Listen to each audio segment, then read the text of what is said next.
Well, good morning to all. It's a lovely Saturday morning, and I'm very appreciative of those who are joining us early this Saturday morning. Before I introduce our speaker, I'd like to introduce myself, Lisa Craig with the Craig Group. Welcome to the third day of Resilient Nantucket Designing for Adaptation. And happy Blossom Watch Day in in the UK.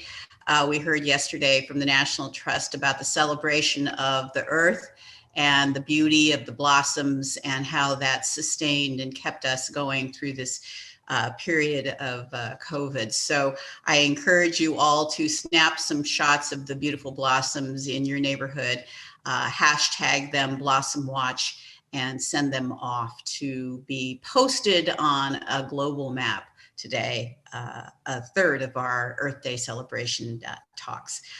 Before I introduce our speaker, I again would like to give thanks to our team, Kim Rose, Karen Timer Brown, Sean Reardon, and Frank Schatt with NCTV, as well as Sarah Davenport and Doug Parsons, who you'll be seeing later in the Simpatico broadcast. Again, if you have not yet registered for that broadcast, please do so. There are links that will be shown and a QR code that you can scan to get in during this morning's presentation. Again, many thanks to the town of Nantucket and our primary funding partner, Commonwealth of Massachusetts MVP program. And I would like us to just launch in this morning. We have a terrific speaker. John Englander is a renowned oceanographer, multi-book author, colleague and friend of mine, and we are looking forward to his presentation today. He has written a number of books, the earliest that I was intrigued by, High Tide on Main Street, which explains the science in a real easy to understand terminology. Politico actually listed it as one of the top 50 books to read. Now he's out with Moving to Higher Ground. Rising Sea Levels, A Path Forward is out. It's available through the Nantucket Preservation Trust. So scan that QR code for a copy of it. John's broad marine science background, coupled with explorations in Greenland and Antarctica, have allowed him to see the big picture impacts of changing climate and rising sea level on society. He is a leading spokesperson for intelligent adaptation and the foremost advocate to moving to higher ground.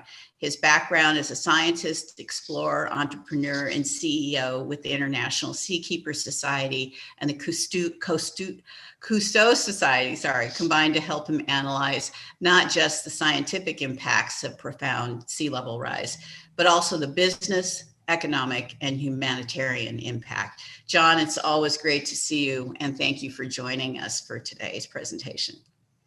Thanks, Lisa. It's really a pleasure. And we started working together in Annapolis quite a few years ago and dealing with historic preservation and adaptation to the issue of sea level rise. And to see the Craig Group moving forward and working with Nantucket is just exciting. So I'm really appreciate it.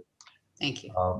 And the Nantucket Preservation Trust, I know that they've had a key role, and I appreciate them making some of my books available.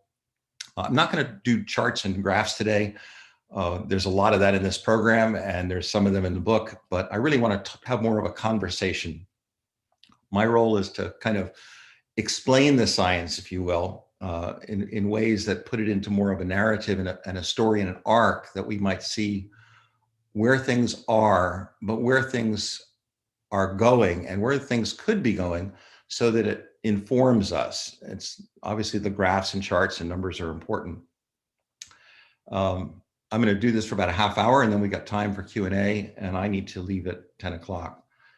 I watched a video this week of the Nantucket, I guess it was the local TV, and put on by I'm not sure if it was the Coastal Resiliency Advisory Group or the Nantucket Civic League. There were a lot of players, but it was great to watch Vince and Chuck and Jeff and Lee and Bill and Charlie and Peter. I'm sure you know who those people are, the leaders of those organizations, and I'm sure I left some out, but there was a lot of great information, and it's super to see Nantucket doing this. I learned a lot from that. I've never been to Nantucket, but I grew up in Martha's Vineyard, so sister island, and consider that home in many ways. So the similarity between the sister islands, even though they're different in size, and there's a bit of a difference, I certainly appreciate the cultural aspects of an old whaling, seafaring community, an island out in the North Atlantic, and as kind of an appendage to Cape Cod, or a special aspect, of the Cape that is so much larger. What I want to do is help people see the big picture. We can look at the statistics of what's happened with sea level rise by tide gauges. We can plot trajectories, and that's all really important to do. And I know you've got a new study coming out with Arcadis, and I saw Taylor's presentation, which was excellent. Nothing I'm going to say should be seen to refute or push back or challenge anything that's been said.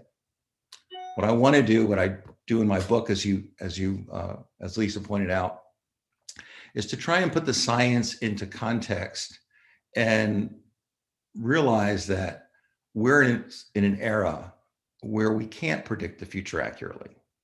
And so the discussions and efforts in Nantucket to do adaptive engineering, to plan for the future and give some latitude about how things turn out, is really smart and important. In fact, it's essential. The pandemic, which we've all experienced and learned about in the last year, offers us some lessons about prediction. We all recall that it was just over a year ago when the President of the United States, and I don't get political, but thought that the numbers were going to disappear pretty quickly with 5 or 10 deaths. There were some who predicted a couple 100,000 could die. We've exceeded that. Predicting the pandemic is a little bit like predicting sea level rise. There's variables we can't nail down. There's acceleration trends which will have a compounding effect. There's almost a chaos of information. And while we'd like to project the future, we need to realize we can't. In fact, if you think about the most basic thing, take our own lives. We all know there's a prediction for how long we'll live for life insurance policies, actuarial tables, depending on whether we're a smoker or the age of our parents and so on. That doesn't tell us how long we're going to live. If the actuarial data says you're going to live to 87, you could die tomorrow and you could live to 107. Okay? Projections and models are projections and models. They're really important, but they don't predict the future. They're projections to look at complex variables and how they interact. So one of the first problems we have with sea level rise is saying, how high will it be? I'm going to try and explain some of that today in very plain language, but we need to realize that the uncertainty, just like the pandemic, requires that we plan ahead for something that could happen within the realm of possibility as a worst case scenario, so that we have the capacity to deal with it. And that applies to the pandemic, whether it be hospital beds or oxygen tanks or whatever, or sea level rise. I want to talk to you about flooding, but flooding as a combination of storms, tides, and sea level rise. Not just because it rhymes, storms, tides, and sea level rise, but we think of storms and erosion on a place like Nantucket, which has been well documented. I mean, some wonderful presentations this week and in the last couple of months, and actually for the last couple of years, looking at Nantucket.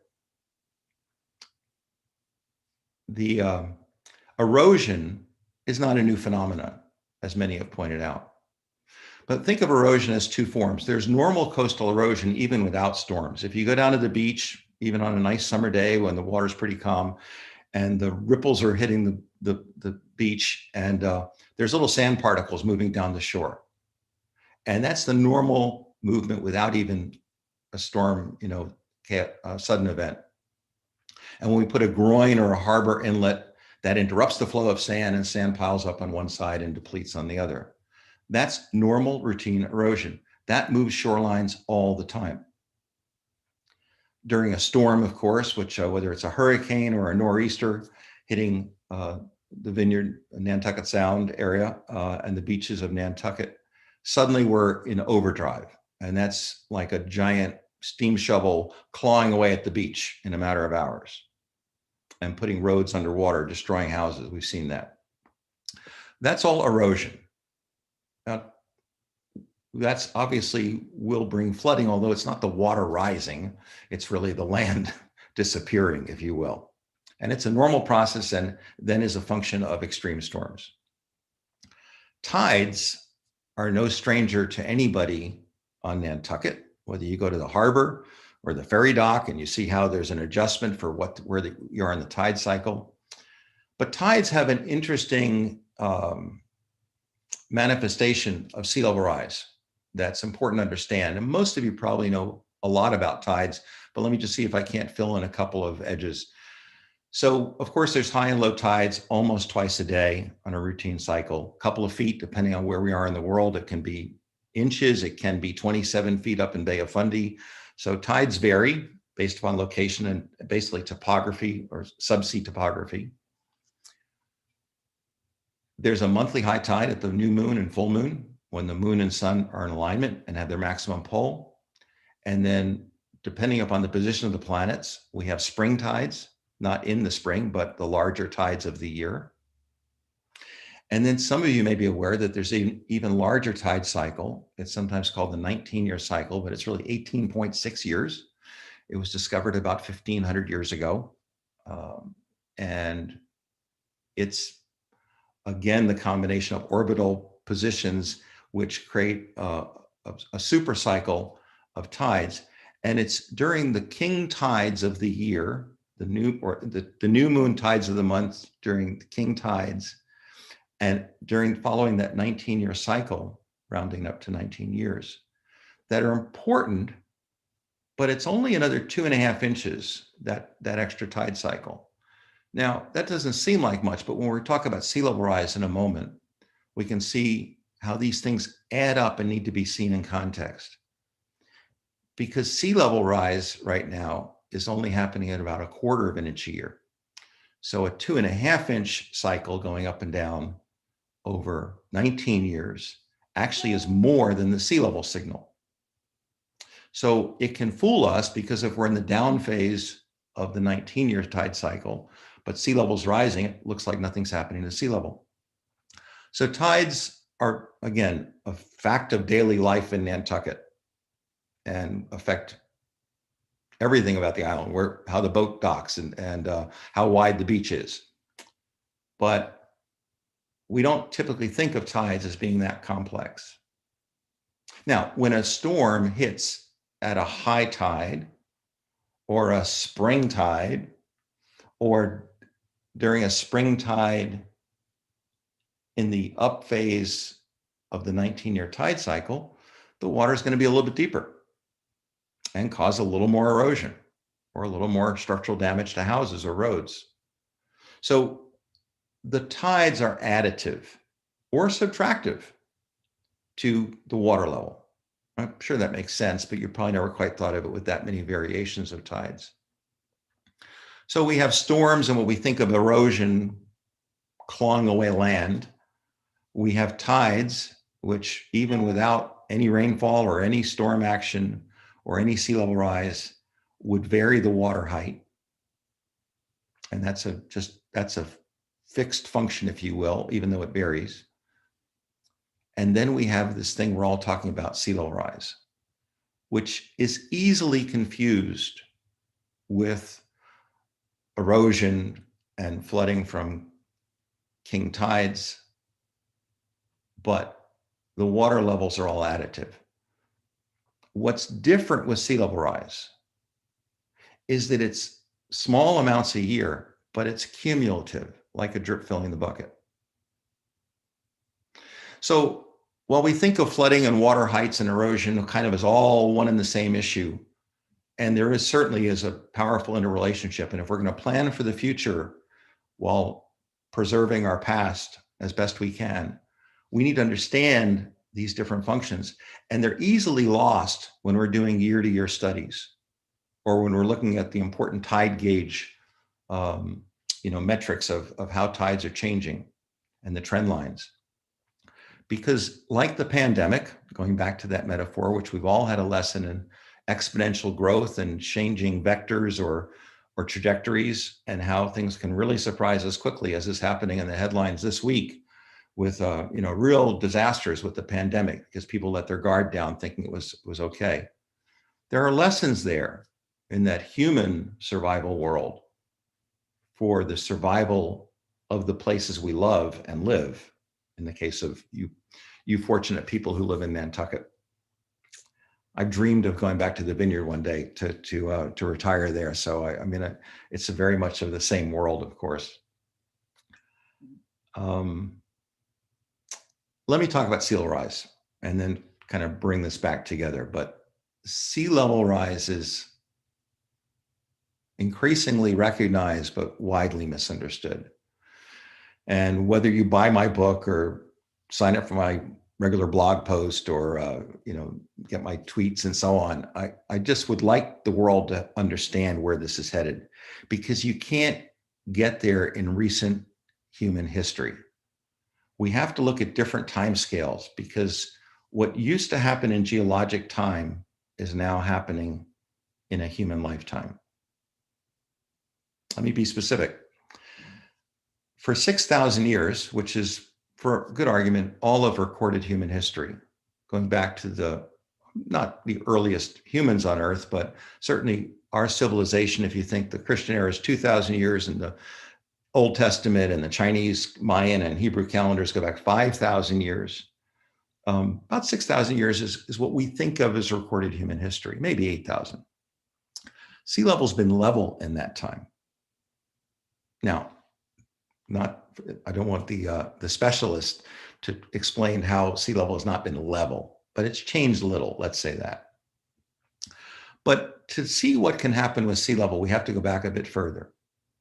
And 20,000 years ago, at the peak of the last ice age, sea level was about 400 feet lower, 120 meters. And when sea level was lower, it was because the ice sheets were in full bloom. Bloom is not probably the right word for an ice age, but full extent. And as you probably know, that's what formed Cape Cod, Nantucket, and Martha's Vineyard. The loose sediments of those geologic structures, which seem so permanent, were really laid down by the glacial moraine, the terminus of the miles of ice that were extending down as far as New York, if you will. And it was them pushing that sediment, which became the giant sandbars of Cape Cod, Long Island, Nantucket, and Martha's Vineyard. Now, in a human timescale, we kind of think that that's permanent, because if you look back 400 years in Nantucket history, the island's been fairly stable. Of course, beaches have moved, and ponds have shifted, and roads and paths have been cut through by water. But looked at from a map, the island has mostly been the same since it was inhabited back in the 1600s, I think. And the same could be said of, again, Long Island, Cape Cod, the Vineyard, any coastal area. In fact, it's not just the US. We need to remember that. What we're talking about here is reshaping the landforms. The famous photo of Earth from space, first taken in 1966, I believe, showed us that blue marble and gave us a new kind of perspective. But the most fundamental thing is 72% was covered by water. The other was land. And then where's the ice? And then the cloud cover. Those are the dominant four aspects to those images of Earth from space. We assume that the land-ocean boundary was fairly permanent, except for the odd bit of erosion. But the land-ocean boundary is only permanent as long as sea level is permanent, or stays the same, I should say. And sea level only stays the same as long as the ice sheets on Antarctica and Greenland stay the same. We don't think of it that way, but that's how I explain it. And you'll see that whether, again, it's in my book or blogs or any of my articles. we need to do the detailed work that all of you are doing, not only in this workshop and this program, but have been doing on Nantucket for years in terms of looking at coastal resiliency and adaptation and preservation. Nothing I'm saying should be seen as in any way saying, I have a better way to look at this. I have another way to look at this. It's complementary to what you're doing, and what you're doing is an essential foundation. But what I want to help you do is look to the future, both 30 years out, which gets us to mid-century, but 100 years out to our children and grandchildren's generation.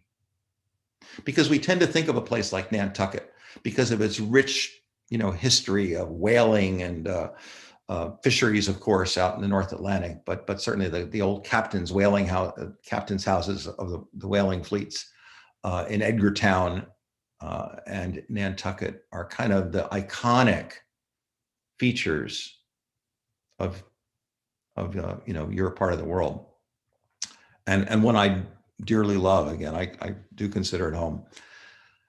But sea level rise is going to change that. It's not just going to change Nantucket, though. While we need to deal with the problems in Nantucket and the challenges, and that's what this is about, we also need to put in perspective that it's every coastal community in the world.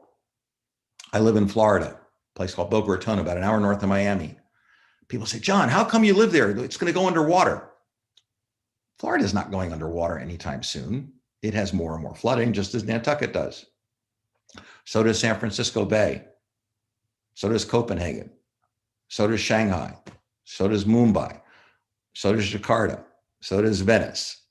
I mean, I hope you get the picture. We could go around the world. This is really important to understand, because sometimes people say, oh, Nantucket's doomed.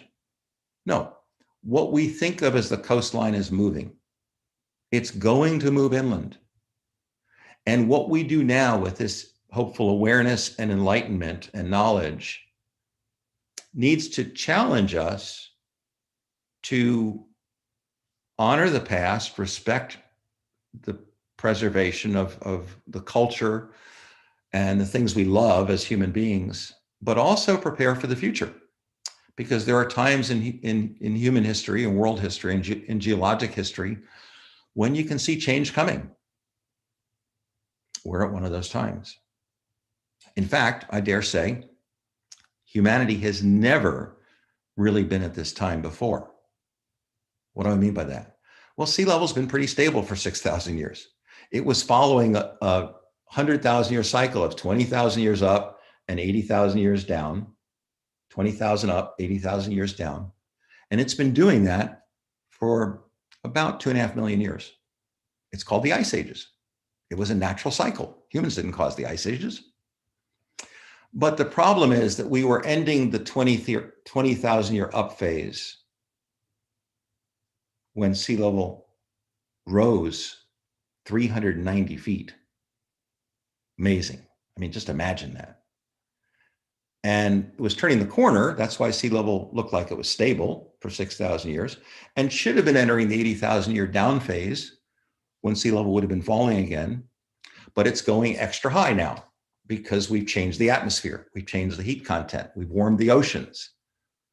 If you'd asked an earth scientist 50 years ago if you could warm the oceans 1 degree Celsius, that's 1.8 Fahrenheit, or round it up to 2 degrees Fahrenheit.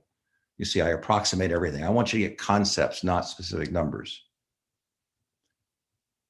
We would have said that's crazy. You can't warm the oceans that quickly. There's just too much heat required. We've now warmed the oceans 2 degrees Fahrenheit. The discussion and arguments that are happening with the climate conference, not only what Biden convened this week, but the COP meetings, the Council Convention of the Conference of the Parties, that the UN group that'll have its 26th meeting in Scotland in November, is all about how do we frame this in a way that we humans and cities and economies and investors can adapt to a new future. I mean, the people who push back and say, oh, John is just exaggerating, he's just trying to sell books, or the nonsense that people will throw at me on Facebook or Twitter. And I get those every day. That's fine. But, sure, climate's changed before. Sure, sea level has changed before. But here's the simple facts and the truth, which all of you are looking at pieces of. And again, I'm not taking any superiority. I'm just saying I'm trying to give a big picture that hopefully your pieces fit into the puzzle. On a warmer planet, and there's no doubt it is warmer overall, even if we get snowstorms in Texas in February, that's all part of destabilizing weather patterns, which were fully predicted. We're getting heavier rainfall because of more evaporation from the oceans as they warm. So all of these things pull together in what we're calling climate change, global warming, the climate emergency, whatever you want to call it. But in a warmer world, the ice is going to melt. Now, if we do all the right things and try and slow the warming, which we should, we can eventually halt the melting of the ice sheets and the rising of sea level. But it can't happen this century.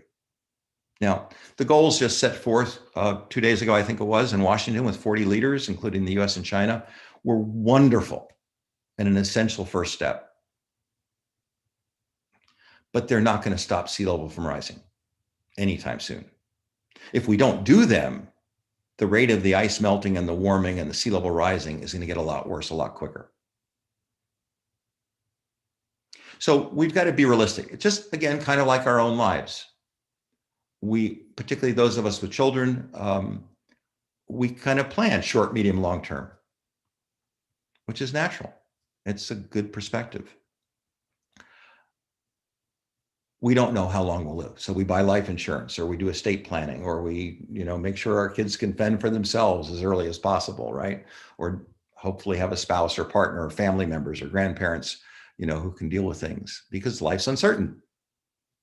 Anybody that lives in Nantucket or anybody from New England has an attitude where they understand nature is not to be taken lightly. And while we appreciate nature, and it's good to work with nature and design with nature, we also have a respect for nature, particularly the sea. And again, there's probably no place in the world where there's greater respect for the power of the sea than Nantucket. So in many ways, the opportunity that Lisa and your group brought to me to talk about is personal to me.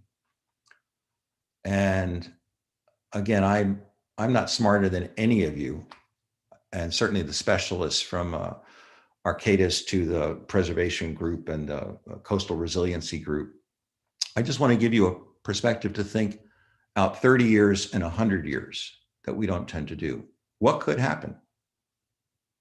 And I get to stick my neck out a little bit further than most scientists, even those working on the UN IPCC and stuff like that, although I interface with them, in fact, and have had input, but I get to take a little more liberty because I'm not part of an academic institution. My book stands on its own. It's gotten very well reviewed. The first book, the new book's getting very well reviewed.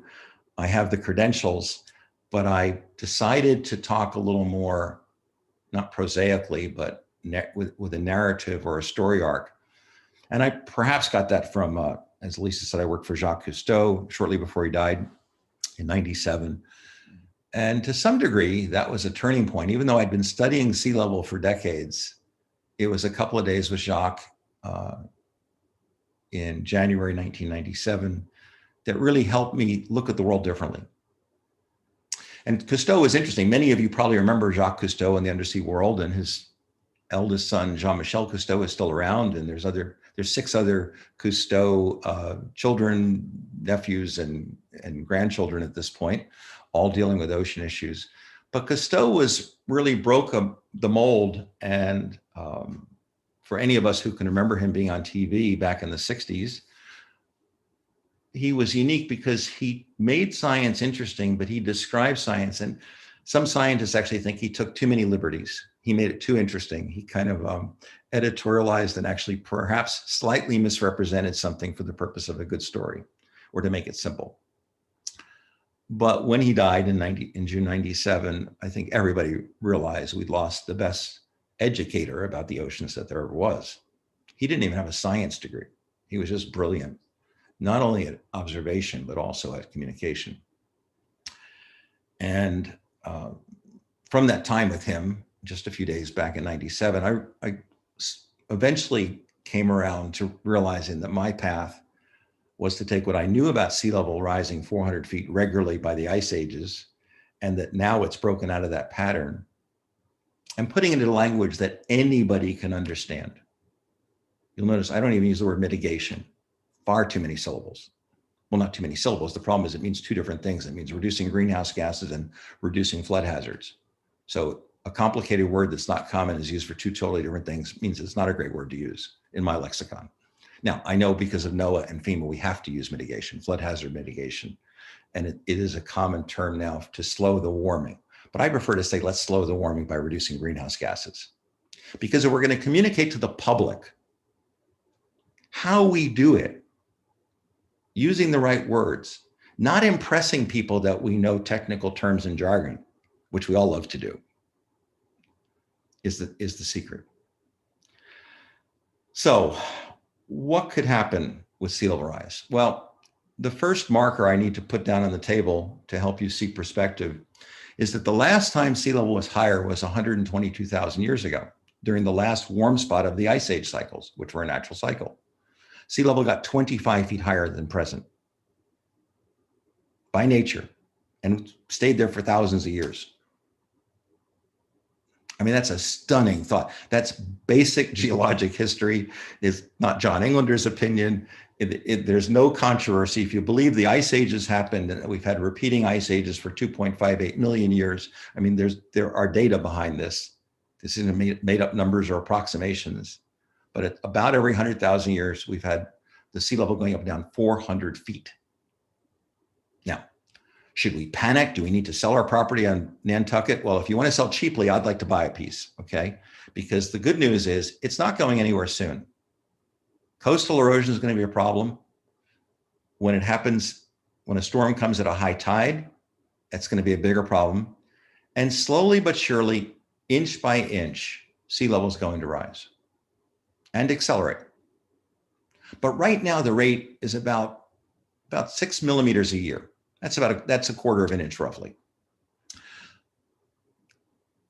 30 years ago, the rate was 1.7 millimeters a year. So a third that. It has tripled in 30 years. The rate is now doubling about every decade. And again, please don't get out your graphs and show that I'm wrong by 3% or something like that. These are concepts. At the current doubling rate, sea level could be easily 5 feet higher this century. Now, when you plot the trajectory of how quickly Antarctica and Greenland can melt, and by the way, I keep picking on them because that's where 98% of the ice is in the world on land that could add to sea level rise. When you consider where things could get to, and how quickly by decades, sea level can't rise much next year. If you're worried about flooding next year, take sea level off your list during the next 12 months. There's no way you can have an inch from sea level rise in the next year. It'll probably be about a quarter of an inch because you can't melt Antarctica and Greenland that quickly. We seem to be trying to do that as we warm the planet, but the threat of flooding and erosion next year is the same as it's always been. Heavy rain, runoff, downhill, storm waves at the beach, storm surge piling up in the harbors and marinas and any ponds and things like that, and where things are with the tide cycles. But in the long term, the one thing I can promise you and will guarantee is that sea level will be feet higher because the oceans have already warmed 1 degree Celsius, almost 2 degrees Fahrenheit. And ice will continue to melt, and it will melt faster and faster. And the rate could become exponential, the growth rate, just like the pandemic. I can't tell you whether it will or not. But if I was designing a house or renovating one or doing anything that contemplated the height of the ocean, and I wanted it to last for 100 years, the normal time scale for construction of houses and infrastructure, or a time horizon, I guess you call it, lifespan, durable use, I'd plan on 10 feet of sea level rise because I'd want a margin of safety. I don't know that sea level is going to rise 10 feet or 3 meters in the next 100 years. Now, the good news is, if we just think out 30 years, we're looking at something much more modest, a foot or two. But even that's a problem, as all of you have borne witness and given testimony and explained. And again, you know the details far better than I do.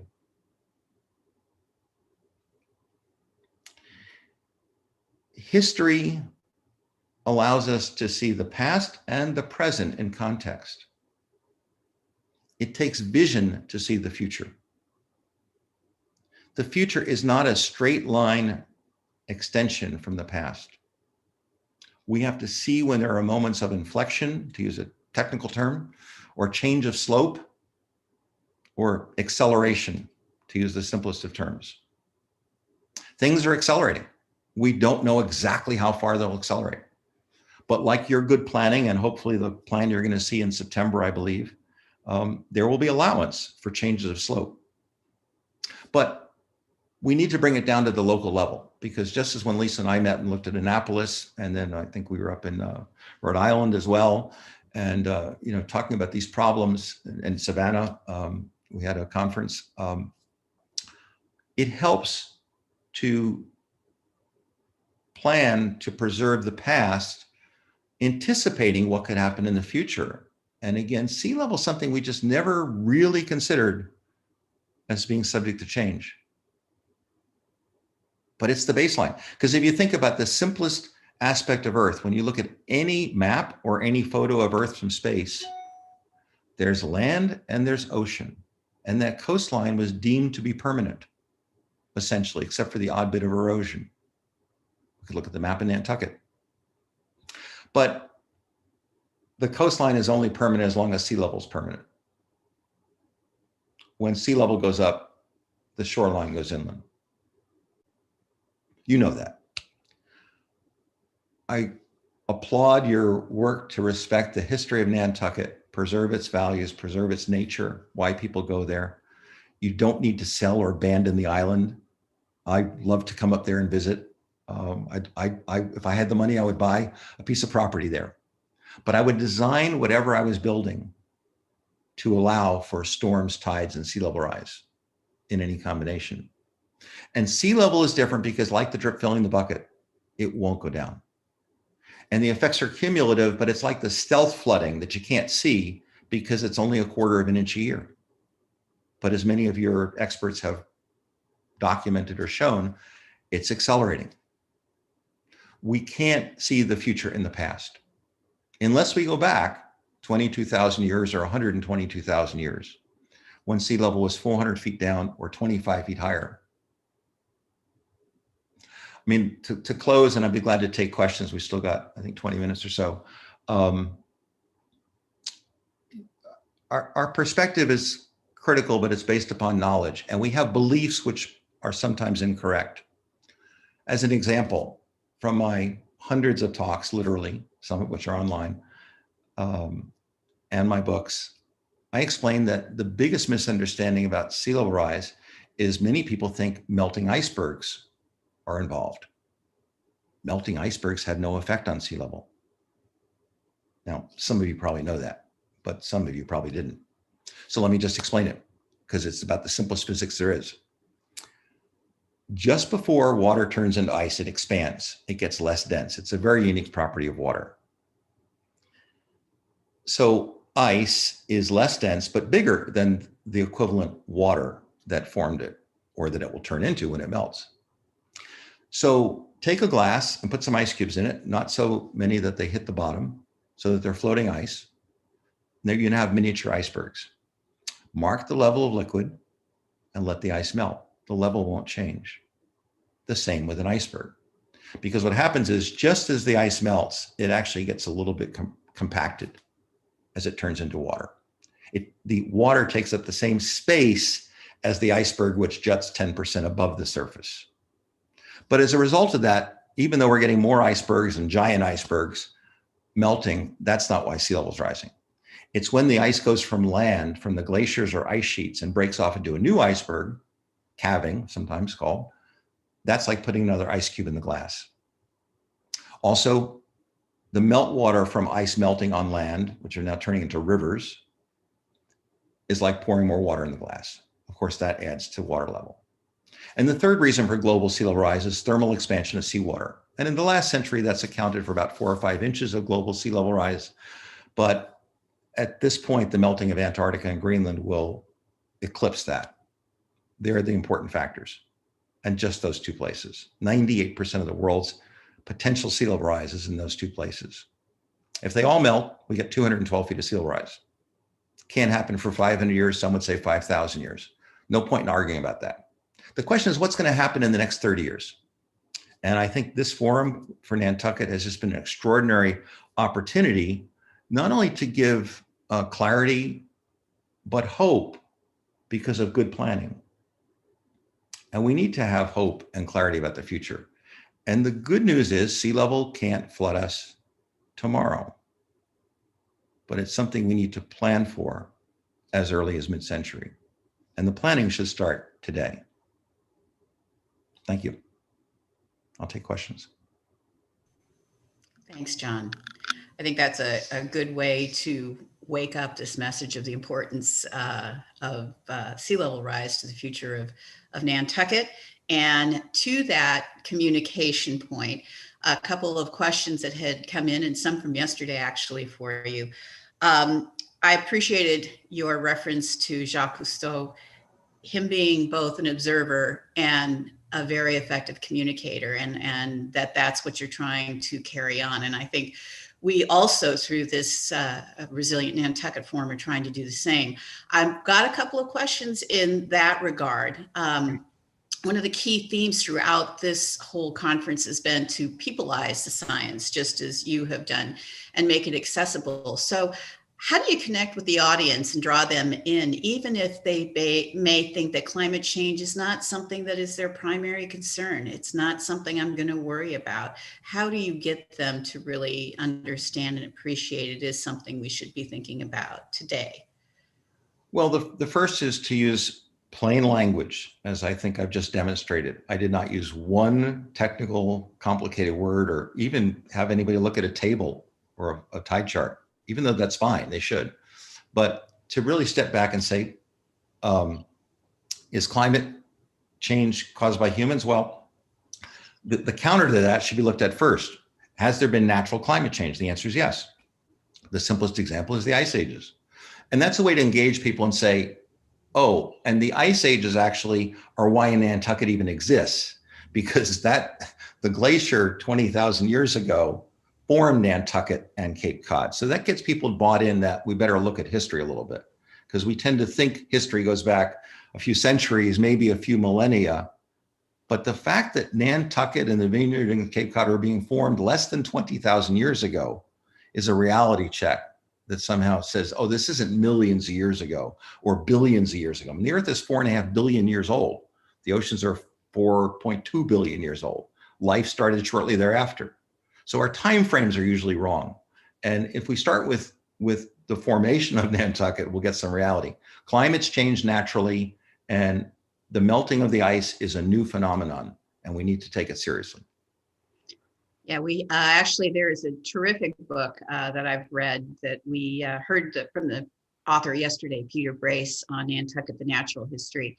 And I think that is a really good way to be introduced to the baseline information about Nantucket and why it is, from a historic point of view, a topic that should be taught.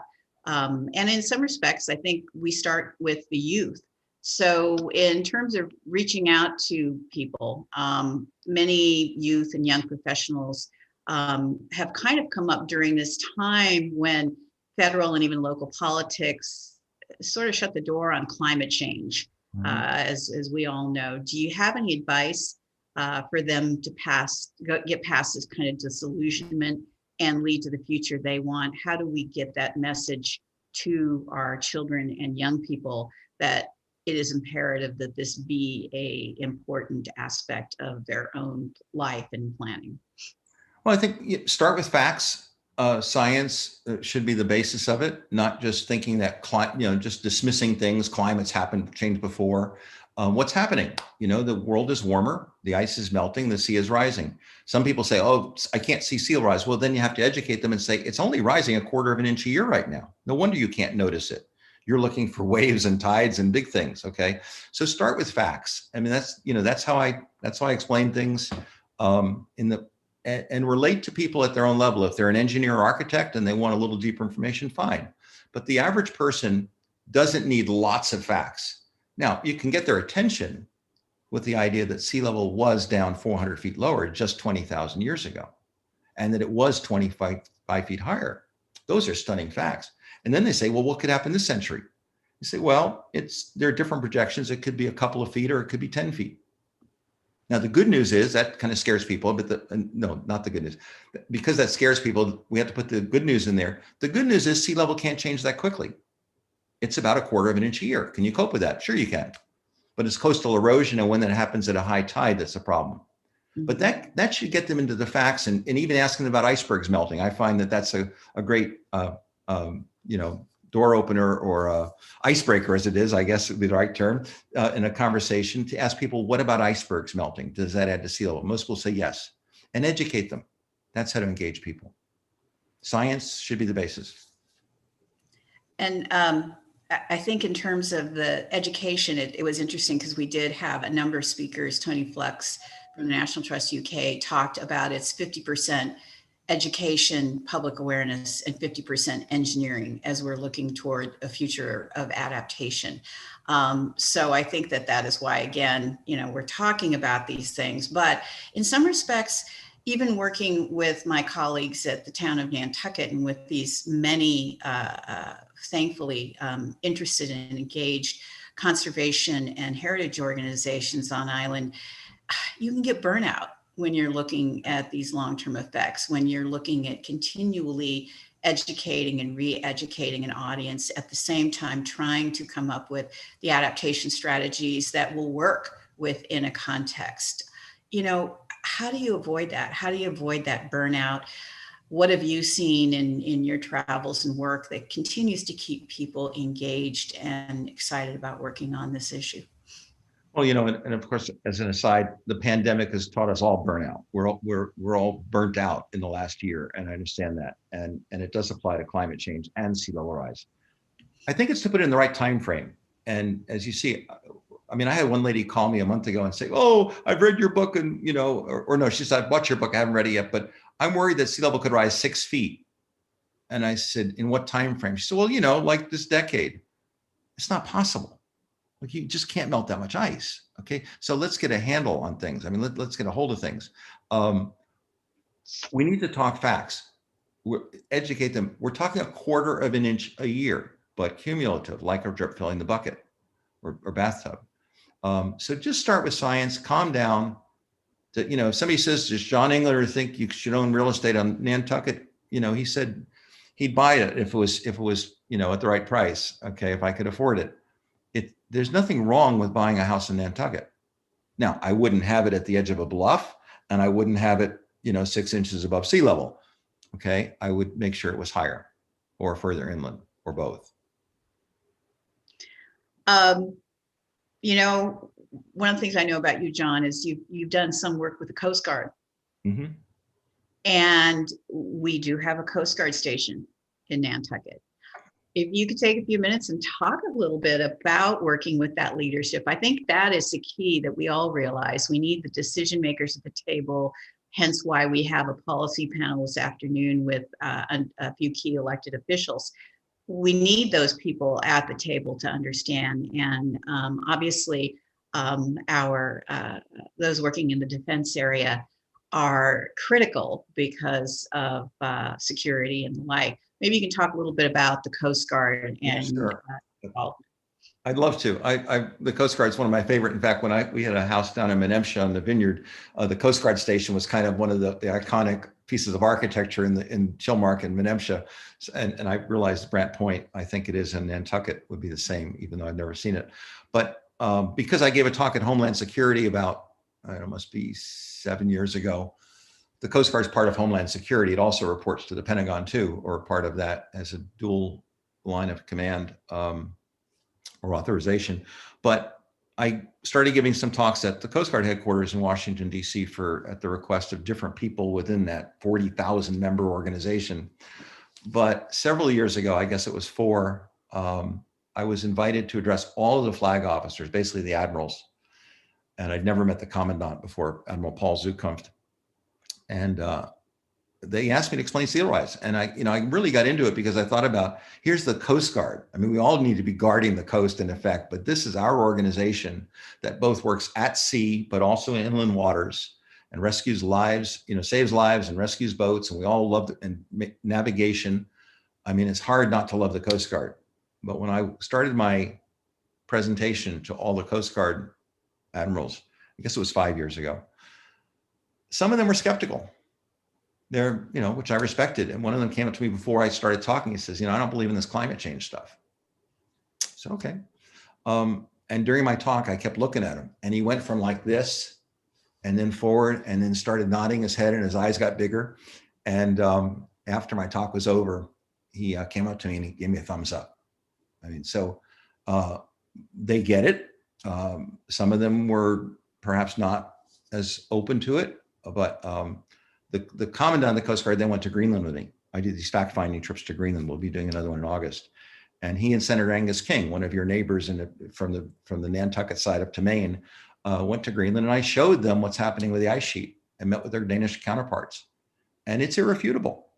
And so I really think the Coast Guard is the right agency to be at the forefront of this, because they need to guard our coast. Their motto is Semper Paratus, which means always ready. So I said to them at the end of my talk, I said, if your motto is always to be always ready and your mission is to guard the coast, you better know where the coast is going to be, not where it is today, so that you can plan for the future. I think that's a perfect kind of segue into this perhaps next final question here. John, I think in terms of that planning for the future, that's certainly what we're all involved with in Nantucket right now. And I do recall from my days of your good guidance in working with some of the other coastal communities that we need to plan, but as you said earlier, not planning for 6 feet, but what is that magic marker? What do you try to plan for in terms of the future of sea level rise? Is there a measurement you should start with because it will be publicly acceptable? Sure. And in the book, I introduced something new in this book, the Moving to Higher Ground, which is what I call the 9-box matrix. And basically it just says, let's look short, medium, long term, a decade or two, mid-century, 100 years is the long term. And then highly sensitive or risk averse, like a nuclear power plant to be one, or a soccer field to be low. And so with that 9-box matrix of 3 columns and 3 rows, you get a sense of what's safe planning. And it's a different approach than what we look at with the normal projections and tide gauge outputs and graphs and things like that. Because in the long term, it doesn't matter whether in the year, 2080 that the water is 9 inches higher or 10 inches higher. I mean, of course it matters. But what's missing, and we've really fooled ourselves because we've been looking at the sea level projections, and as some of your speakers had said in the last couple of days or in that talk that I watched, there's like 5 or 6 different projections. We don't know which one it's going to follow. But here's the mistake. You don't design a bridge or an airplane wing to load. You design it with a margin of safety. So our fallacy has been to say, well, if the IPCC says that we could have 92 centimeters of sea level this century, which is about 32 inches, we'll design for that because it's the worst case. We missed 2 important things with that statement, and a lot of people do that. A lot of expert engineers have been doing that. One is you didn't read the fine print and realize that Antarctica is basically emitted from that melt rate projection because we can't quantify it. So that 32 inches as a worst case of the 4 scenarios that the experts look at isn't really the worst case, because it basically, they footnoted Antarctica and said we can't put a number to it because of the warming's happening so fast. But even if we said with Antarctica, we think we're gonna have 2 meters of sea level rise, should you design to 2 meters or should you design to 3 meters when you know it's gonna keep increasing? So as some of your speakers or people in Nantucket have seen that from the talks I watched, talking about adaptive engineering, really important. And so stop trying to guess how high sea level will be.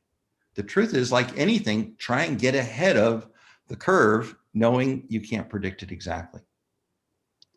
And John, to that point, I think the last question, and then we have to let you go, is okay, I'm a Nantucketer. I leave today. I go on to enjoy my weekend. And Monday, what's the first step I can take? What can I do as an individual to help address this issue, help my town and my island thrive and adapt? Yeah, great question. And I wish I was there to do it in person. And if the pandemic threat goes away and there's an opportunity to have a longer discussion with those in Nantucket and they'll get me up there, I'd be glad to have the conversation in person. But to answer your question, these last 3 or 4 minutes, let's be realistic, which New Englanders in general, and I'm an Englander obviously by my name, but New Englanders in general are and Nantucketers and Vineyarders in particular, they're down to earth people. We shouldn't panic. But that means that if the road out to Smith Point, I guess it is, keeps flooding at the high tides, even without a storm, we better build up the road or realize that there's going to be another island on Nantucket. Okay. So let's be realistic. Let's not panic. The component about sea level rise, which gets wrapped into the storms and tides to confusion, needs to be teased apart. Sea level rise can't be an inch a year this decade. Now, by mid-century, could it be an inch a year? Yeah, it could be. Okay, so that's a bigger problem. That's because of that acceleration, like the pandemic growth.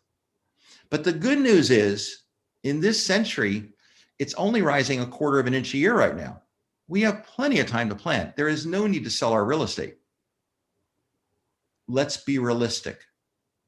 Now, I don't suggest that somebody takes out a 90% mortgage if they're a young family and they're putting all their assets into a low-lying beachfront bungalow, that's vulnerable to flooding.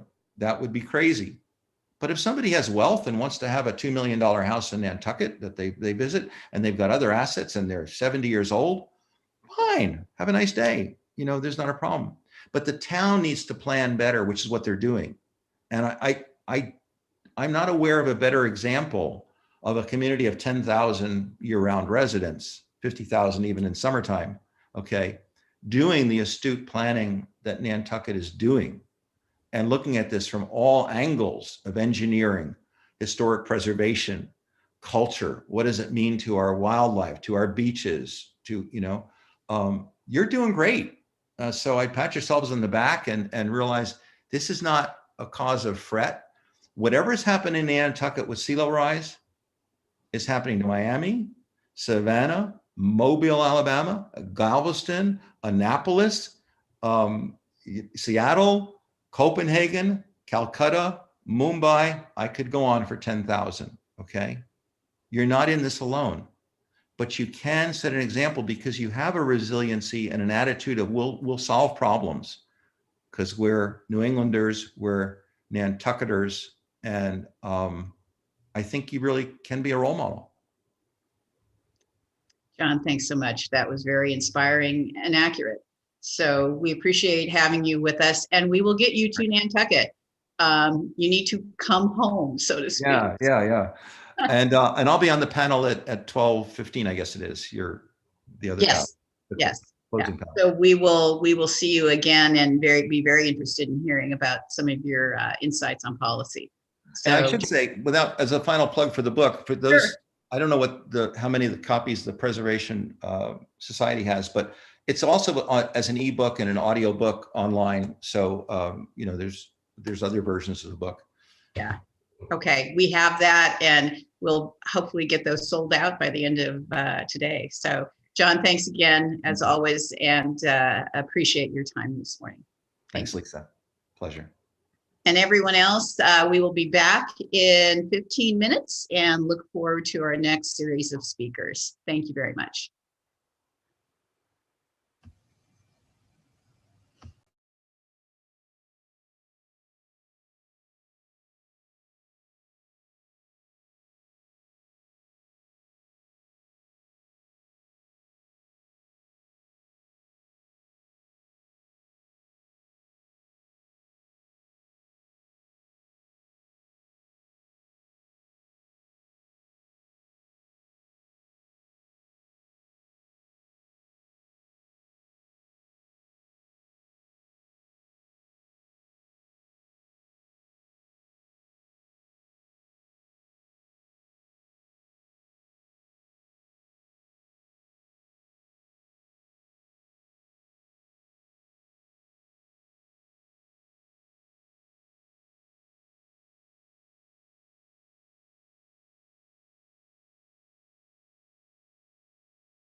Hey, Philip, you can turn your camera off. We won't start for another 10 minutes or so.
Welcome to the Adaptation by Design session. I am Kimberly Rose with the Craig Group and your moderator for this session.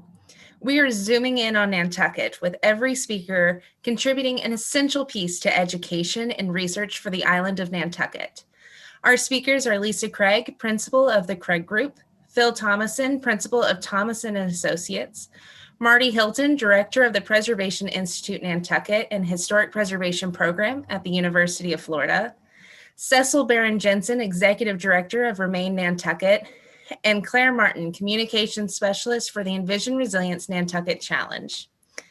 Thank you for attending this session. Please use the Q&A feature to interact and enjoy learning all about the ways Nantucket is launching itself into a resilient future. Lisa, when you're ready, unmute and share your screen. The stage is yours.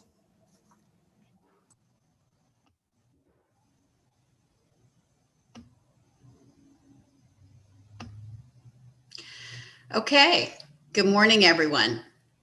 I just want to start out by thanking all of our speakers. Obviously, we've worked as a team together for the past year plus, and this is a great opportunity for us to showcase how we've integrated our activities together. So I'm going to jump right into this toolkit.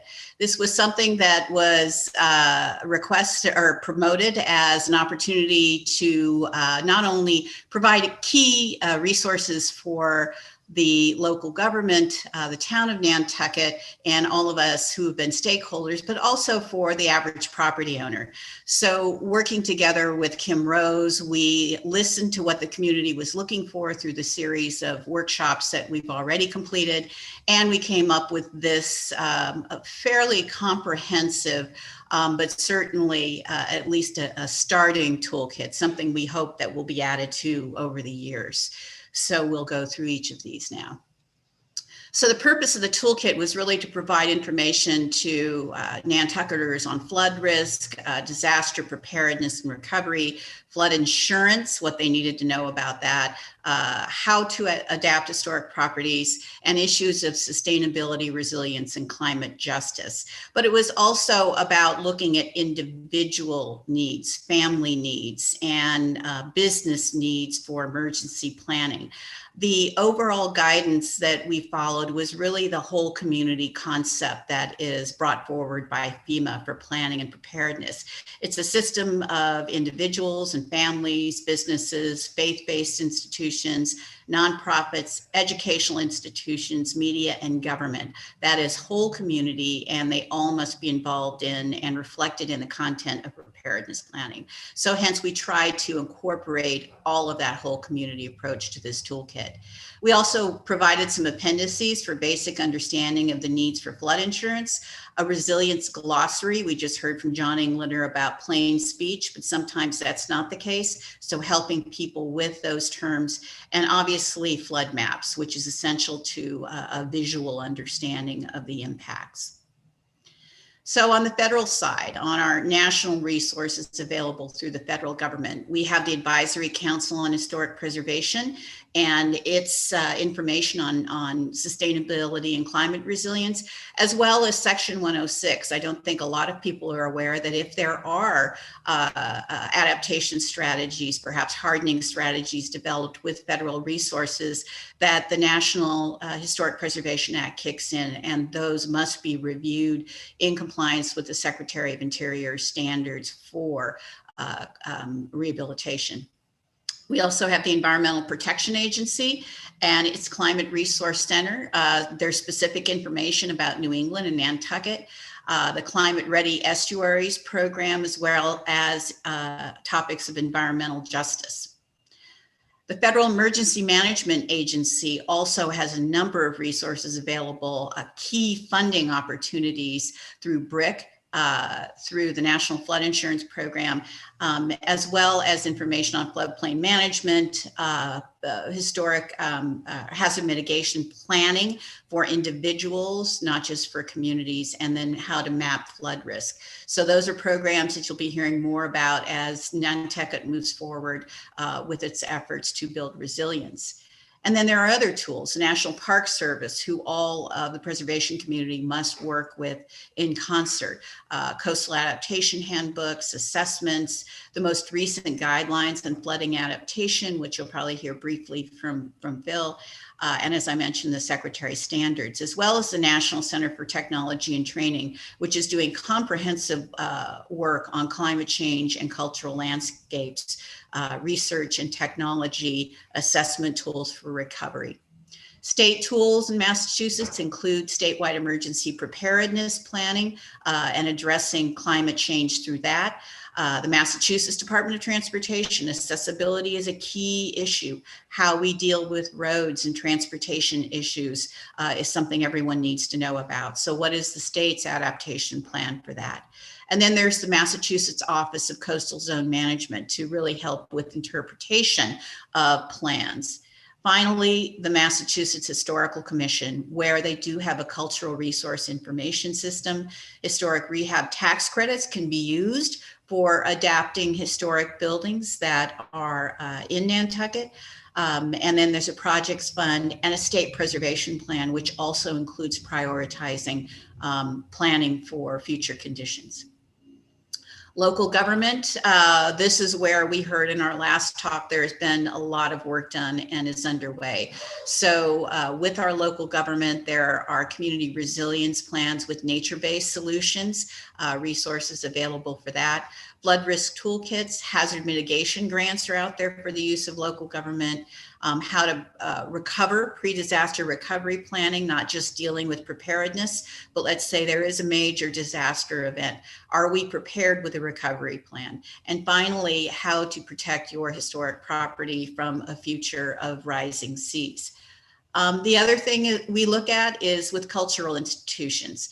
The Getty provides billing and emergency plan for museums. So our museums and cultural institutions on the island need to have their own plans in place. The Department of the Interior, the Society of Archivists, the Smithsonian, all have plans. And one of the planning efforts I've worked on myself is the D Plan. That's an online disaster plan for cultural and civic institutions, very easy to put together in a template format, and something that I look to hopefully work with others on the island to do for their cultural institutions. And then there's obviously FEMA resources, elevating your flood-prone house, mitigating flood and erosion in coastal areas. There are publications on all of these, even looking at the basics, your utility systems, or how you can retrofit your home. And finally, those properties that can't be elevated, there are ways to reduce flood risk if you cannot elevate your property. For commercial and business planning, Department of Homeland Security has business continuity planning documents. There is, through the Disaster Recovery Institute, business continuity planning. I can't stress that enough, as well with the Small Business Administration. Are we prepared for disasters? COVID is a perfect example of where we've been able to do a test run of disaster preparedness. How do we sustain businesses and operate under disaster emergency situations? And then lastly, along those same lines, we are looking for real estate and commercial assistance. So we heard yesterday from Catherine Burgess about ULI's publication, Climate Risk in Real Estate. There's a link for that in this toolkit, which will be provided on the town of Nantucket's Resilient Nantucket website. Finally, planning for individuals is essential. The American Red Cross, Centers for Disease Control, some of the places that we're all too familiar with now in going to for resources, have publications about how to have emergency or family preparedness plans in place. The Massachusetts Office of Preparedness and Emergency Management has an individual family and preparedness guide, as well as the Office on Disability. Remember, we need to make sure that emergency planning is accessible to all the residents on the island, no matter what their particular needs are. And then research. what is out there? What do we need to know more about? As John Englander spoke to, we need to educate ourselves about climate risk, about recovery, about adaptation measures. So again, all of the resources that are available on those topics are now available to Nantucketers in an easy to locate Resilient Nantucket webpage. And so just a pitch for the National Alliance of Preservation Commissions. The Alliance Review has done a number of publications on this, including some of the work that Phil Thomason and Associates has done with helping communities that are developing guidelines for elevating and flood proofing, minimizing flood risk on their properties. Modeling and visualization. The PIN program has done an extraordinary job of this over the last few years, but there are all sorts of resources available through the Army Corps of Engineers. Climate Central, one of its maps is included right here of Nantucket. So you can grab a shot of that and understand where you fall as a property owner and your flood risk. FEMA has coastal erosion hazard maps that are available to the public to view, as well as a coastal inundation dashboard that NOAA provides. Again, looking real time at where you are in the flood risk mapping. And finally, we're all very aware, and we'll hear more about Resilient Nantucket, the 3D digital documentation that's being done by UF. So I think that's about it for me. This was a quick overview, and I encourage you all to take advantage of the toolkit when it's posted next week. And I guess, Kim, I'll turn it back to you. Thank you, Lisa. Karen, if you would, please share Phil's slides. And Phil, if you would unmute yourself, the stage is yours. Well, good morning, and thank you, Lisa and Kim. It's been great working with you on this project and with the town of Nantucket. We've been working here for the last year or so on preparing resilient guidelines for the historic resources of the island. Next slide, please. So the purpose of the project is to serve as an addendum to Building with Nantucket in Mind. It's a supplement design review for the Nantucket Historical Commission and the Historic District Commission. The guidelines that we've been working on address current approaches to design review and elevating or hardening historic properties. We examine the potential for new construction within historic districts and are looking to establish parameters for elevated new construction that's compatible, that fits into the historic residential and commercial areas. And the final document is going to be a user-friendly guideline manual that incorporates photographs and drawings specific to Nantucket's historic properties. So we've got a lot of graphics, and I'll show you some of those here in just a minute or two. Next. So the design guidelines that we've prepared are based on some resources that are out there based on the national guidelines and standards that have been used in the past. Review of Preservation Institute of Nantucket, their projects downtown along Washington Street. I conducted field analysis of the existing conditions and examples of floodproofing and elevation when I was there in November. We've been doing constant consultation with the staff, the Nantucket Historical Commission and Historic District Commission, any number of meetings. And again, been reviewing best practices and state and local guidelines where these have been used and have been effective to this point. So the National Park Service came out with guidelines on flood adaptation for rehabilitating historic buildings back in November of 2019. And that's really where we are basing our draft guidelines and where they are now under review by the town. Next. And the goal of the guidelines that the National Park Service put out was to provide information on how to adapt historic buildings to be more resilient to flooding and how to preserve their historic character that meets the Secretary of the Interior standards for rehabilitation. And the standards for rehabilitation, sort of the basis for design review, approval of grant projects and that sort of thing with the National Park Service. and the Secretary of Interior standards for the treatment of historic properties with guidelines for preserving, rehabilitating, restoring, reconstructing historic buildings came out in 2017, and our guidelines should be utilized in conjunction with those standards. Thank you. Next. So what we really are looking at is just what are the approaches and options, and there's lots of different kind of approaches that we've discussed in the guidelines. Paige Pollard in her presentation on Thursday touched on a number of these, but you go through temporary protective measures, site and landscaping adaptations, utility protection, dry and wet flood proofing, filling the basement, elevating buildings, interior elevation, and when all else fails, maybe vacating the first floor and relocating the building. So lots of different approaches and options.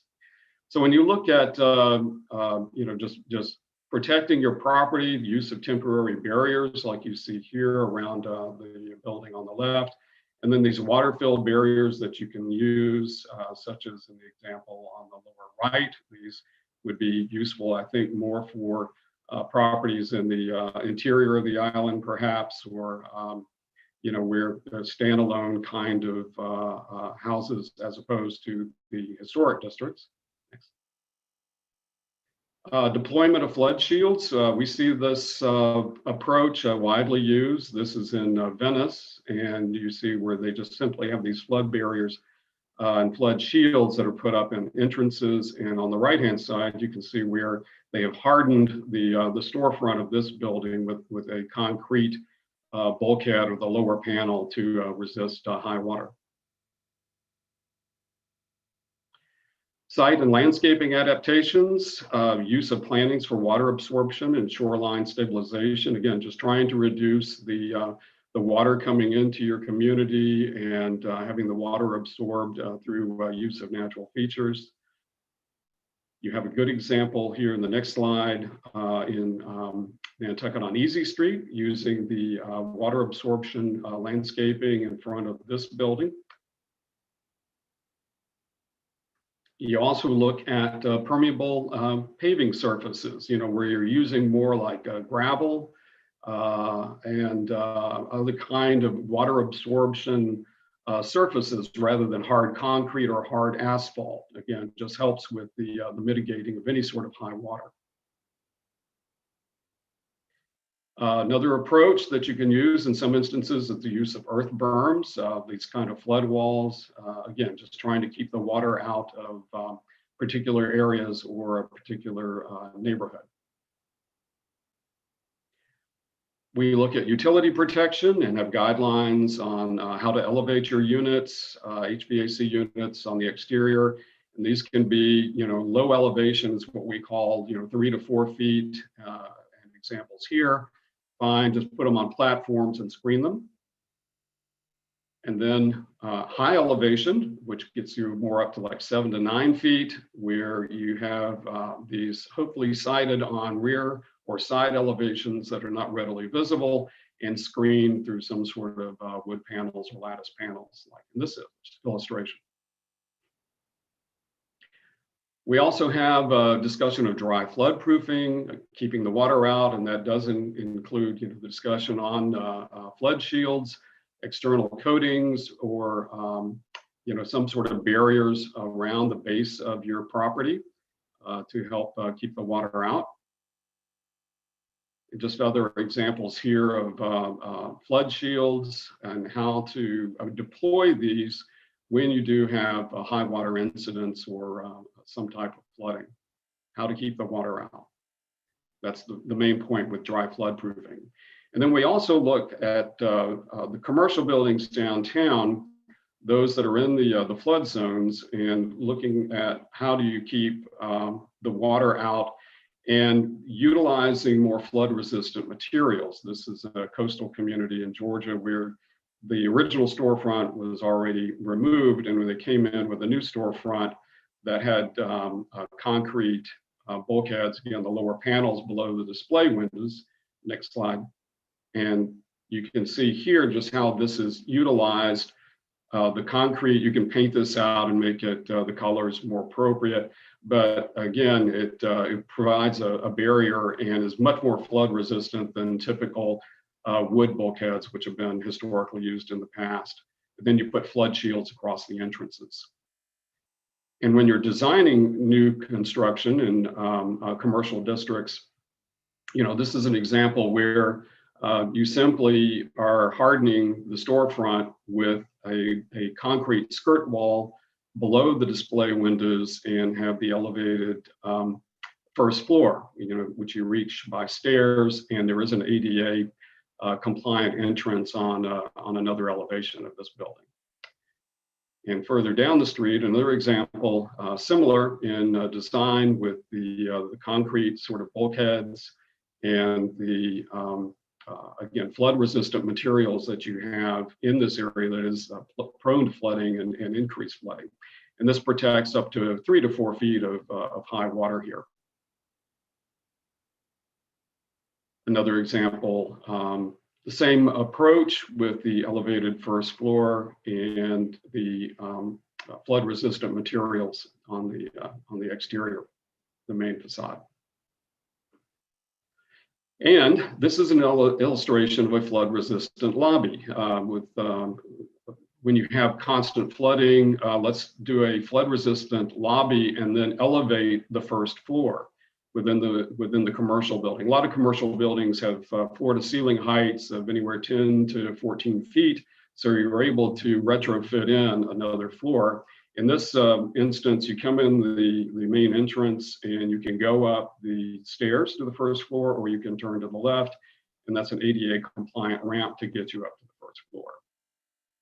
And this is shows this is in Darlington, Wisconsin, and how they did this with the tile and the flood-resistant lobby materials. And again, where you come in and you go up the stairs like on the right-hand side, and then the ADA ramp you see there on the lower slide.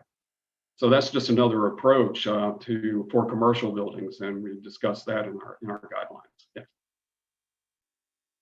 Wet flood proofing, which is simply let the water flow through the basement or the crawl space, flow through below you. So you're relocating your utilities out of the basement, you're adding flood vents 1 foot above grade for your foundations, and your front door is above the base flood elevation. And so there's, this is showing you again, just where you have a solid masonry wall and you have the flood pressure against the wall. In this case, you're just letting the water flow through, again, your basement or your crawl space using a flood vent. So this is the approach that we also have as a recommendation for properties where you add these flood vents, and these designs can be anything like you see in the bottom kind of panel there with the masonry or the metal kind of flood vents that are available. And these are some illustrations of where these have been placed. Next. So this is where you're cutting into the basement area, and then you're adding the flood vent, as you see there on the right-hand side. And there are several examples of these in Nantucket. This is one residence that has retrofitted in their flood vents in their brick foundation. So that's again, approach with wet flood proofing. On the interior, just retrofit the interior with water-resistant materials, marine grade wood floors, flood-resistant wainscoting. And so if you do get water into your building, that you're able to clean and put your building back in service again relatively quickly with very minimal damage.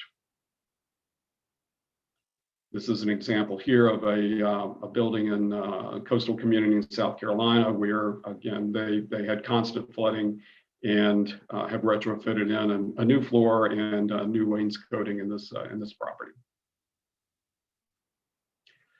Filling the basement. That's another option to think about, and there are any number of basements in Nantucket that are used for living space. There may be some properties where with constant flooding, you want to fill the basement like you see on the lower illustration we created with the flood vents, and then do an addition on the back or rooftop addition or whatever to try to recapture that lost space that you lose with the filling the basement approach. And then we looked at various guidelines for low elevation and high elevation projects. And this is an example of a low elevation project. And by that, I mean 3 to 4 feet, where you are aligning the porch columns, porch piers, adding appropriate staircases, and just simply getting the building up 3 to 4 feet in these instances. Next. Another example, again, just trying to align the porch columns, porch piers, compatible skirt walls, compatible stairs. And that's, not that difficult to do with a low elevation project. And we've got numerous examples in our guidelines. Next. More of a challenge are the high elevation projects, like you see here, where you're going up 7 to 9 feet, and hopefully that won't be needed in Nantucket anytime soon, but does give you some idea of how other communities have approached this. The city of Mandeville, Louisiana, has really been a pioneer in this, and with their constant flooding that they had from Katrina and other hurricanes. So they have taken the first 3 blocks of their historic district and elevated almost all of the properties. And again, they have, with their Historic Preservation Commission and their staff, they've really done a great job in pointing the way on how to do this appropriately. So again, aligning the stairs correctly, the porch columns and porch piers. Next. And again, just making the best of the situation and trying to preserve as much of the integrity of these buildings as possible through screening of the foundations, appropriate staircases, and trying to keep the architectural features and details of these buildings as intact as possible.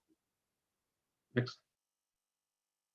So throughout the, we have several sections in our guidelines where we have very specific illustrations for Nantucket's residences. And these are low elevation guidelines that we prepared for a number of properties. This is 55 Easton Street, for example, with the vertical foundation slats, the appropriate extension of the stairs, and again, aligning the porch columns and the porch piers.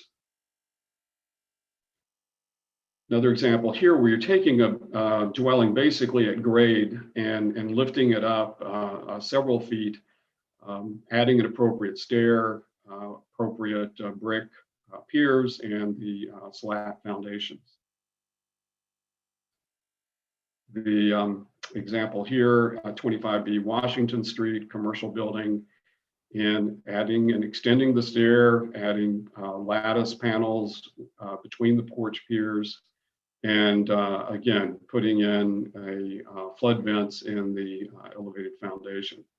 So these are just some of the approaches that we took a look at with the whole question about elevation. And other approaches that we've seen in other communities and other countries, where you really have issues with constant flooding simply to vacate the first floor. We see this in Venice and in Havana, Cuba, like you see here, where you simply leave the first floor and all the living quarters, and you reside on the upper floors instead. And when necessary, relocating the building. And we have examples here of just when it's this constant flooding or erosion, you can just lift the building up and move it to a compatible location in a historic district or on another lot. So this example and the next example shows a commercial building that's lifted in, this is in Cedar Rapids, Iowa, an area that had lots of major flooding in the past decade, and placing that on a more compatible location and elevated through some berming as well as elevated foundation. And you've got an example here in Nantucket of, due again to coastal erosion, a very large building that large dwelling that is relocated back away from the shoreline. So relocation, is another option when all other kind of options simply do not work. So where we are with our guidelines now, the flooding and adaptation and building guidelines that we've prepared are based on national standards, especially those just put out with the NPS. The guidelines include review of completed Preservation Institute of Nantucket projects. They incorporate best practices from published state and local guidelines. And where we are now, the guidelines are in draft form and are being finalized in consultation with the staff, the Nantucket Historical Commission, and the Historic District Commission. And they're available to be viewed on the town's website if you want to take a look and see where we are with those and have any comments. So thank you, I appreciate it. Thank you so much, Phil, for that. Marty, please unmute and share your screen, and the stage is yours.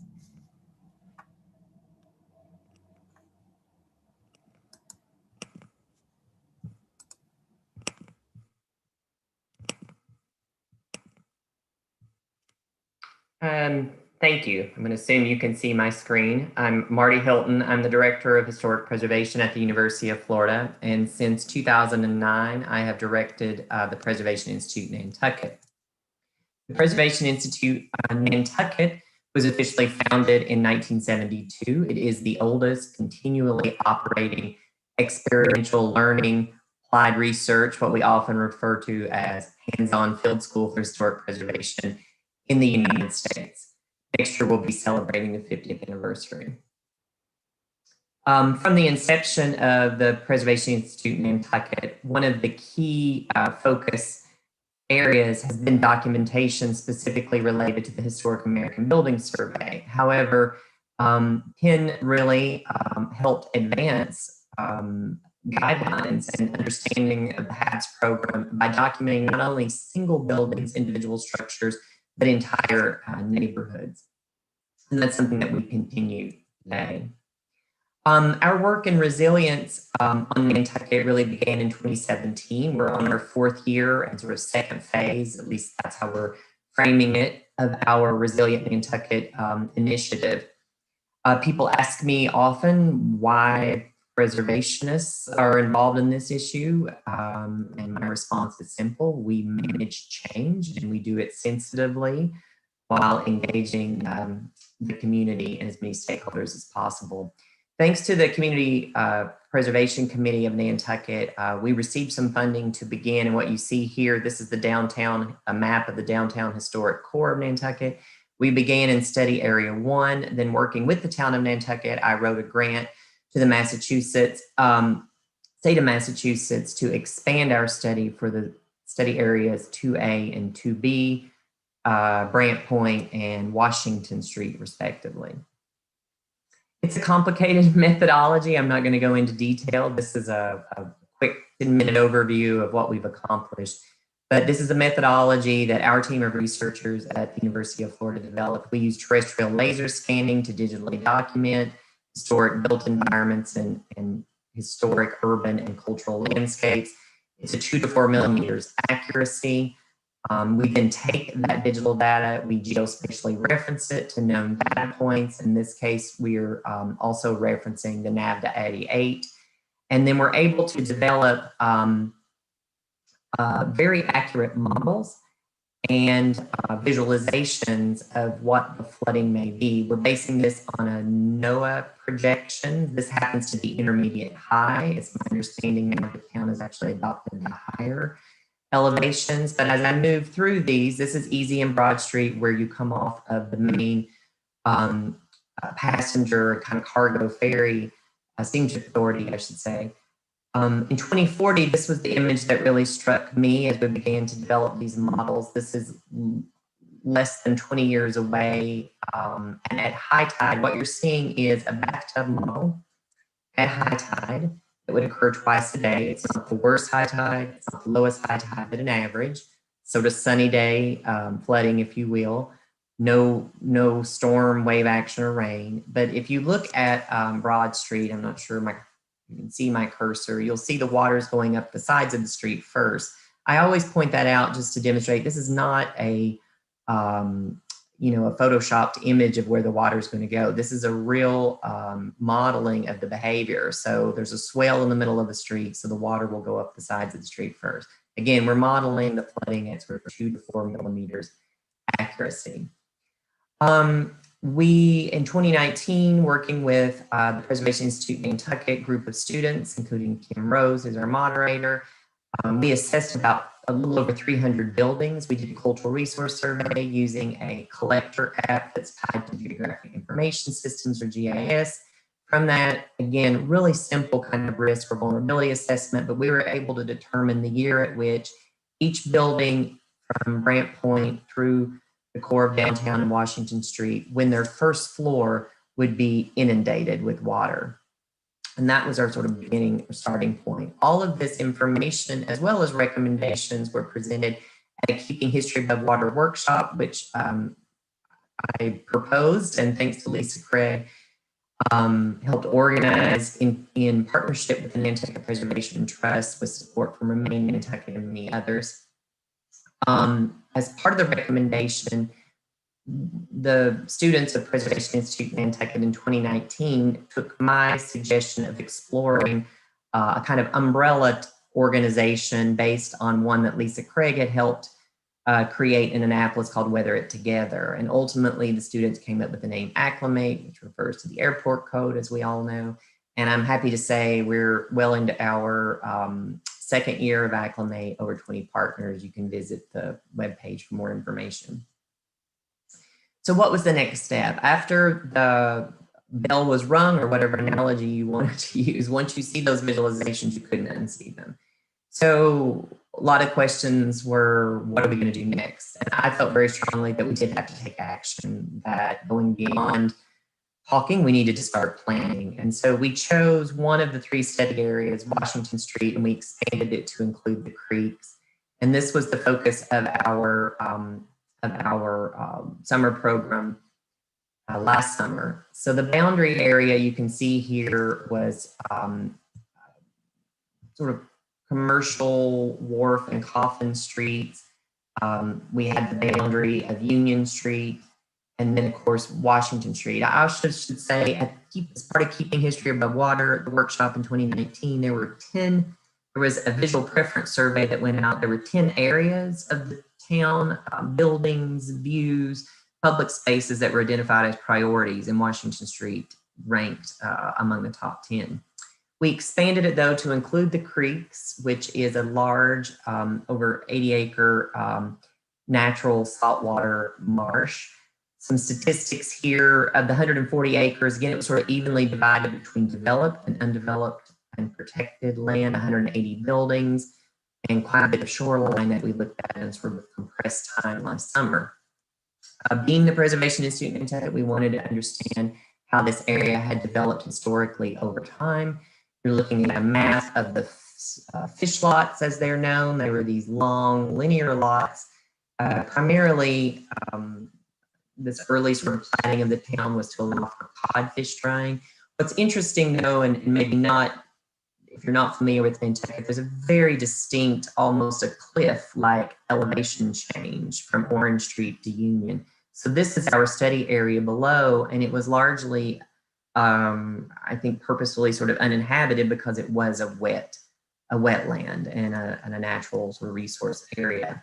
We looked at the development, though, really closely. We're fortunate to have such good maps and photographs and written records of development in Nantucket, in particular this area. We were very interested, you can see in this series of maps, how the creeks, that natural saltwater marsh area, how that actually, where the boundaries of that were historically, and how over time land was filled in and the area was ultimately developed. And this aerial view shows you the Washington Street corridor, the creeks in the lower sort of foreground. And interestingly enough, we have here a dry boat dock. It was almost like an island that was created for the repair of boats. It happens to be this sort of island, if you will, where the Great Harbor Yacht Club exists today. We really took a cultural landscape approach. This is something I know that we've worked closely with Lisa Craig that she has promoted. And I'm very much a believer in looking at both the historic built and natural environments and the tangible and intangible aspects of an area.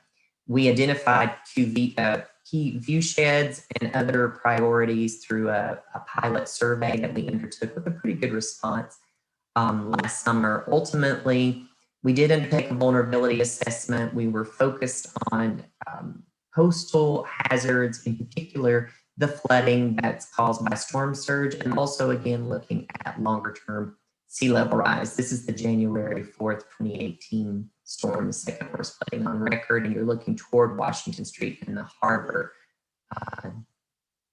We have a lot of maps I'm only going to show you, and I'm sorry the scale may not be so large, but basically we looked in increments of 10, 40, and then about 80 years. Why 40? Because that's, again, using the NOAA intermediate high projections. It may be different with the high projections, which are now have been adopted. But it was sometime between 2050 and 2060 when Washington Street, a major transportation route, would be inundated with water permanently. So what do we do with all this data? Well, we're really focused on what we call a strategy or a framework for resilience and adaptation. And thanks to my co-instructor last summer, Bob Miklos, we kind of adopted this term linear systems, but it's a simple approach really, where as the water moves in, we can begin to look at these linear systems or areas as part of a larger whole, but also distinct with their own set of issues and their own set of threats, and how we treatment basically for each of these steady areas over time. And so this is the 2060 projection. So you can see we're talking about potential living shoreline and adaptation of the existing shoreline to be more resilient. We weren't necessarily talking about a managed retreat, but rather opportunities to re-envision how the harbor master and the town pier might be, as well as an opportunity perhaps with the Great Harbor Yacht Club, and ultimately Union Street, which was perhaps the more historic or some of the older structures, how Union Street could be developed as sort of the last of the linear systems. We also undertook a demonstration project that I've started calling a catalytic project. I think what we did with the visualizations and our modeling were very evocative, and I think helped raise public awareness. But I think now it's time to have these projects and begin to show us a way forward. And thanks to Bob Miklos in Design Lab and the students working at Penn, we took 33 Washington Street, which is owned by the Mitchell Association. We worked with them. This is an existing early 19th century building. It was a house and also an art studio. We relocated or proposed relocating a little art studio cottage. There's a couple in the back, moving that forward and actually creating a kind of a rain garden, freshwater marsh that would eventually be a saltwater marsh, but also proposing a kind of outdoor system that would allow for interpretation and programming to take place. This is a very trafficked, high-profile area for those of you who visit Nantucket, and we thought it was an excellent location for this kind of catalytic project. Just another view from being inside of the rain garden and the sort of series of platforms looking toward the harbor. When we finished last summer, we had a number of follow-up meetings we had a range of consultants. I can't go through all of them, both on and off the island. It was a remarkable group of people who gave of their time very generously. We met with advisors. We kind of refined our recommendations. We presented this information as part of Rescuing History, the Nantucket Preservation Trust Annual Symposium in 2020. We did prepare a cost estimate and sort of understand what it might mean to implement that demonstration project in phases. And now we've made the decision with support of Remain to return back to the Washington Street in the creeks area and expand on our study and even expand the existing report by doing a very specific streetscapes and street studies for each of the streets in the area. And then much thanks to the Great Harbor Yacht Club, which has agreed to work with us as our sort of demonstration or catalytic project, just like 33 Washington, to look more specifically at the impacts of their property. And I always sort of end with, this is the Dreamland Theater being floated across from Grant Point to its current location downtown. It was the second time it was relocated. And I always try to end on a positive note. Sometimes we look at this as being a very daunting challenge, but I think that Nantucket has long been a resilient community, and I think it will continue to be a long resilient community. Again, I'd like to thank Lisa, for including us and being such a strong proponent of our research. I also would like to thank the Osceola Foundation and the Walter Meineke Jr. family, who is the founder of our program, and without them, we wouldn't exist. And they really gave the seed funding to launch Resilient Nantucket. And of course, Remain Nantucket, who's also been such a supporter of our work. So, thank you. Thank you so much, Marty. That was a really great insight into what the program is doing. Cecil and Claire, if you are ready, please unmute and share with us all about your work at Remain and the Envision Resilience Nantucket Challenge. Great. Thanks, Kim. Thanks. And how great that we got to follow Marty, because Marty is truly one of the inspirations for this work that we're doing called the Envision Resilience Challenge. So I'm Cecil Barron Jensen. I'm the executive director of Remain Nantucket. And Claire, if you're running the slides, you can, there we go. Okay, good. So Remain Nantucket and Remain Ventures were established in 2008, thanks to our founders, Wendy and Eric Schmidt. And we have a mission that is dedicated to strengthening and supporting the vitality of downtown Nantucket with projects that are focused specifically on economic, social, and environmental vitality. Over the last couple of years, we've really turned our attention to the environment, and we're interested in issues of resilience and specifically coastal resilience. But we do have a track record of looking at the environment over the years. So some of you may already know our website called Nantucket Footprints, which is a collaborative project. We work with Acclimate amongst many other nonprofits on the island to spread the word about how to decrease our environmental footprint on the island. So there are tips and films and all kinds of stuff at Nantucket Footprints. We've also worked in partnership with the town to help open the first energy office on the island. And we were helpful in starting to hire the island's first recycling coordinator. We worked on a project called Stop the Straw, which was really all about eliminating our just nonstop use of single-use plastics. And that was a really fun campaign because it really did make a difference. You might also know that we helped the students at the Nantucket High School install the first wind turbine on their property. So that's going, an exciting project. The Remain Nantucket has also been really interested in multimodal transportation. And so we've been a big supporter of the WAVE. And we've also helped to build out with the town the network of bike paths across the island, because as you all know, the best way to see Nantucket is from the back of a bicycle. So now let's look at how we got to envision resilience. And, again, Marty, I have to say, your presentation at Keeping History Above Water was really a big inspiration for us. And as you say, it was we were left feeling like it was a really daunting project. And in some ways, I think the town reacted in shock and horror, to be truthful, seeing the images of the water lapping against our beloved downtown. So at Remain, we decided that we wanted to see if we could could partner with the town and with you, Marty, and others to build a much more optimistic image of the future. So the concept for Envision Resilience, we proposed it to Wendy in December 2018.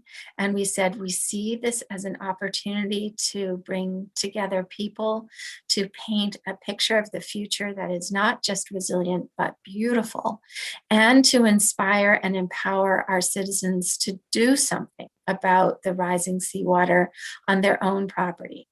So from that idea, Envision Resilience was born. And Envision Resilience has three primary goals. The first is to operate it as a really, I always say, a kick-ass design studio. So it's a supercharged design studio with 5 universities, and Claire's going to tell you more about that.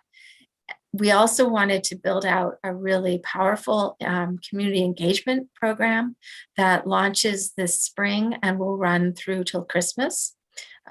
So we've got lots up our sleeve to do for the next 6 months.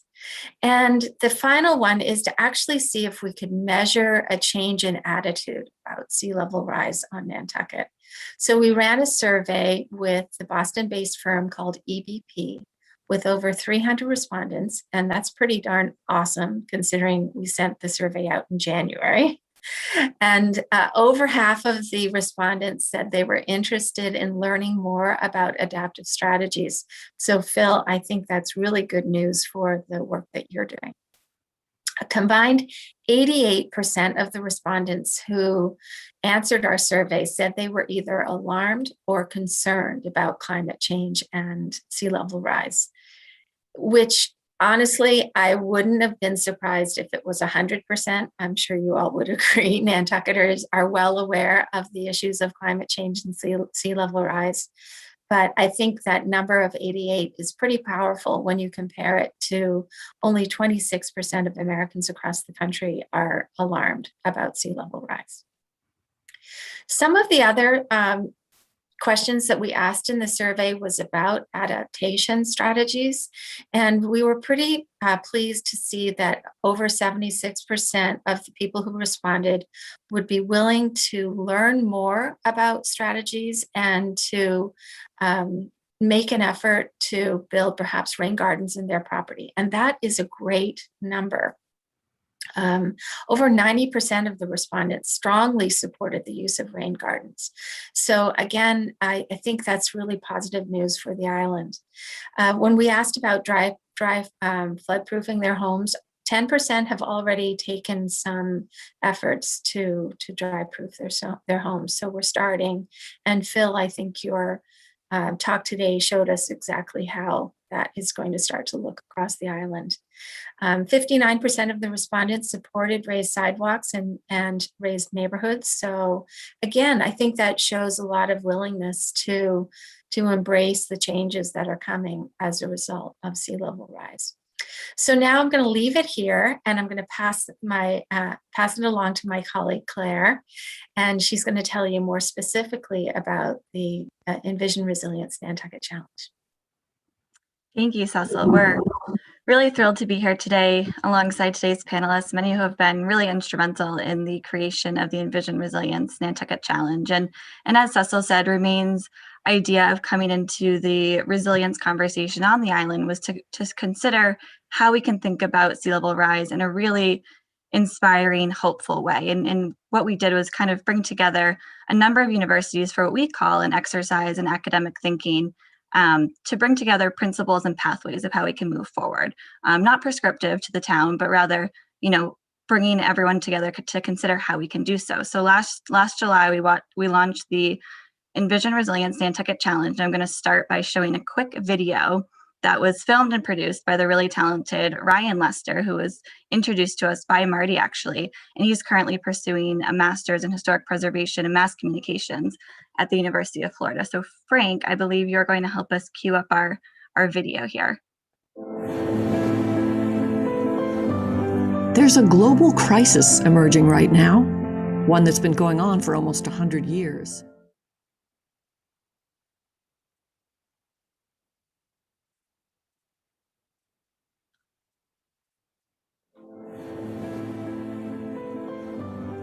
there's a global crisis emerging right now, one that's been going on for almost 100 years. It's the reshaping of the world due to the forces of climate change. In coastal communities, island communities like Nantucket, you see the impact of climate change in sea level rise. And we're already seeing it now. We see it every time there's a big storm, every time there's a super high tide. How are we going to adapt to this? We're vulnerable. How are we going to live in a world where our coastlines will change? And our economy, our society, our environmental connections will all shift. At Remain Nantucket, we thought it would be really interesting to bring together some thinking partners to help us envision a positive direction for the future. What does adaptation here look like?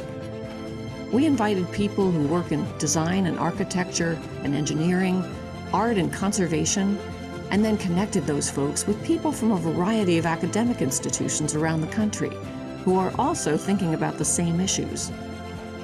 By the spring of 2021, we'll have interdisciplinary teams of graduate students researching, analyzing, and developing proposals for an adaptive Nantucket waterfront.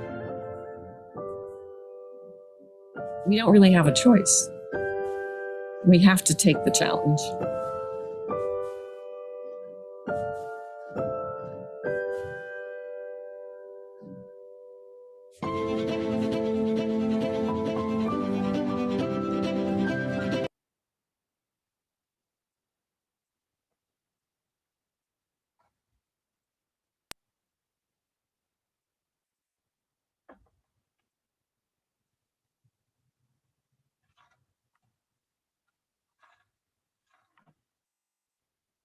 So that was a quick little overview of what the Envision Resilience Nantucket Challenge is. And as you can see, we've begun to take the challenge. And last summer and fall, with the help of Marty and also Bob Miklos, our other co-chair, who is the founding principal of Design Lab Architects, started to bring together leading universities in the world of design and architecture to come together for this challenge. And today, 4 months into this spring 2021 design studio, we're thrilled to have some of the brightest minds in design taking part in the challenge. And we've been really impressed with their work thus far. We have 3 teams from the New England area and 2 schools from Florida. We have the University of Florida and also Miami School of Architecture that brings their own experience as a community on the front lines of sea level rise. I'd like to highlight faculty leads Jeff Carney of Florida, Chris Reed of Harvard, Sonia Chow of Miami, Sarah Carr and Cullen Mabes of Northeastern, and Andre Harwell and Alan Plattis of Yale for their time and collaboration on this endeavor. Each of the schools brings a very unique cohort to the challenge. We have teams ranging in size from 4 to 15 students, both undergraduate and graduate students. And it's been really fascinating to witness each team's unique approach to this challenge. Remain brought together a group of 24 on-island and off-island advisors who are really here on the ground to provide support to the students. They are in fields of conservation, public works, real estate and architecture, as well as art, marine biology, fisheries, and transportation. And we've been really grateful for these advisors who have spent many hours via Zoom and on phone calls doing a number of exercises with the students to really help them feel connected to the island. Beyond these contributions of our advisory committee, the students have taken it upon themselves to look into the insights and narratives of Nantucket residents for context and inspiration. The Northeastern team recently conducted a photo mapping exercise with local community members, and the Harvard team has been gathering social narratives from the perspectives of islanders in local ecology and history. So with the help of our Nantucket advisors, and of course, Marty Hilton, as you'll see with our mapping, we determined 3 study areas for the students to focus on during this design studio. We picked Grant Point study area, that's our first study area. We also selected downtown Nantucket, the historic district, as well as Washington Street and the Creeks. And with these 3 study areas in mind, we've tasked the teams to visually create impactful designs that could enable coastal communities, not just Nantucket, but coastal communities around the country and around the world even, to imagine a future under sea level rise. We asked that adaptive design strategies include their approach to the challenge, individual components, including building scale, as well as an overall plan for a given study area, plans at different time scales using 2030, 2060, and 2100 in line with the town's coastal resilience planning time increments. We asked them how their designs and adaptations will fit into a broader community vision, as well as collective opportunities that their designs will provide. Within that, we've also asked that they address the history and development of Nantucket, context analysis as it relates to the island's policies and regulation and the states, residents and community values, vulnerability assessment, benchmarks, as well as implementation. We also ran a very robust 10-week speaker series. This wrapped earlier this month and brought from around the country really renowned speakers who delivered inspiring and really thought-provoking lectures on sea level rise through a number of lenses. We spoke about finance and coastal real estate risk, historic policy, and human dynamics and decision making. All of these lectures are recorded and available on our website. And they're a really excellent resource, not just for Nantucket community members, planners, town folks. These are great for any other coastal community as well. So currently, the students are in kind of their final phase of putting together design proposals, and we're having an internal jury review next week with a really excellent group of professionals. Our juries include Ann Tate, Julia Cezerniak, Harrison Fraker, Gary Hildebrand, Alan Schulman, Cleary Larkin, Iñaki Alday, and Kate Orff. We envision this being a really valuable experience for the student groups to provide feedback from these professionals that they can then incorporate into their final design proposals. And if the midterm reviews that we had the pleasure of seeing were any indication, I think we're going to continue to be very both impressed and inspired by the work that they have done. So we invite all of you to join us on June 2nd, either in person, socially distanced and safely outdoors at a really great location, or virtually as well, to see the presentation of the final design proposals to the community. This is a really great opportunity for everyone in our town, as well as other coastal communities, to really imagine what we might look like in the future. And we're hoping that the student work will answer some questions like, how do we envision living with rising water? Do we flee, or can we choose to embrace sea level rise as an opportunity? Can we meet this challenge creatively and maybe even beautifully? Design proposals of the 5 participating teams are going to then be showcased in the Thomas Macy Warehouse on Strait Wharf in downtown Nantucket. We're opening that exhibition in June of 2021. It's a really excellent location, as Holly Backus made note of during her presentation yesterday. We know that the building itself is threatened by sea level rise, as she kind of showcased with that great 1940s photo. So we're developing this exhibition in partnership with the Nantucket Historic Association, as well as the Artist Association of Nantucket. And it's really an exploration of the history of Nantucket's relationship with water and the island's resiliency and ability to adapt again and again. And we hope that the community and all of you watching today, tuning in, will be just as inspired as we have been throughout this challenge, and when we get to unveil the excellent work of the students who have really been putting in quite the effort, some over multiple time zones, collaborating on this endeavor. So thank you, and you can learn a lot more about our challenge, as well as dive into all of the huge library of resources that we have, as well as the recorded lectures that I made mention of. Thank you so much, Claire, and thank you to all of our speakers as well. Instead of doing a break, we are going to transition to a question and answer session. So if you would like to pose any questions to any of our speakers, please do so in the Q&A, but we do have a few questions that have come through. Marty, there was a question specifically for you. Has there been a consideration of raising the level of Union Street itself by several feet, or elevating Union Street houses along its harbor east side to a new grade? If you're there, Marty. He may have stepped away from his computer. Let's see. I'm here. I just can't. I can't. And someone's turned my video off. Sorry. Oh no, you're fine. You're fine. Let's see. I don't have control of it. Yes. So the proposal coming out of last summer was to actually elevate all of the buildings along Union Street, their first floors, to the same exact level. Now that would change somewhat the historic character, but the buildings, would still have a kind of, because of their height, there would still be, it wouldn't be a sort of monotonous, if you will, streetscape, but there would still be that kind of variety. if they're all aligned to their first floors to the same elevated height, then the street itself could be raised to that height, or perhaps a kind of pier system with bridges over to front doors could be implemented. We were looking at that strategy for actually all of the streets in the Washington Street area, and we'll continue to examine that this summer. Perfect. Thank you so much. And Claire, there was a question for you about how this challenge and the results and the discussions that are going to come out of it might be shared with the town itself, whether that's presenting at meetings or anything along those lines. Are there plans in the works? That's a great question. Thank you, Kim. You know, the June 2nd event is a public presentation, and we really hope that as many people, you know, from all pockets of the island are able to come and really be inspired and just start to consider how we can learn to live with water. We'd be happy to present, you know, to any group that we'd be asked to, and all of the, you know, most of the student work will be posted to our website in addition to being on display at the exhibition.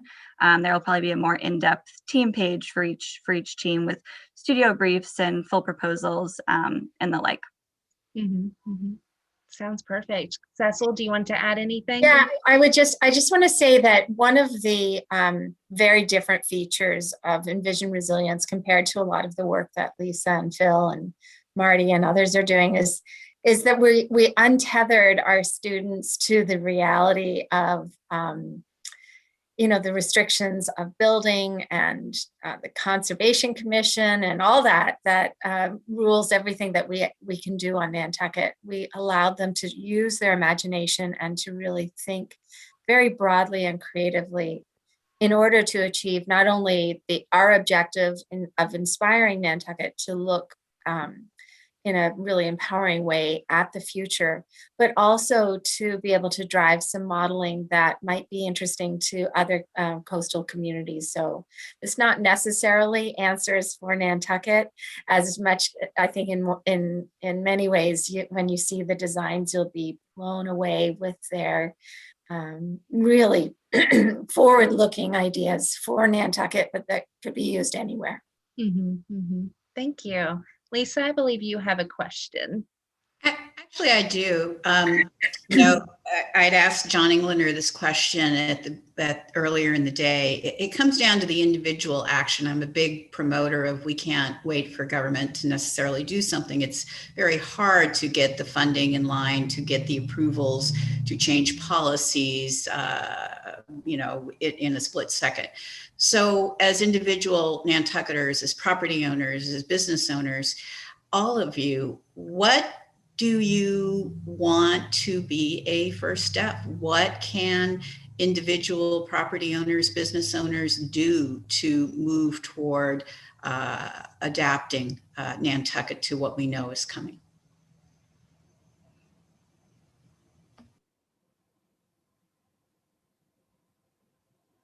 Do you want me to try to answer that? Is that for me?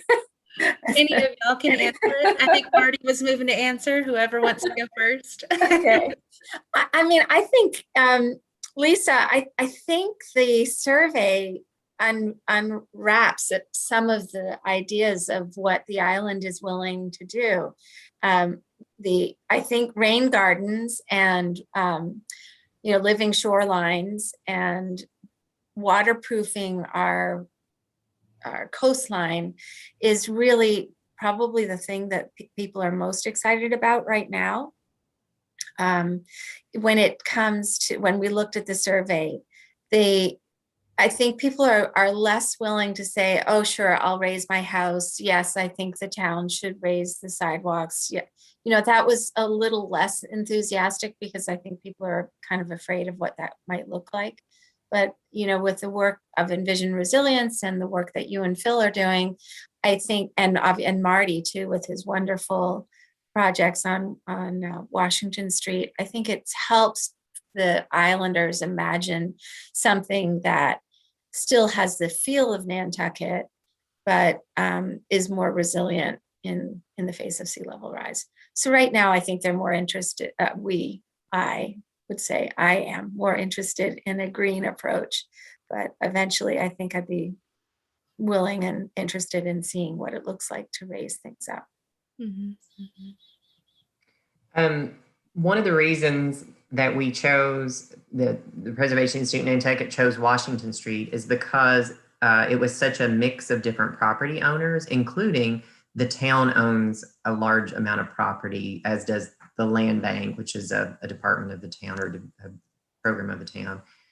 But also Mariah Mitchell. And I think that I applaud them for exploring or allowing us to explore with them the opportunity of this, what I'm calling a catalytic project, because I think that's what's going to take. Individual property owners, as Cecil's indicated, may be hesitant beyond rain gardens or changing your approach to landscape. We might have to give up some of those hydrangeas, but I get that, like change is tough, but I think that longstanding institutions, and we have so many of them, the Historical Society, Mariah Mitchell, could really be the leaders in showing how you do a rain garden, right? And helping monitor it and see how it works over time. So I think the island has these amazing cultural art, other institutions, the Nantucket Conservation Foundation. I could go on and on, but I think they're really helping lead the way. Yeah, in some ways, Nantucket is very much a microcosm of everything else that's going on in the world, and it leads to a good practice ground for all of these different outreach events and research and everything, because it is very densely packed with everything that the rest of the world may have a little spread out. And part of that deals with, what do you anticipate to be the applicability or the life beyond the island of your respective projects?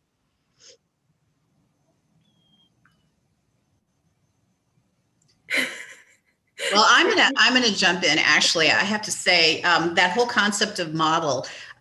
Marty and I were talking earlier about the fact that there is a model for Nantucket that can be replicated in a process way, certainly, and in a collaborative partnership building way with other coastal communities in particular. St. Augustine has done that effectively as well. So we've got this northeast, southeast approach in extremely important historic and culturally significant communities.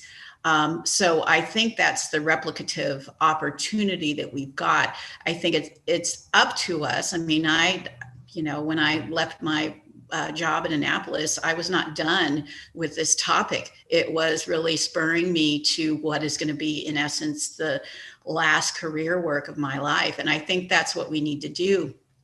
Is we need to demonstrate, get these models out there, share them with other communities, and then we need to train that next generation of young people, because this is an ongoing issue. It's not just how we're dealing with development impacts and the need for additional housing and the reuse and adaptation of buildings for their economic value.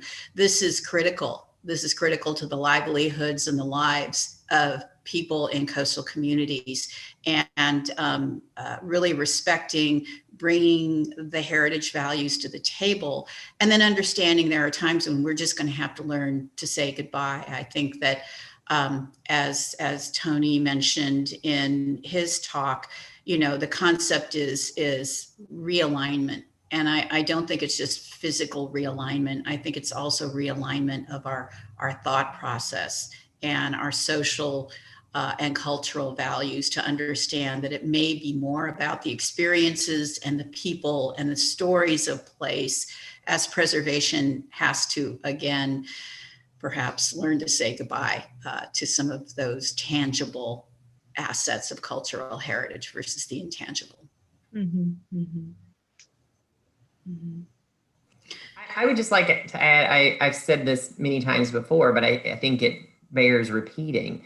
The Nantucket that we've all come to love and that we visit is not a late 18th century, early 19th century whaling village. It was amazingly transformed in the middle of the 20th century. Those 300 buildings that we documented in 2019, they were about 11 to 13% that actually were from the whaling period. The majority of those buildings, 75% were 20th century, 45% were built after World War II, 1945. So this is not the first time. We're getting ready to have a major transformation of Nantucket. And that's what we're planning for. We've done it before, or the community's done it before, and I think. Perfect. Cecil, would you like to have the last word? I would just say that I am so inspired by working with the students and seeing the work that they're doing, and being the privileged position of sitting in on those Wednesday night lectures that I know, Kim, you've been participating in as well. There are so many brilliant brains being turned to this to turn their attention to this topic. And I think it is, I know it's very scary. It is as Marty just said, it's a massive shift that's happening on the island, but I come away from it very encouraged, because I do think that the next generation has really got their sights on what the change is going to look like, and they're not going to settle for something that isn't anything but magnificent.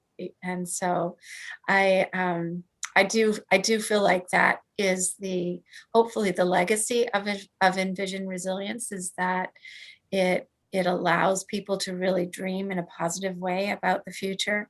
And we would like nothing more than this idea of bringing multiple university teams together to work on a design studio. We'd love to have it replicated elsewhere. So another community is welcome to pick up this idea and carry it along, and allow the students to continue to work and study on real life problems of sea level rise. Perfect. Thank you so much, Cecil. I really appreciate that. And I appreciate all of you taking time today to talk with our attendees and everybody else.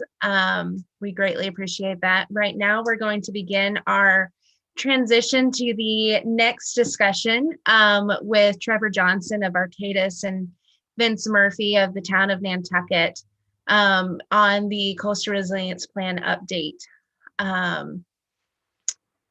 Let's see, I think we are getting that through now. We have magic happening in the background while we're doing that presentation transition. Good to go. Thank you. Okay. Hello, hi Vince, hi Trevor, how are y'all? Terrific, thank you very much. Good, I will let y'all take over, and thank you so much for being here. Thank you very much, Kim. I'm just going to go over one or two things extremely quickly before I turn this over to Trevor. I want to just say very quickly and very briefly thank you to everyone so far for some great presentations, and to the Craig Group for some wonderful organization. It's been wonderful so far. So we're going to be talking primarily, Trevor's going to be talking about the Coastal Resilience Plan, which began in October 2020. This is a project with the Coastal Resilience Advisory Committee, and this committee has done tremendous work so far. They have done exceptional amount of heavy lifting to get the conversation on this off the ground on the town's behalf. And briefly, I'd like to publicly thank everyone and name check everyone, including the chair, Mary Longacre, Matt Fee, the representative from the Select Board, Gary Beller, who represents the Committee of Non-Voting Taxpayers, Sarah Boyce, as an at-large member, Peter Brace, who serves as the vice chair as well as representing the Harbour and Shellfish Advisory Board, Graham Dervish, who serves as an at-large member, Ian Golding, who represents the Conservation Commission, Fritz McClure, who represents the Planning Board, and Jen Carberg, who represents the Nantucket Conservation Foundation. This committee has brought forward one of the first pieces of policy for the town to deal with sea level rise, which was accepted by the Select Board last September. This is an interim policy until it gets replaced by a more complete policy that will come from the Coastal Resilience Plan.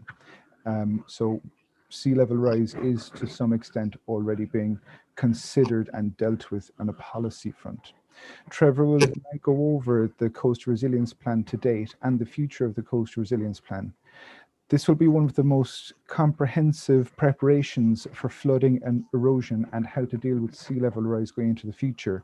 And it builds on the work that has happened so far with this with this set of presentations, and also the report that will come from Resilient Nantucket Designs for Adaptation. And it also builds on the work of the HMP. Trevor, thank you very much. All yours. Thanks, Vince. Can you hear me all right? Great. Thanks to everybody for inviting us here today to talk about the Coastal Resilience Plan. We're really excited. We're about midway through the project, and so it's a great time to kind of report on what we've been up to so far and where we're headed over the next 6 or so months. So share my screen here to walk through a presentation. Just a moment.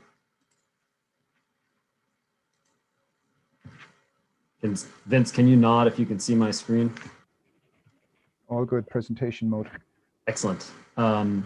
So great, here to talk about the Nantucket Coastal Resilience Plan. Vince gave a great overview. I do have a lot to go over, so I'm gonna move fast, but I will say that everything that's covered here is also going to be covered in our mid-project report that we'll be releasing in the next week or so on the town's website. So anything here that you'd like to explore in greater depth, we do encourage you to take a look at that report when it's released.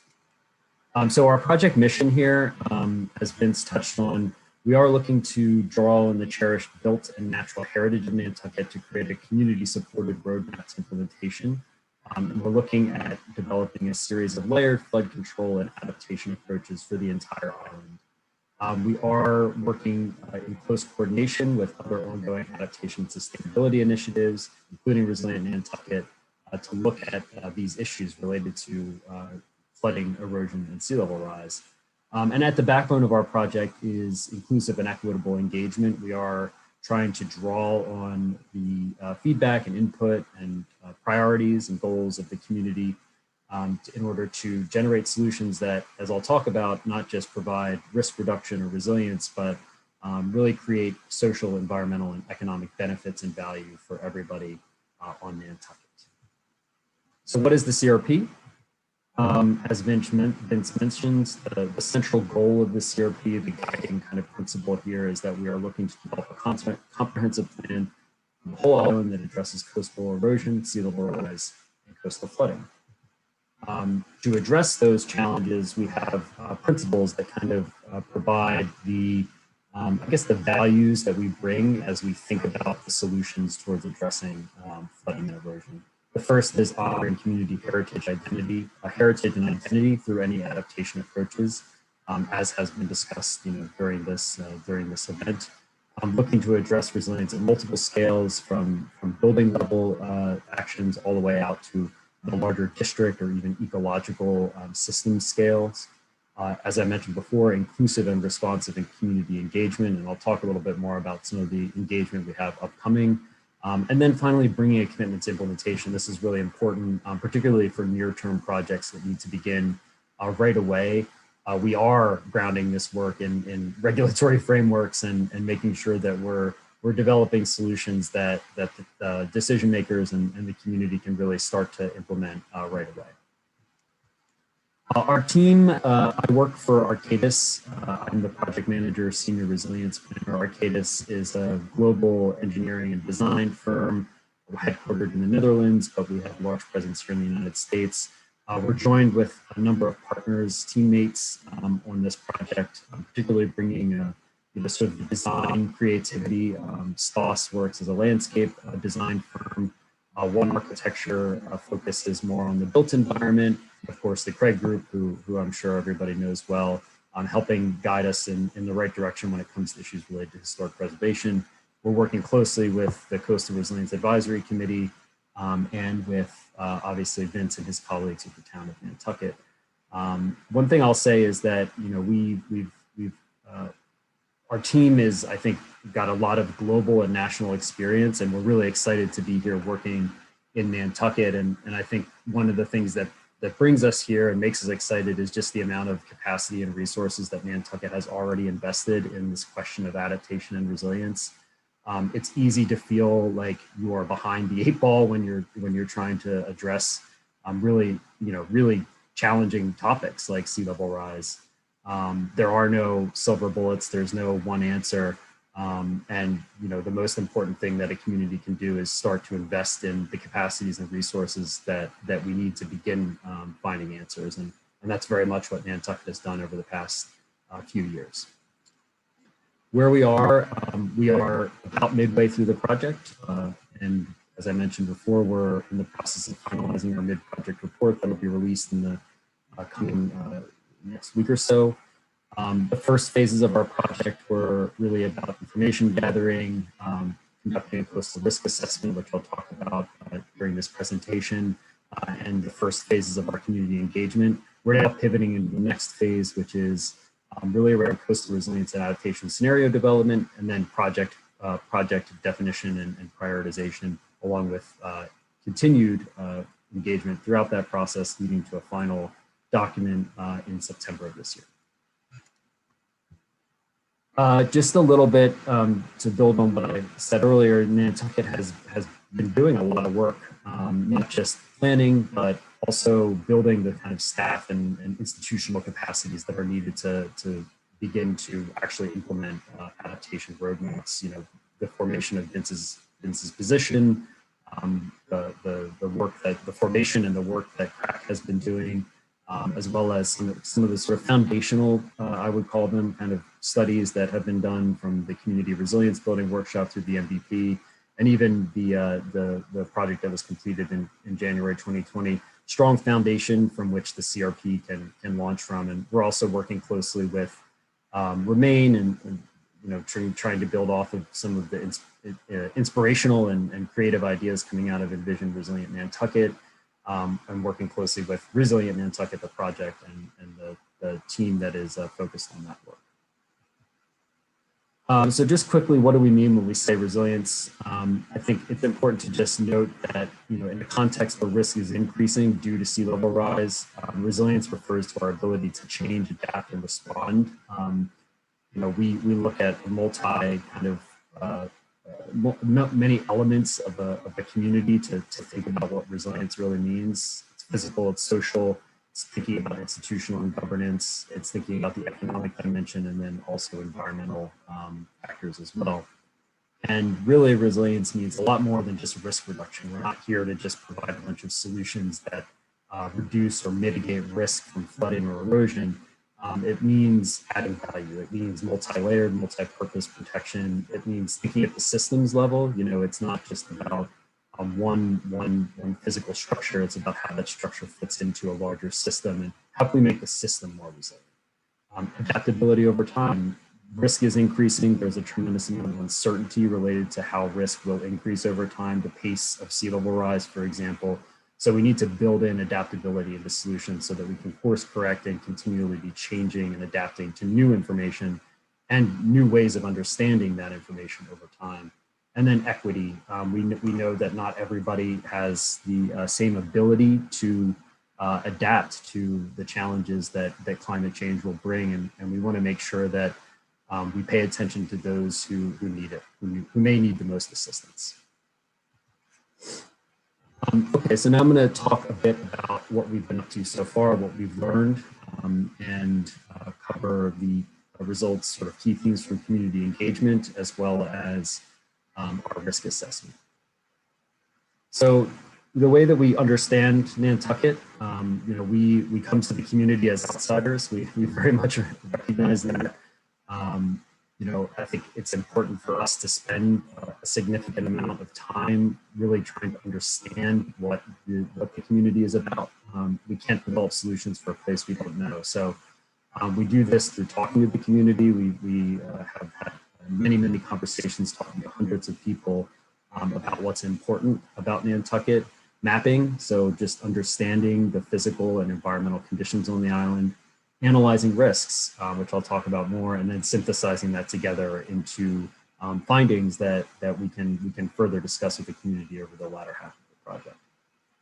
And a lot of that results in images, and maps that we've created through our first kind of phase of existing conditions analysis. This map shows the sort of coastal hazards today, related to significant storm events, like coastal floods from nor'easters and hurricanes, tidal flooding during monthly or daily or annual high tides, and then of course erosion hazard areas that are projected to happen over the coming 50 years to end of century.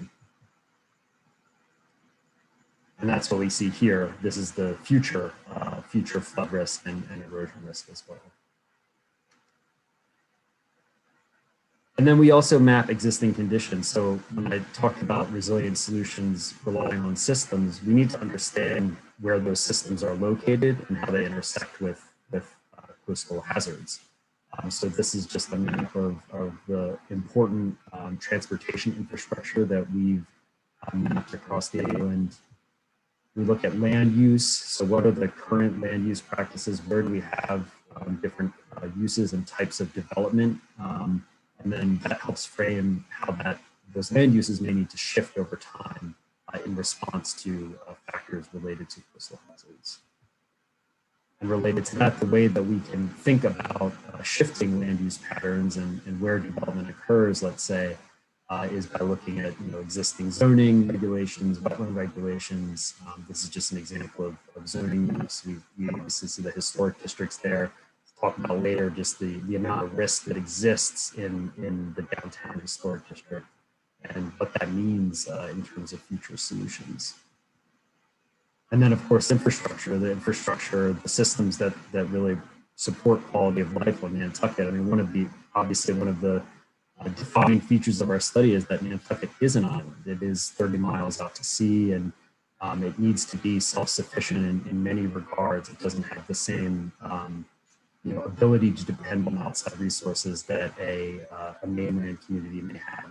And so thinking about the systems that support quality of life, it's critically important that we build in the redundancies and other measures to support safety, but also just overall well-being in the event of disaster. So just to talk a little bit about what we've heard from the community, we've talked to a number of folks during our first phase of the project, where we undertook a little bit of a listening tour, going to a wide variety of town departments, commissions, boards, as well as some of the key kind of advocacy and nonprofit organizations on the island to really just hear what's important. And that was very, I think, illuminating for us. And we had some key themes that came out of those conversations. But we're then supplemented by our first open house, which was held on January 28th of this year. We had about 160 people in attendance, which was wonderful.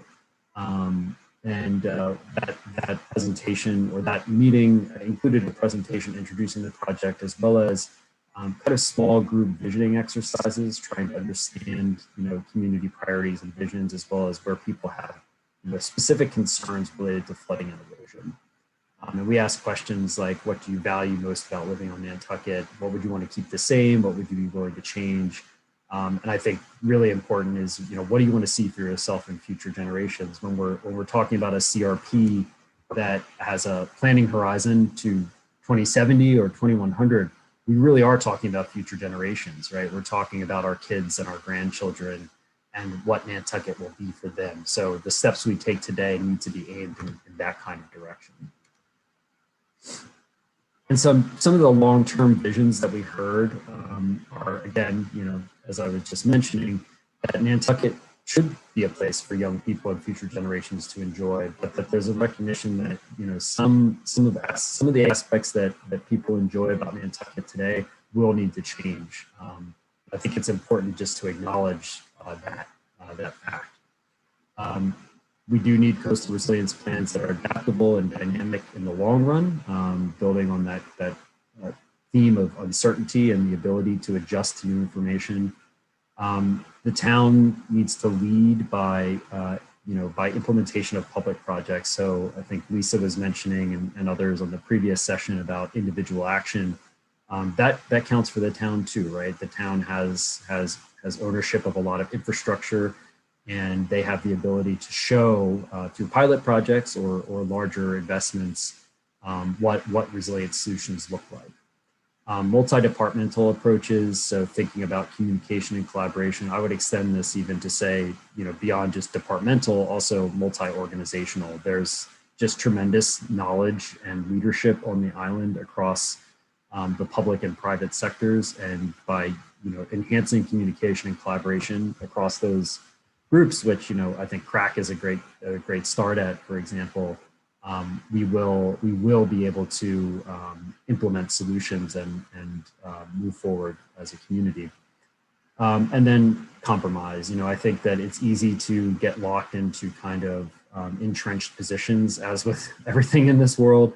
But ultimately, there's no single answer, right? And everybody will have to give a little to get a little in order to make sure that we do have a Nantucket that is there for future generations to enjoy.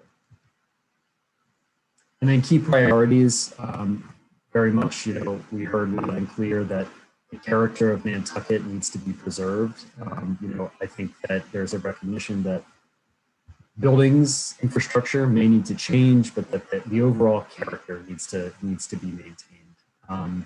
There's certainly an emphasis on nature-based solutions and the need to maintain the ecological character of the island. Protecting critical infrastructure, I'll talk more about that in a moment. Building on a diverse range of public voices, something that we're working to make sure that we're doing, making sure we're bringing as many people to the table as possible, and then that the CRP must be clear and actionable, which is another way of saying implementable. So the coastal hazards, as I mentioned, we're looking at tidal flooding, which is flooding that occurs during high tides. It can happen every day, it can happen every month, it can happen during spring or seasonal high tides. You'll see here flooding that's happening when there's not a storm event, blue sky flooding, sunny day flooding. Coastal flooding is flooding that occurs when we have a storm event. Coastal erosion, also created by storm events, even those storms that pass 400 miles off in the distance. Groundwater emergence, sort of the hidden threat, if you will, related to sea level rise. That's water that's coming through the ground and really difficult to mitigate and poses a number of really significant challenges. And then finally, stormwater. We're not looking in depth at this for the CRP, but it's an important consideration because if you're keeping water out from the ocean, that means you're also keeping water in that's coming from the sky. And so you need to consider the implications of stormwater management as you're managing water that may be coming from the ocean or through the ground. So those are the hazards. How do we get to risk? Risk, as I'm sure many folks know, is the kind of multiplication of the probability that an event might occur, and the probabilities are going to increase over time due to sea level rise, and then what happens when that event occurs. So if nothing happens, then we don't have a significant risk. But if we do have consequence, if buildings are damaged, if businesses are disrupted, then we have risk, and we can measure what that risk means in a variety of ways. And that's what we've done as part of this project. And then adaptation and resilience is really our way of lessening the consequence. We can't necessarily change that risks that an event will occur. We can't change storm events. As try as we might, there's a certain sea level rise that is going to happen regardless of how much greenhouse gas we reduce in the decades ahead. And likely we're going to see a significant amount of sea level rise over the next 50 to 70 years. And so we need to adapt and build our resilience to reduce those consequences. We do the risk assessment really to understand kind of the no action scenario. So what happens if we do nothing? And that helps us understand and communicate what that means for Nantucket. What will the risk to buildings, infrastructure, community assets and services, and natural resources be? And then that is the foundation to help make the case for investments or action in coastal resilience. And as you'll see in a moment, our assessment does evaluate this in terms of dollars, because that's really the way that we measure the cost effectiveness of different types of solutions. So the key findings from our risk analysis, again, looking at both coastal flooding and erosion, is that a little under 3,500 structures, 3,438 structures to be exact, are at risk through 2070, and that results in $1.2 billion in cumulative expected damages over that time period. What that means is that Overall, the annualized risk, when you add it all up and discount it back to present value, there's $1.2 billion, which is very likely an underestimate, given that this is only looking at structures. You know, it's not looking at damage to, or the cost rather, of loss of service to parks, or the ecological damage that might be accrued. So 1.2 billion, a lot of money, likely conservative. Likely an underestimate of the actual total dollar amount. 86% of the at-risk buildings are residential. 7% are commercial, but they account for 26% of the total risk. And that's because that 1.2 billion, it includes direct damage to buildings. That is, you know, structural damage, but it also includes economic damage. So the induced cascading economic impacts of flooding if a business is out of service for, you know, a certain number of days. That's why you see that 26% of the total risk coming from commercial buildings. 41% of the at-risk buildings are historic, and they account for 64% of the total risk. We also looked at, you know, the economy of Nantucket is driven by tourism, right? And we can measure the impacts of flooding on tourism by looking at impacts to buildings that support the tourism industry. So 7% of the buildings are tourism related, but they account for 26% of the total risk. And that again is because of the economic importance of those buildings to Nantucket. And then community facilities, these are the places that the Nantucket community relies on for well-being and for life safety, places like fire stations and police stations and libraries and museums. 33 of these facilities are at risk, and they result in over $46 million in expected damage. I know I'm running a little bit behind time, so I'm not going to cover all of the details on the data here, which I do have slides to support, but I would just point to the mid-project report when it's released that has all of this in much greater detail than I'm going over here. I think this one is a good one to just touch on for a moment, because it does show the kind of spatial distribution of that risk across Nantucket. And what it shows is, you know, this real concentration, not surprisingly, of course, of the risk located in downtown. You know, that is the epicenter of Nantucket. It is the place where most people go most people think of downtown when they think of Nantucket, and in particular places like the Steamboat Wharf, where we have, you know, perhaps the most critical piece of infrastructure in all of Nantucket located there, as well as, you know, many buildings and so forth. So much of the risk is located there, including buildings that have very high risk, largest buildings, as you see in the sort of purple circles. Other areas with concentrations of risk, you know, Nantucket, very vulnerable to both flooding and erosion. And so we see, you know, significant risk to residential properties. And then along the South Shore, where maybe risk of flooding is less, but we do see significant risk of erosion over the next 50 years. Interestingly, you know, the much of the conversation we heard from the community is related to the risk of erosion. And I think because it's so drastic and it's so present, actually, when we look at the cumulative risk over time, and the probability of flooding over time and how that's going to increase, we see that 65% of the total risk on Nantucket is actually due to flooding. And that's projected over the next 50 years to affect 2,578 structures. Only 17% of that risk is due to erosion and about 470 structures that exist today. And then 19% is those structures, 390 or so, that have combined risk from flooding and erosion. That is, you know, they have a risk of seeing flooding over the next 50 years, but they also may be impacted by erosion over that same time horizon. I won't dwell on this. This is just an indication of the different uses, and you'll see here that, you know, residential is obviously accounts for a significant number of you know, the vast majority of the buildings at risk. This is a slide on tourism. Again, you see that commercial structures here account for most of the risk, but also community facilities and services, and then transportation infrastructure as well. And then historic structures, just to touch on this for a moment. We looked at the two local historic districts. You can see in downtown there's 617 structures within the historic district that are vulnerable. And the two bars are sort of the direct physical damage to the building. And then the darker blue is the sort of economic and social disruption costs related to that. And the majority of the buildings here are buildings that may not be in the historic districts, but are accounted for in the Massachusetts Historical Commission inventory, and including that just because we know that, you know, everything on Nantucket has some contribution to the historic character, and the island overall, of course, is a National Historic Landmark. And so, you know, we want to be able to capture the buildings that may not be in the local historic district, but contribute to that historic character that people cherish.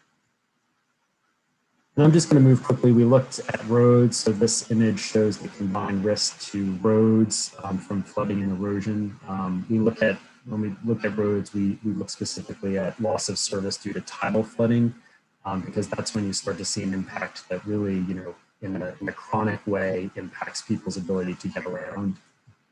We look at, you know, bridges, risk to bridges when bridges may lose service, as well as I mentioned, the tidal impacts.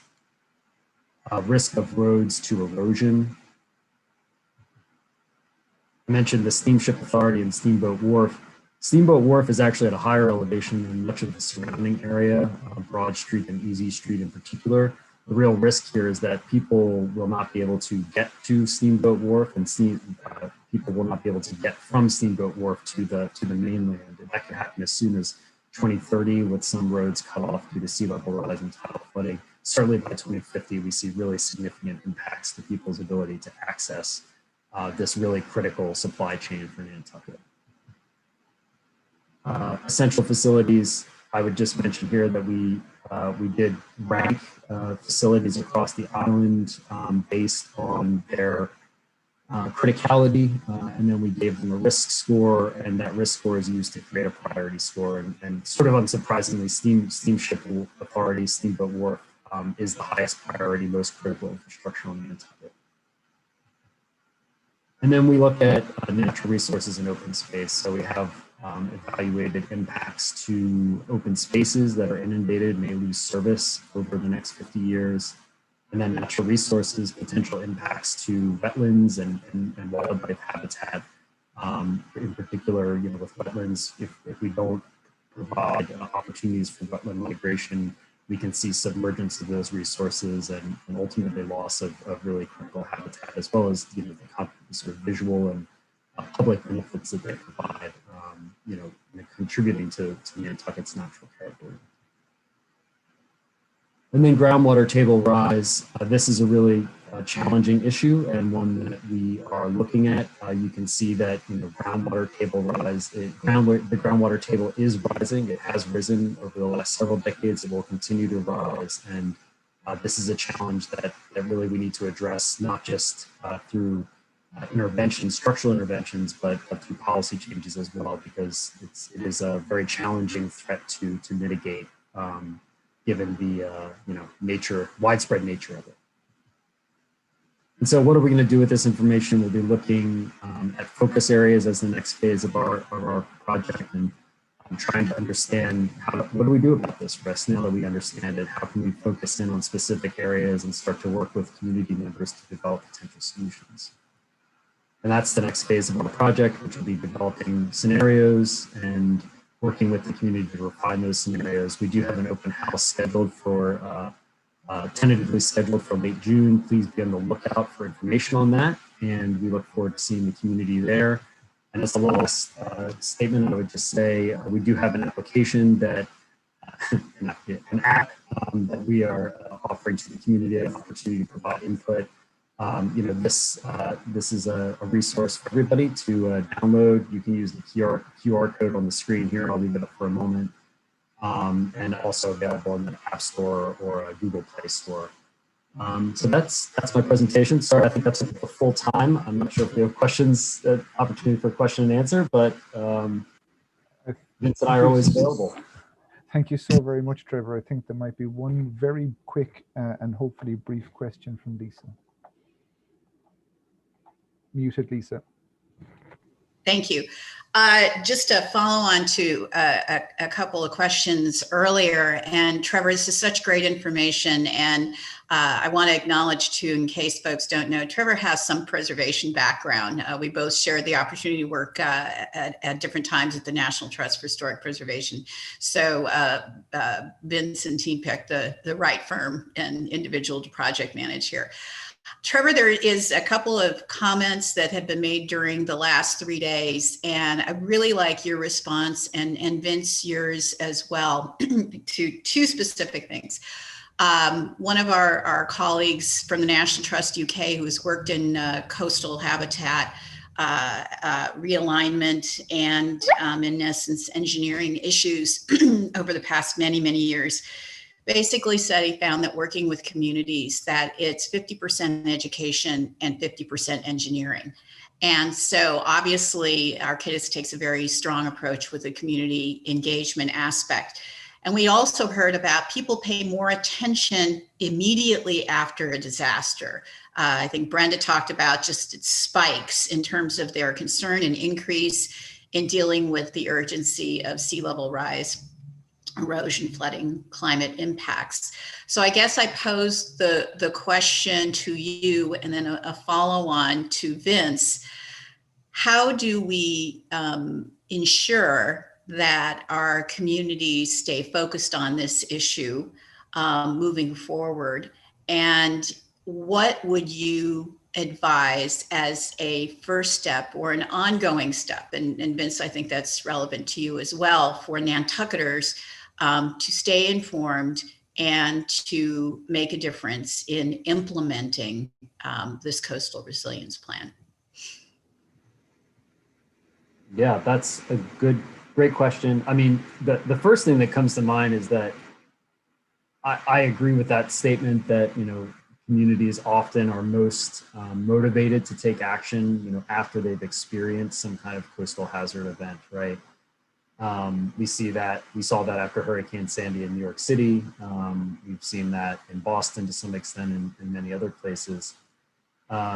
Nantucket, one of the unusual things about Nantucket is people are accustomed to living with the ocean. You can't ignore the ocean if you're on Nantucket, and flooding occurs on Nantucket, you know, as almost a routine matter. I think people have really adopted a kind of living with water approach that we don't see in most other communities that we work with.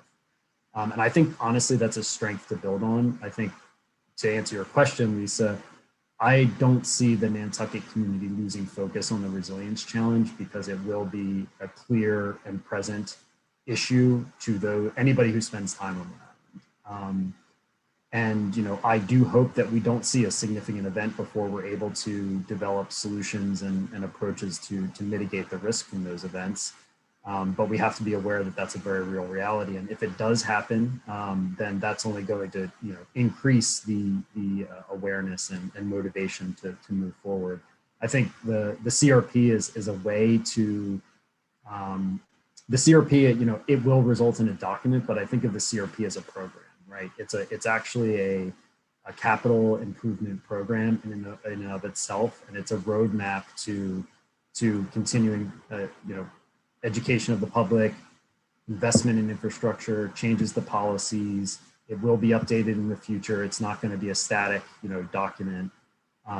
So I think that's really the way that we continue to orient the community around a shared set of steps.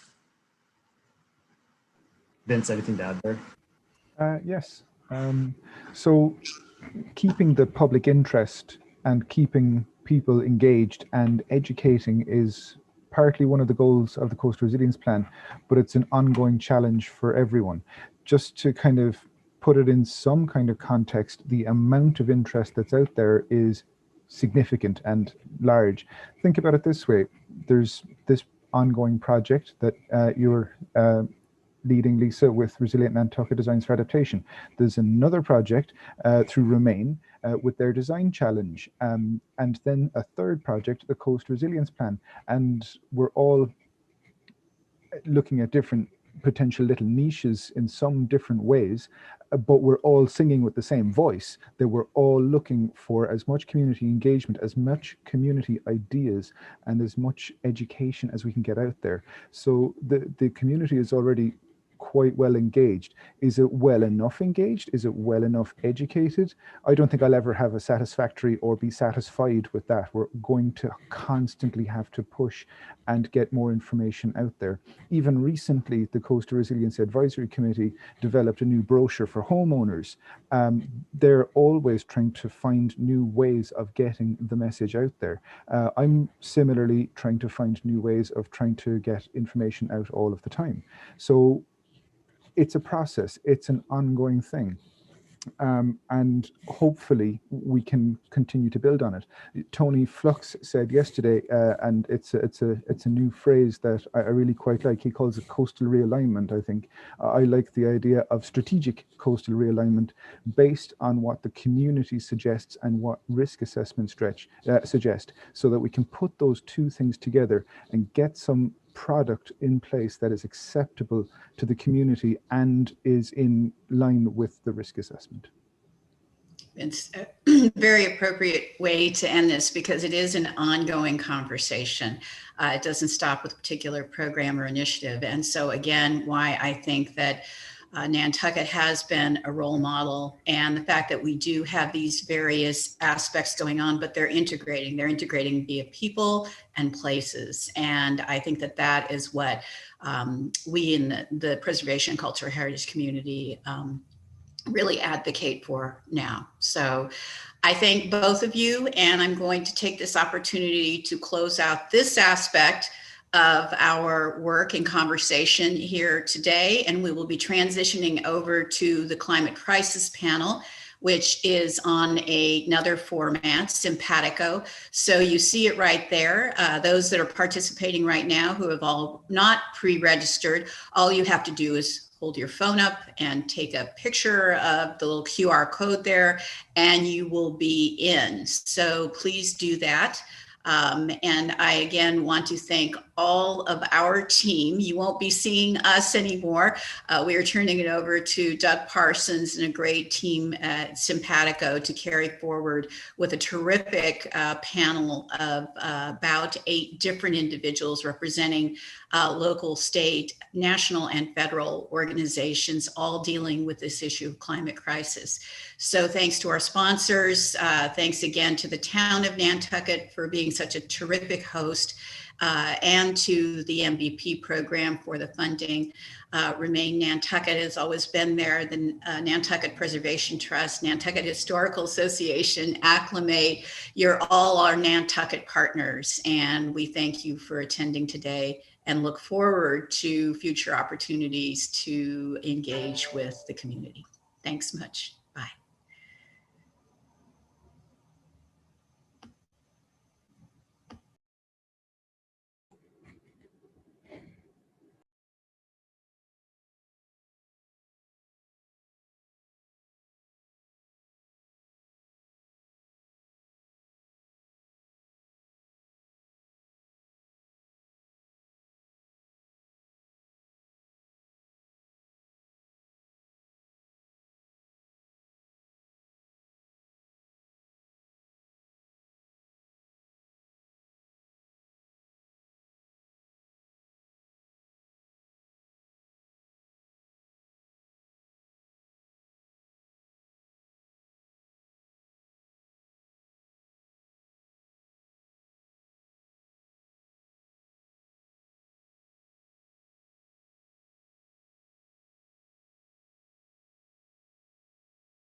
Hi, my name's Lisa Craig, and I'm the coordinator for the Resilient Nantucket Forum.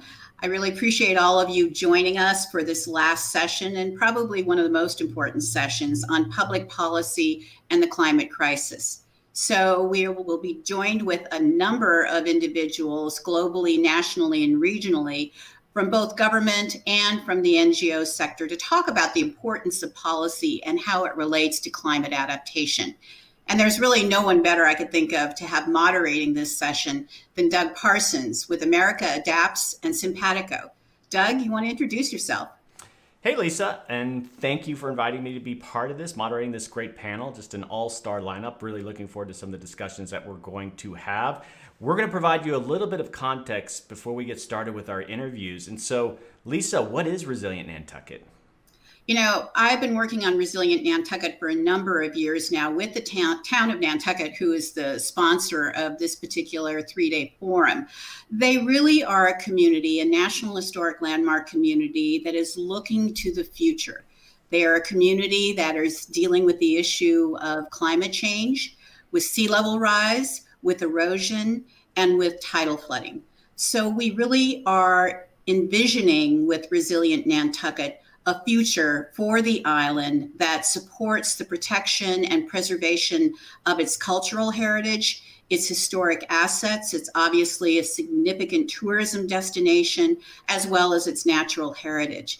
And the reality is, Resilient Nantucket is the means by which a dialogue is beginning, is ongoing, and will continue throughout this forum into other activities that the island has in place, a coastal resilience plan being one of those that is the follow-on to Resilient Nantucket. So it's really important to basically encourage engagement from the community and to bring best practices, is what we've tried to do with this forum for the past 3 days.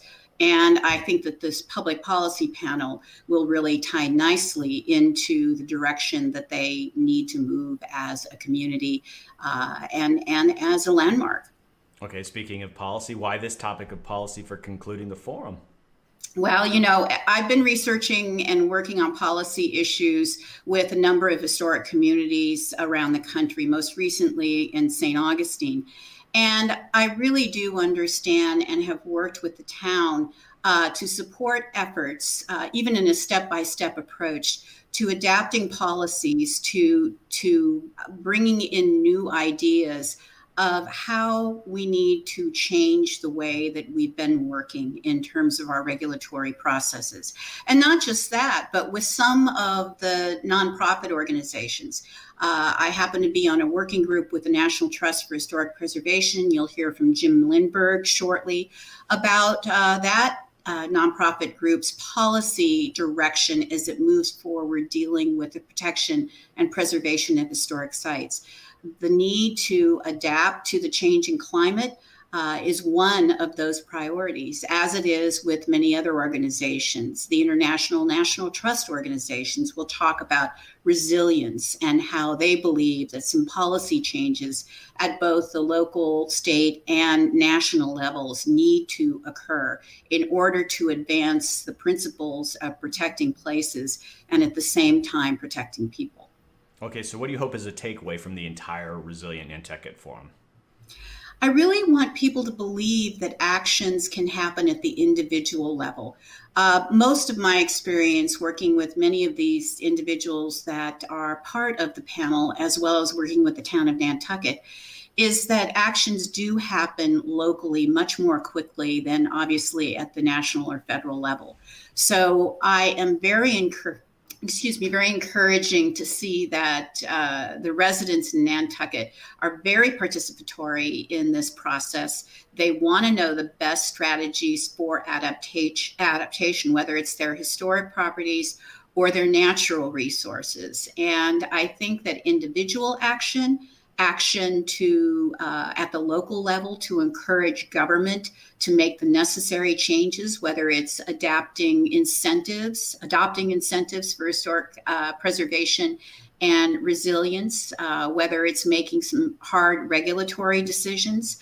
and whether it's financing. How do we find the funding to do what needs to be done to adapt our historic communities for future conditions? So I do believe that this is an opportunity for a takeaway to be, what do I do as a Nantucketer? What do I do as a private property owner? What do I do to spur my local and state leaders to action on the climate crisis? Okay, well, let's jump right into this forum. We've got some great people on this panel that are going to share their stories. And so thanks again for inviting me to do this, Lisa. But yeah, let's get started. Great. Thanks so much, Doug. Welcome, everyone. Thanks to Lisa for kicking things off. For those watching, please ask questions in the Simpatico chat room. And I encourage you to use your social media as you're watching. Our team will try to retweet. Now let's hear from our panel. I'm going to talk one-on-one with all the panelists, and then we'll have several panel discussions where everyone can weigh in. Okay, joining me first is Representative Dylan Fernandez. Hi, Dylan. Welcome to the panel. Great to be with you, Doug. All right, you're first, so let's get this going. Okay, what areas do you represent? Let's just kind of get grounding of where you're coming from. Yeah, so I represent all of Nantucket, all of Martha's Vineyard, a little part of Falmouth down here on Cape Cod, and another island chain stretching out between the islands. So I represent more coastline than any other legislator in Massachusetts by a long shot. Okay, so you must be encouraged by what you're seeing at this forum. I mean, it's 3 days on a topic that you've obviously prioritized and as part of your day job. Yeah, absolutely. I mean, you know, for me, I come at this issue from a couple different angles. Like as a millennial, there is no issue that's going to impact my generation and my children's generation more than that of climate change and its effects. And as a coastal legislator, this is an issue that is going to deeply impact my community. It's one that my constituents care a lot about. And so, you know, this is a problem that is happening at a far faster pace, and its impacts will be much more catastrophic than what I think a lot of people realize, perhaps not tuning into this forum. I bet people are very well informed. But, you know, I don't think your average citizen knows that 4 of the 5 mass extinctions on our planet were caused by climate change, the most infamous erasing 96% of species, and it was set off when emissions warmed the planet 5 degrees. And the climate change unfolding in front of our eyes right now is on the same scale as previous warming events that led to mass extinction. But while those played out over millennia, this one is playing out over my and my children's lifetime. And right now we are on pace to blow by the Paris Agreement of 2 degrees and reach about 4.5 degrees by the end of the century if we don't take really dramatic action. And even at 2 degrees, the band around the equator becomes largely uninhabitable, and hundreds of millions of human lives will be threatened. And so, you know, in 1992, the United Nations first established a climate change framework. And since then, about half of global emissions have been emitted since that framework. So we have been knowingly and complicitly killing our planet and ourselves, and most devastatingly, future generations for 30 years. And so as a relatively young public figure of sorts, I also come out with a fair amount of anger for lack of action. But in Massachusetts, we're really setting a different path. One I think a lot of residents can be proud about. Well, okay, so you're in a unique position. We always want to talk to legislators, and I'm from Florida originally, worked there, and they're tiptoeing and actually doing legislation around climate change. But you're doing this, right? There's some bills that you've been working on. Yeah, so I think one, we just passed the largest bill in Massachusetts history around climate change. This is a huge omnibus piece. Gets to net zero by 2050, halves emissions by 2030 off of 1990 baseline levels, which is more aggressive than what's but set up by the federal government. And it's not aspirational. These are very clear guidelines, and there's a very clear roadmap on how to get there. And so it sets 5-year limits and then subsector sublimits for different parts of the economy. And so it's a very specific path on how we're going to hit that goal rather than just setting out an aspirational goal and hopefully hitting it. And because that is codified, if Massachusetts is not hitting that, then it can be sued and it can lose in court and can be forced to do what this law says it's going to do. One big part of it is around offshore wind. This is an area that I think we can take a lot of pride in Massachusetts. We were the first state, speaking about state legislation, to pass utility scale offshore wind procurement. We led the nation with 1,600 megawatt procurement. We were the first actor on this. We just saw the Biden administration say last week they want to do 30 gigawatts by 2030. And so this is another example of how, we live in this wonderful federation of states, and they're all little kind of petri dishes of beacons of change. And so this is an example of Massachusetts really setting the tone for the rest of the nation. Okay, so we're just scratching the surface here, but we're going to have a larger discussion in the panel discussion. I'm going to be moving on to the next panelist. Thank you, Dylan. And joining me now is Brenda Eswurzel from, she's the Director of Climate Science at the Union of Concerned Scientists. Hey, Brenda. Hey, how are you? Good to join you. Sorry for the tech delay. No, that's how these things work, right? We have tech delays. Okay, well, thanks. First off, Union of Concerned Scientists, world famous organization, but could you briefly give us some background on what that organization? Sure. We're over 50 years old. We are a science-based nonprofit that really looks at trying to find practical solutions to some of the world's most pressing problems, including climate change. So what you just heard is really important, what happened in Massachusetts and the passage of these types of legislation that are more in line with the science, going to net zero by mid-century, having aggressive targets by the end of this decade.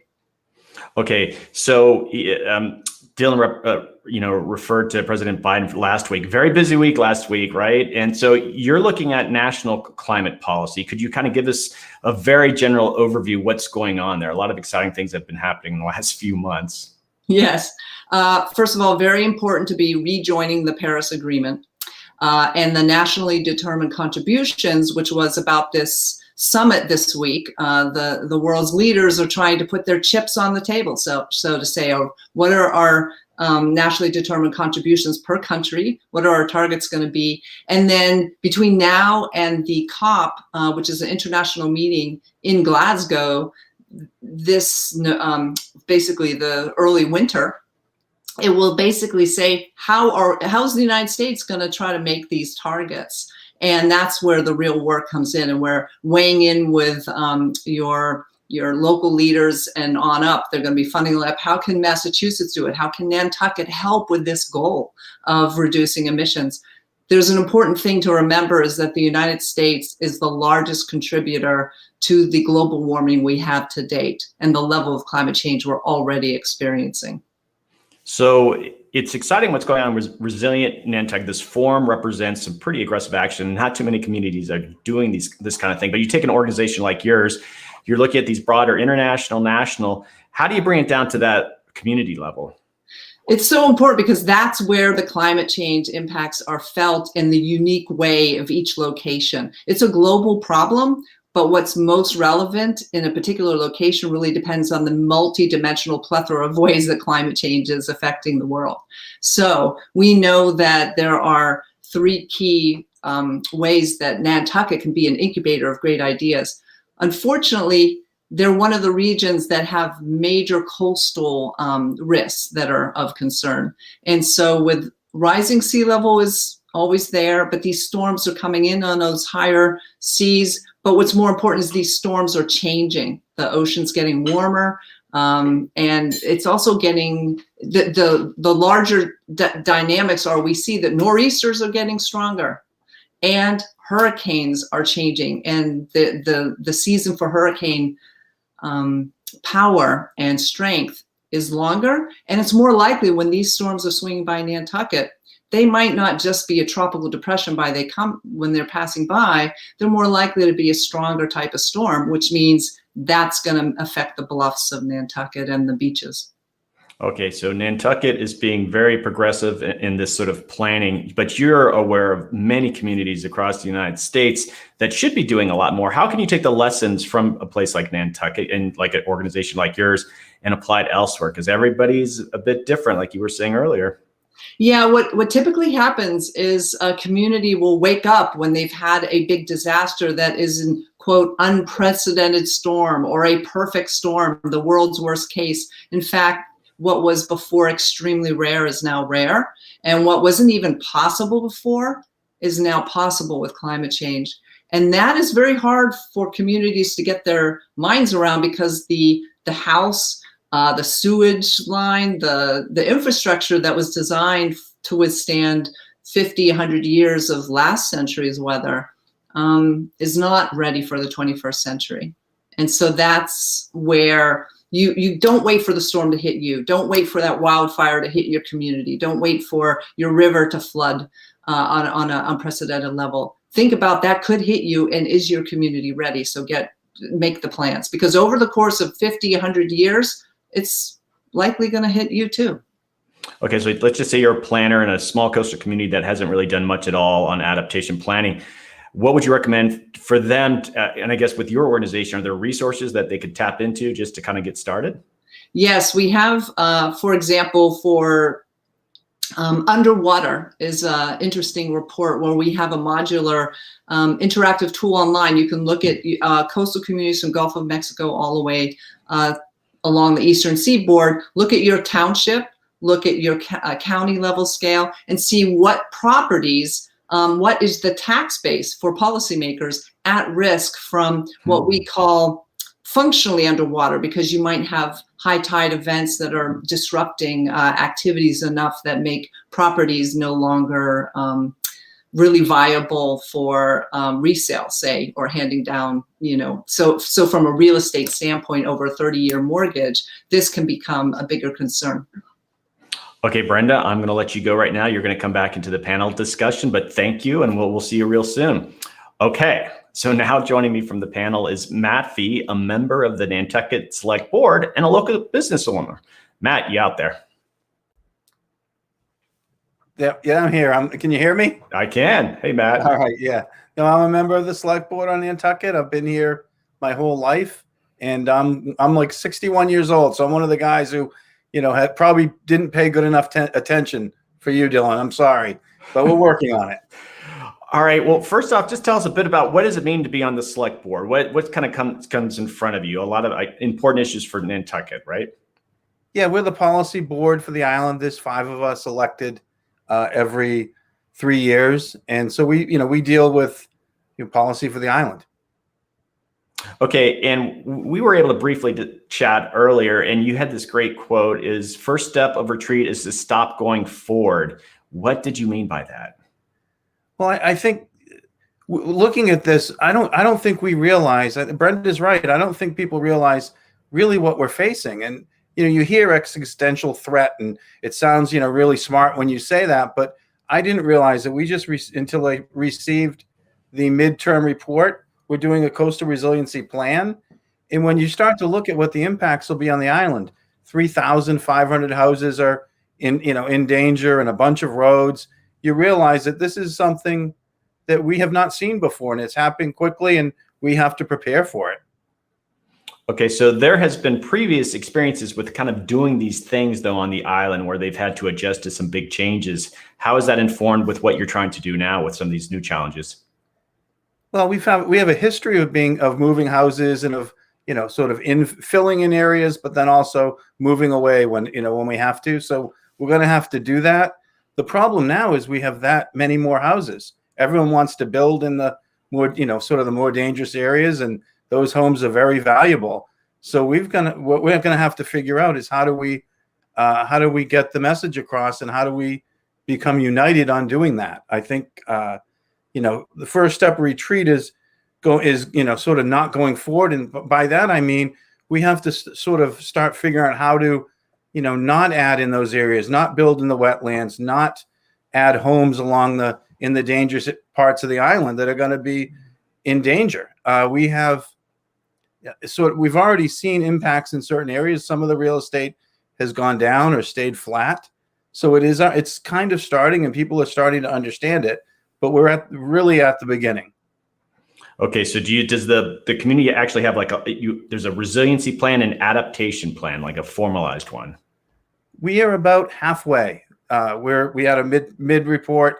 We are, and what that will do, it's going to, basically, I'll give you the quick coastal risk to homes, businesses, infrastructure, and natural resources will increase across the island to the end of the century.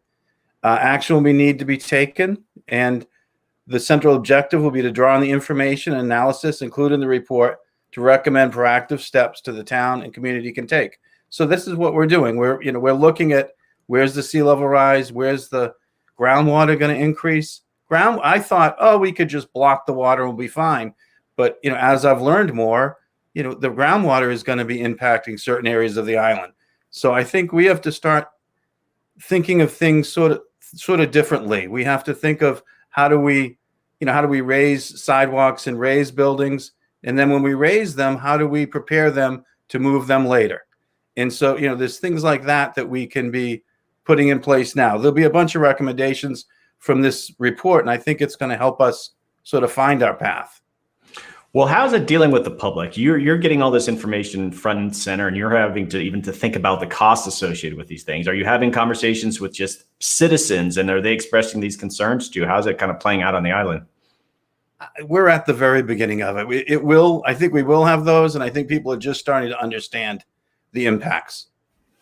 And, I just want to end this with, you also gave me a quote from your mom. It said, "Don't sweat the small stuff," and you're applying it to this climate adaptation stuff. What did you mean? She'd be really happy to hear you quote her. Okay.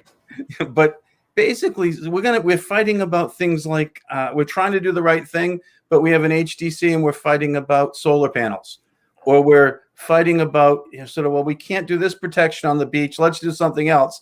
So we're fighting about all things that in the scheme of things are really small. This is a huge issue, and we're going to have to do things that we didn't think, we never would thought we would have to do. And so, we've got to stop. We're great at saying no to something as an island, but after a while we argue and figure it out. And, I think we're going to get there. Okay, Matt, I'm going to have you return for the panel discussion. Appreciate you just introducing some of the work that you're going on, but thank you so much. Thank you. All right, now joining me from the panel is Mary Beth Groff, the Hazard Mitigation and Climate Adaptation Coordinator for the Massachusetts Emergency Management Agency. Hey, Mary Beth, you out there? You're muted. You can just... Thanks. There you go. Nice to hear you. Nice to hear you now too. Thanks, Mary Beth, for joining me. And I'm very excited that even by your position, I bet you're probably the first or one of the first positions of adaptation coordinator in the state. Is that right? Yeah. So, I've been with MEMA for 9 years now, and I was the hazard mitigation planner to begin with. And so we in the emergency management world have been, adapting to climate. And so whether you call it hazard mitigation, whether you call it climate adaptation, emergency management has been the typical owner, if you will, or the facilitator in the FEMA world anyways, for the hazard mitigation assistance programs. And so, as you know, every municipality, state, local is required to have a FEMA approved hazard mitigation plan in order to be eligible for any of their pre and post disaster funding. So Massachusetts, actually, before the Disaster Mitigation Act of 2000, we were one of the first states in the country to actually have a hazard mitigation plan. Our first was in 1986. And so, we've had an approved plan ever since. And then in 2016, we recognized the need to start thinking about and integrating climate change into our hazard mitigation plan. So it was at that point that we started to partner very closely with the Executive Office of Energy and Environmental Affairs. And out of that was born the combined hazard mitigation and climate adaptation plan. It was born out of the Governor Baker's Executive Order 569, which required us to do that. So after that, 2018, the Environmental Bond Bill came into place. That actually codified the executive order. It also created a $2.4 billion bond bill, as well as over $200 million authorized for climate change adaptation. Okay, so the whole field of hazard mitigation, and could you briefly describe, I mean, there's an assumption, like, what does that really mean? What are you sort of planning for there? And it kind of lent itself really nicely because this adaptation is this almost this new emerging area. And there's so much overlap between the two, right? It is. And they're very, I've always said that they're basically one and the same, or the same, two sides of the same coin. One from hazard mitigation has always, like I said, has kind of been led by the emergency management world because we understand disasters, we understand where all the, the damage could be, but we also work very closely with our partners and our local communities to understand that. And so in Massachusetts, we also created out of the bond bill, we created the MVP program, the Municipal Vulnerability Preparedness Program. And those two planning mechanisms are done really in conjunction. We created a crosswalk so the two plans can be integrated together. So that is actually increased participation for our hazard mitigation plans in the Commonwealth. And we're already at 89% of MVP communities. So that's fantastic. Well, you heard just now, Matt Fee just said they're halfway through, well, sort of halfway through the planning in Nantucket around some of this adaptation planning. How important is the actual planning process in all this? It's probably the most important part, because one of the key pieces that you have to do is you have to bring together your stakeholders. And it is imperative that you have everybody at the table and the right people at the table. And when I say that, meaning all aspects of local government, not just the emergency managers, not just the urban planners, but your DPWs, your budget folks, anybody who lives in the community. And this is also, even though it's government driven, it is the individual homeowners or the individual person's opportunity to inform the plan from their perspective. Okay, and planning obviously is very important to kind of make sure you're on the right path, but then funding in some ways is even more important. And how does that factor into what you're doing and you're working with these local communities? Sure. So that's a big issue for everybody. Funding, it's not only the federal piece, but you have your local piece. And it's really important that from a local community, from a locality perspective, that they're looking across all their programs to ensure that they're leveraging as much as they can between their own programs, but also with the state and the federal programs. So it's really understanding all of your funding mechanisms and really sitting down and looking at them to make sure that you are doing that. And we're going to do that through the Resilience Mass Action Team and through the SHMCAP, the State Hazard Mitigation Plan, to ensure that we're doing that at the state level as well. Well, I think you're there as a research state agency, but more communities that are starting to think about doing this planning. How can they be more aware of what you're doing? I mean, you guys do a lot of communication. How can they reach out to you and I guess tap into your expertise? Sure. So we have the Resilience Mass, it's resilientma.org. It's a climate change clearinghouse, and it holds all of our data and all of the information. And it's just it's a wealth of information and data and information for anybody to take and use. We are also going to be coming out with some training tools, so that will really help inform planning processes as well. Okay, great, Mary Beth. We are going to jump into a broader panel now, and hopefully we can get some more questions from folks. Sure. But thank you so much. Thank you. All right, folks, we are going to have all the people I just talked to. We're going to come back and do a panel here. So hopefully we'll have a bit of fun here and follow up on some of the topics that they brought up. So come on, guys, jump in here. There's Dylan.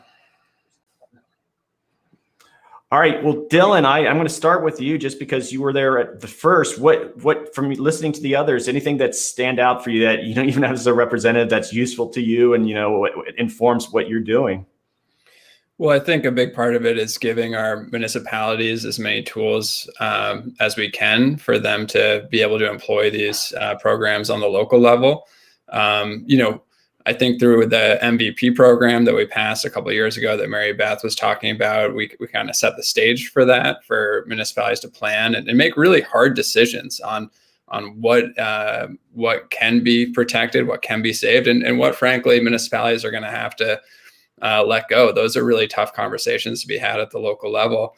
I think to Matt's point around, Nantucket is a historic district, putting solar panels up can run into issues. How do we give municipalities the tools, not only around adaptation, but also around mitigation. And through the last climate bill we just passed, a big part of this was revamping our building code. And so now municipalities like Nantucket and any municipality in the state can adopt a net zero building code, which expands upon our previous stretch code that we had.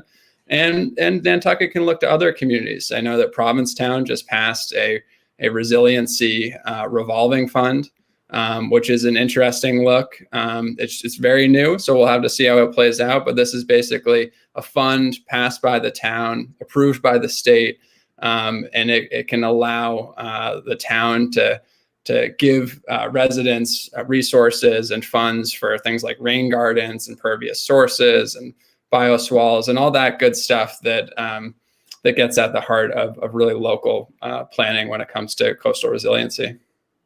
Well, I do just want to open this up. Anyone want to respond to what just Dylan said? Brenda, okay. I think it's really amazing the opportunity a historic whole region can show visitors, because as these types of actions are being implemented, people can learn how much it's helping the region that they're visiting if they don't live year round, and know about all these wonderful ways of reducing emissions, making a more resilient Nantucket. And people it builds confidence too. This will be here when I come back, maybe another season, because they're taking care of their whole community with these measures. And I think that is really powerful. Well, yeah, we may be here, but we in 30 or 40 years, we definitely will be here, but we may be very different, and we may be in different parts of the island. And I think that's, that is what the difficult decisions Dylan's talking about are those decisions. People have a vested interest. They have a love of their property and an investment there. And how do you convince, how do you make a fair way, equitable way for them to move? And so we're trying to deal with that. One thing I would love, Dylan, is the state rules for road, getting rid of a road, abandoning a road, need to catch up with climate change. We lose roads, and then we're forced to still provide that road. We've lost one road twice now, and so it's we're going to lose a lot of roads at some point. The state has to help us there. Have you heard anything about that? Yeah, I mean, I know that there's a review going on of a lot of the different programs. I mean, there's just so much that the state is going to have to quickly adapt to. And I know that MassDOT and CZM and all these, great road and state agency acronyms are taking a hard look at this stuff. And I'm certain that's going to change, because there's no other option. Right. It's just going to have to. I also think, too, when it comes to the state perspective and the federal perspective as well, there's going to be a lot of dollars flowing to different types of projects, whether that's a road project, whether that's hardening coastline. And we need to make sure that when we're using public money, that money is going to projects that are going to last, and that we're not just hardening something or building upon something or putting sand in a place that's just going to be a really short-term fix. We need to be responsible stewards of the public money on this, and make sure that these federal and state and other dollars that the public is paying into go to projects that actually are sustainable in the long term. I really like this with Matt's suggestion. We could do some real-time adaptation legislation drafting right here on this panel. Like, let's just get out now. Send it to me. I'll file it, Matt. Let's do it. That would be, awesome, and originated here. That'd be great. Well, Mary Beth, as a state agency, what's happening at the federal level? We're hearing money potentially being dedicated toward infrastructure, and a lot of that is going to be dedicated toward climate change. Are you seeing some potential opportunities? Because I'm sure a lot of the limits of what you do are associated with that funding. Absolutely. So FEMA just kind of reworked their program. So they did away with the pre-disaster mitigation program, and they've created this new program called BRIC, which is Building Resilient Infrastructure in Communities. And so that program is really focused on climate change, climate adaptation. And it also is giving states and localities the ability to increase their capacity and their capabilities. So it's building that capacity to be able to implement those larger, climate change projects such as your roadways and things like that. But the federal, they're really coming around. They're coming out with new guidance on the planning level that is also going to incorporate climate change. Okay, maybe Brenda, I'd like to ask you this more from an outsider perspective. When I look at Massachusetts, it's always Massachusetts or California when it comes to climate change planning. You guys are really just ahead of everyone. I grew up in Florida. They should have been ahead of everyone, but they aren't necessarily. But are you seeing other communities that, do you look outside of Massachusetts for some of your ideas, or do you guys feel like you're on the cutting edge? Because I mean, there's always these sort of piecemeal approaches, but what's going on out there? Yeah, I think that what I alluded to was a lot of communities really start taking action when they've had that. I mean, New York City has been working on this, but after Sandy, it was a whole different level of energy. Thinking about what Nantucket is facing, I think Nantucket is really a great incubator for these ideas. And at the federal level, and in Florida, as you mentioned, Broward County and those communities and different counties were getting together because they were realizing they had to take the longer term plan. And I remember very specifically a banking representative getting up there and say, we want to be the banker in your neighborhood bank for the next century. We're looking at these investments. So at the federal level, the tagline is Build Back Better.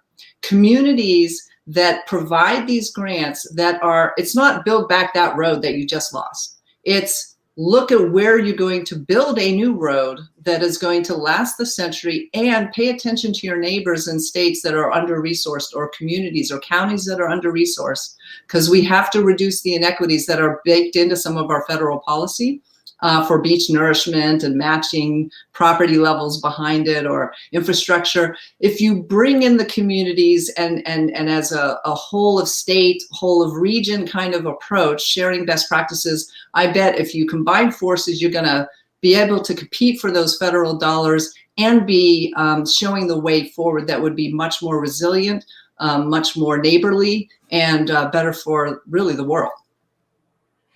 Okay, we have a couple more minutes in this part of the panel, but Dylan, I wanted to ask you, because you're representing the public, and when it comes to adaptation and then mitigation, you have carbon emissions and you have adapting to climate change. Do you have different conversations with your constituents around those subjects, or is it more broadly, are people just supportive to do anything on climate change? We're fortunate in that we live in a region of the country that, it's very believes in science and is home to some of the world-renowned scientific, especially ocean research institutions, and the Woods Hole Oceanographic Institution and Climate Center and the like. So a lot of my job is not convincing people. A lot of it is them saying, okay, what can we do? But I do think there is a bit of a disconnect, right? Constituents, regular people who care deeply about this issue, they want to see movement at the national level. They want to see movement at the state level. But we've had a lot of movement there, at least at the state level. And so now it's really time for individuals to step up in their own lives and start to make choices that are best for themselves and best for the planet. And Doug, I'm sure you know, and a lot of folks know, there is this, energy paradox, right? Where people do not use energy efficient items, despite the fact that over the course of the lifetime of that item, it'll actually save them money. And so there's a market failure there. I think that's room for government to step in. And I think people need to start, there are a lot of tools out there available to people, especially people on Nantucket, especially the summer people who have a heck of a lot of money. They have the money to throw solar on their homes. They have the money to install heat pumps. They should be doing that. And so I think as the state is taking really aggressive action, as the feds are slowly catching up, we're really getting down to the individual level where we need citizens to step up as well. Okay, folks, that's the end of this session of the panel. And Matt, I know you're going to step off. I know the rest of you, we're going to have a bigger panel at the end of this, but I appreciate you coming on, Matt, and joining us and sharing your message. But folks, we're going to get you back in a little bit, but we're going to get on to the next group of panelists.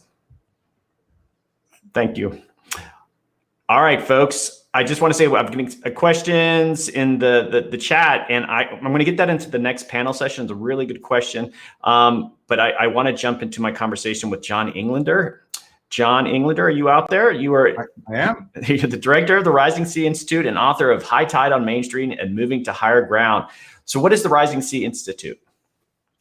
It's an early stage policy center and think tank to help establish safe guidance for building way in advance for sea level, but also turning that information into material that architects and engineers and planners and attorneys and bankers can use, because that's kind of a missing niche we found. And then helping people like Nantucket, kind of frame that into language and see what's happening elsewhere in the world so that we all begin planning for inevitable sea level rise. All right, so we brought you on to kind of look at the 30,000-foot view about adaptation, but you've been part of this forum. You were speaking at it prior. So could you give me some thoughts on what you've seen so far with the forum, and then maybe talk more broadly about what's going on more globally with adaptation? Yeah, as I observed this morning, it's kind of like old stomping ground for me. I've never been to Nantucket, but I grew up most of my life in Martha's Vineyard, the sister island. So it's same neck of the woods and similar issues, even though it's a slightly larger island. I think what Nantucket is doing is exciting. I think because it's a small, vulnerable island, that they're doing what New Englanders do well, which is just get practical. And while they're concerned with historic preservation, and I get it, and it's important, but they're also realists. And what I suggested this morning was they need to separate coastal erosion from, or which is associated with storms, as we think of it, from tides, which can be obvious but confusing, and then sea level rise. And we really have to look at a new world, because sea level is going to be feet higher, meters higher. And it requires adaptation, but we've got to do all three things simultaneously. We've got to slow the warming, which we're working on. We have to be more resilient in our designs for what could happen next week with a storm, and if it hits at a high tide. And we've got to start planning for inevitable sea level rise. We have to do all three things at once. And I think Nantucket's paving the way. All right, so you've written extensively about sea level rise, but what you've seen, I guess, even the last couple of months around, there's a new emphasis on climate change with the federal government. Do you sense that adaptation is getting as much attention as the mitigation side? Thank you. No, it's not. I don't want to criticize, because I think what the administration and the meeting of 40 heads of state 2 days ago did was fantastic to put, due attention on how do we slow the warming. There's nothing more important, but what was almost overlooked was resiliency. And what was overlooked was how do we adapt in advance, or preparing the way, or with adaptive engineering to prepare for several feet of sea level rise that's coming. You can't just put all your eggs in the greenhouse gas basket, as it were, So thank you for asking the question that way. I really want to applaud what happened last week, but we need to begin adaptation while there's time to do the planning and engineering. Well, I would hope that maybe if it gets more attention, you look at sort of the grassroots approach, something like what's going on in Nantucket. Federal people are going to hear about this. It's going to sort of percolate up and saying all these exciting things. And these communities are going to say, well, we need more funding. We need more help with some planning and such. And maybe it kind of gets done that way. I don't know. That's an obvious concern. And I think what you said is valid, but here's the flaw. And no criticism to you, because it's okay. Go on. You're articulating a common belief that we just need the federal government in whatever country to pay for this and take care of it. Well, the ocean doesn't really care who's going to pay for it. And there is not enough currency on the planet to absolve people or indemnify them against the danger of, the loss from rising ocean. So while everything you said or suggested is true, I think actually we've got to put good information out there so that people realize they're exposed when they build in a flood zone. I mean, the idea that the federal government National Flood Insurance Program is going to protect me in my house if I build a house, in vulnerable land is dumb. We've got to stop thinking that we're going to be bought out at face value of our real estate, at the maximum value. There isn't enough money to do that. So we've got to do all these things and simultaneously. We've got to slow the warming, be more resilient, be adaptive, and put costs where the risk is. We tend to want to protect the residents and the taxpayers and citizens, And unfortunately, by reducing the cost of flood insurance, what we're doing is encouraging more building in harm's way in the flood zone. Well, don't you think one of the biggest challenges too, independent of where you might find money to help people move and such, is just the psychology of people abandoning an area or moving away from an area? And like with sea level rise and the amount that we can anticipate over the next 50, 100 years, there's going to be a lot of movement, and just people's sense of place is going to make that very difficult. You know, if 2 years ago, if we'd had to talk about a pandemic that could kill millions of people worldwide, and 500,000 Americans, I think, at the moment, and what that's going to do to our society and our medical care system and stuff, we would have acted like it was, yeah, it's a nice theory. We've had that reality check, okay? The ice on Greenland above my head and Antarctica below me is melting, and it's melting faster and faster. And that's going to continue for decades and centuries. Lots of things are unfortunate. In an ideal world, we do lots of things different. The reality is, Nantucketers know you don't argue with the ocean, okay? And the sea, it can be charming and life-giving and beautiful and calm in summer. It can turn into a nor'easter in a matter of hours. And sometimes you have to deal with the realities of life. And New Englanders are good at looking at that. And the truth is, the sea is rising no matter what we do with other environmental issues and even slowing the warming. We have some sea level rise coming at us. It's in the pipeline. And I've heard some really good things in this program today, even from your member of the legislature and the selectmen and so on, which I'd never heard before. It sounds like people are getting it, and Nantucket can be a leader. They can pave the way. It's a nice small island with some money and resources and some support, some leadership. And it seems to me from this program that it's willing to be a leader. All right, John, we're going to bring you back into the panel discussion, but I want to get on to our next panelist. Thank you, though, John. Sure.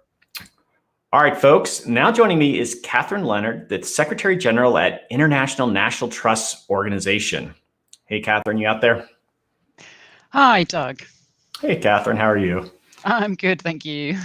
All right. Well, first off, what is, and I don't even know, do you say the acronym INTO, INTO? We say INTO. People call okay. it lots of things, though, but INTO. So what is it? What's the overall mission and goal of the group? So it's the umbrella body for the global family of national trusts that come together. So these are NGOs around the world, NGOs involved in looking after nature and beauty and history for the people of today and for future generations. And as you can imagine, climate change for them is a very key consideration. Actually, for many, it's the single biggest threat to the places that they look after. All right, so this is a big focus of this Resilient Nantucket Forum is cultural heritage and climate change and adaptation. Can you give us a little bit more background on, people don't necessarily think about cultural heritage and what might happen to it as the climate changes?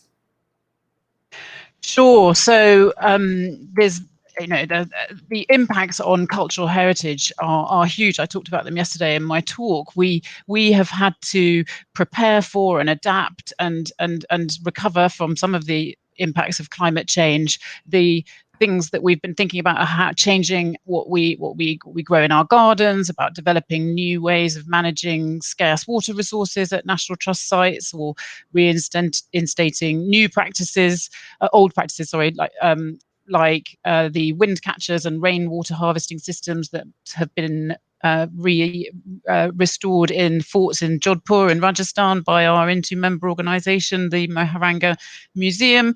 We've been diverting rivers using natural flood management techniques like the project I mentioned in Uganda yesterday. We've looked at better recording our heritage and cultural practices so that if we can't hand down the actual things to the next generations, we've got some memory or record of it. We've been installing new technology. I've heard a little bit about the controversy of solar panels. Now, we've been putting solar panels on tops of castles and installing heat pumps and hydro systems. And so there are going to be changes to the way that we look after our buildings, our collections, and our gardens from these climate impacts.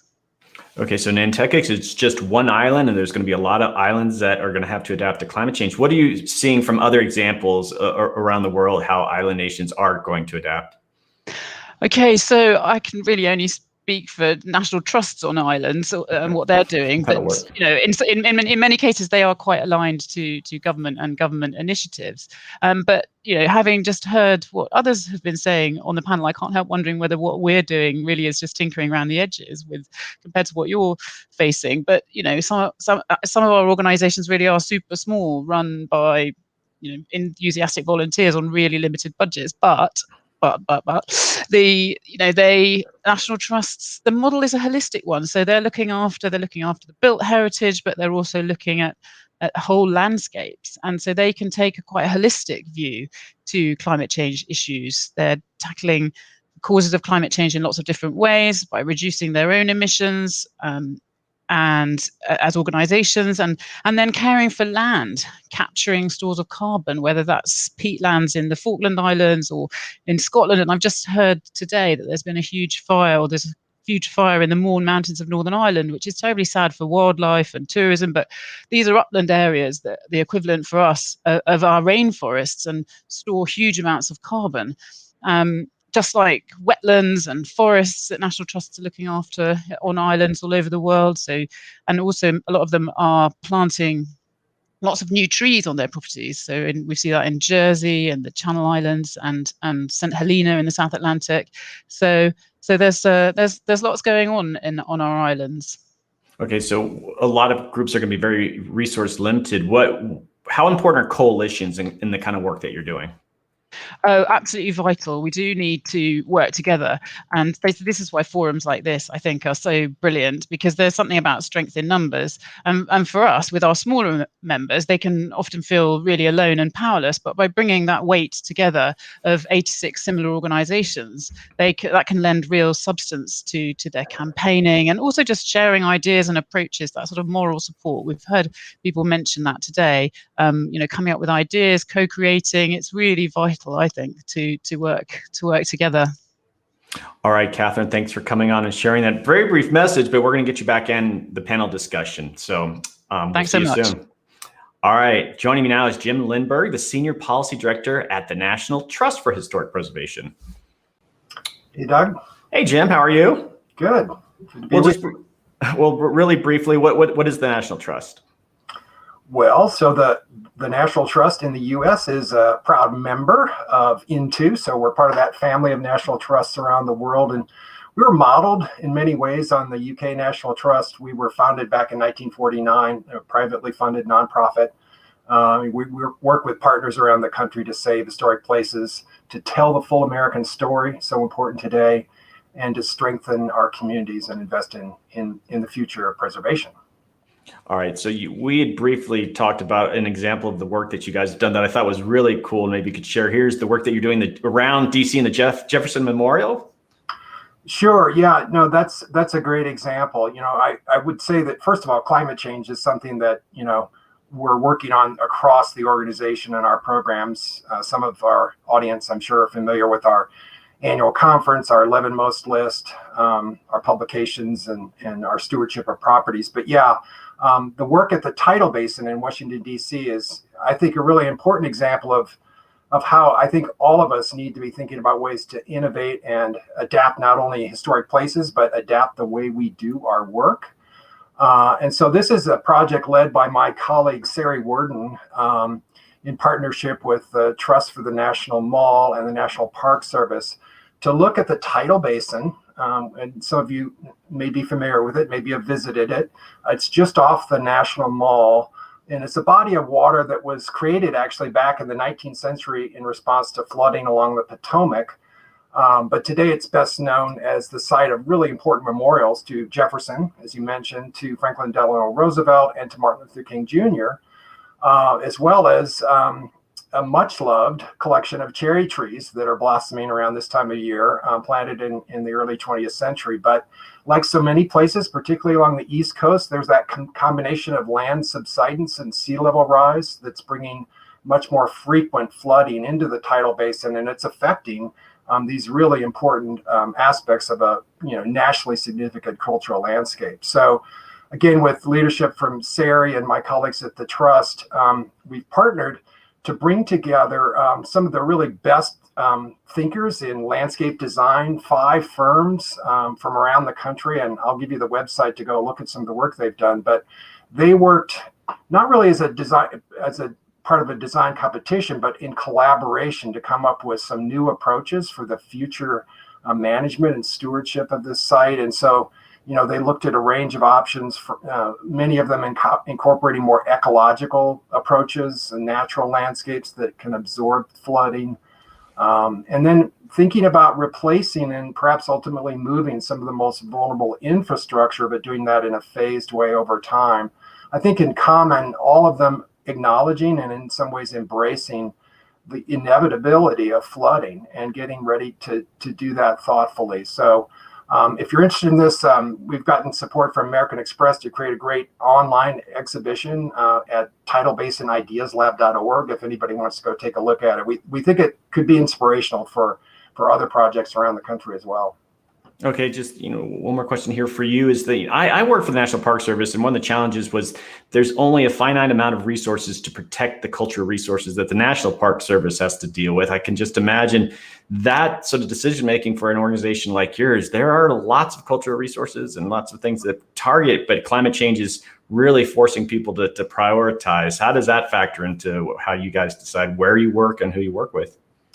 No, it's really important. And I think, all of us are kind of grappling with ways that we can be more strategic about where we focus our resources. And part of that is going to be making some tough decisions about treatments, recognizing that we won't be able to save everything in the way we'd like. And this is a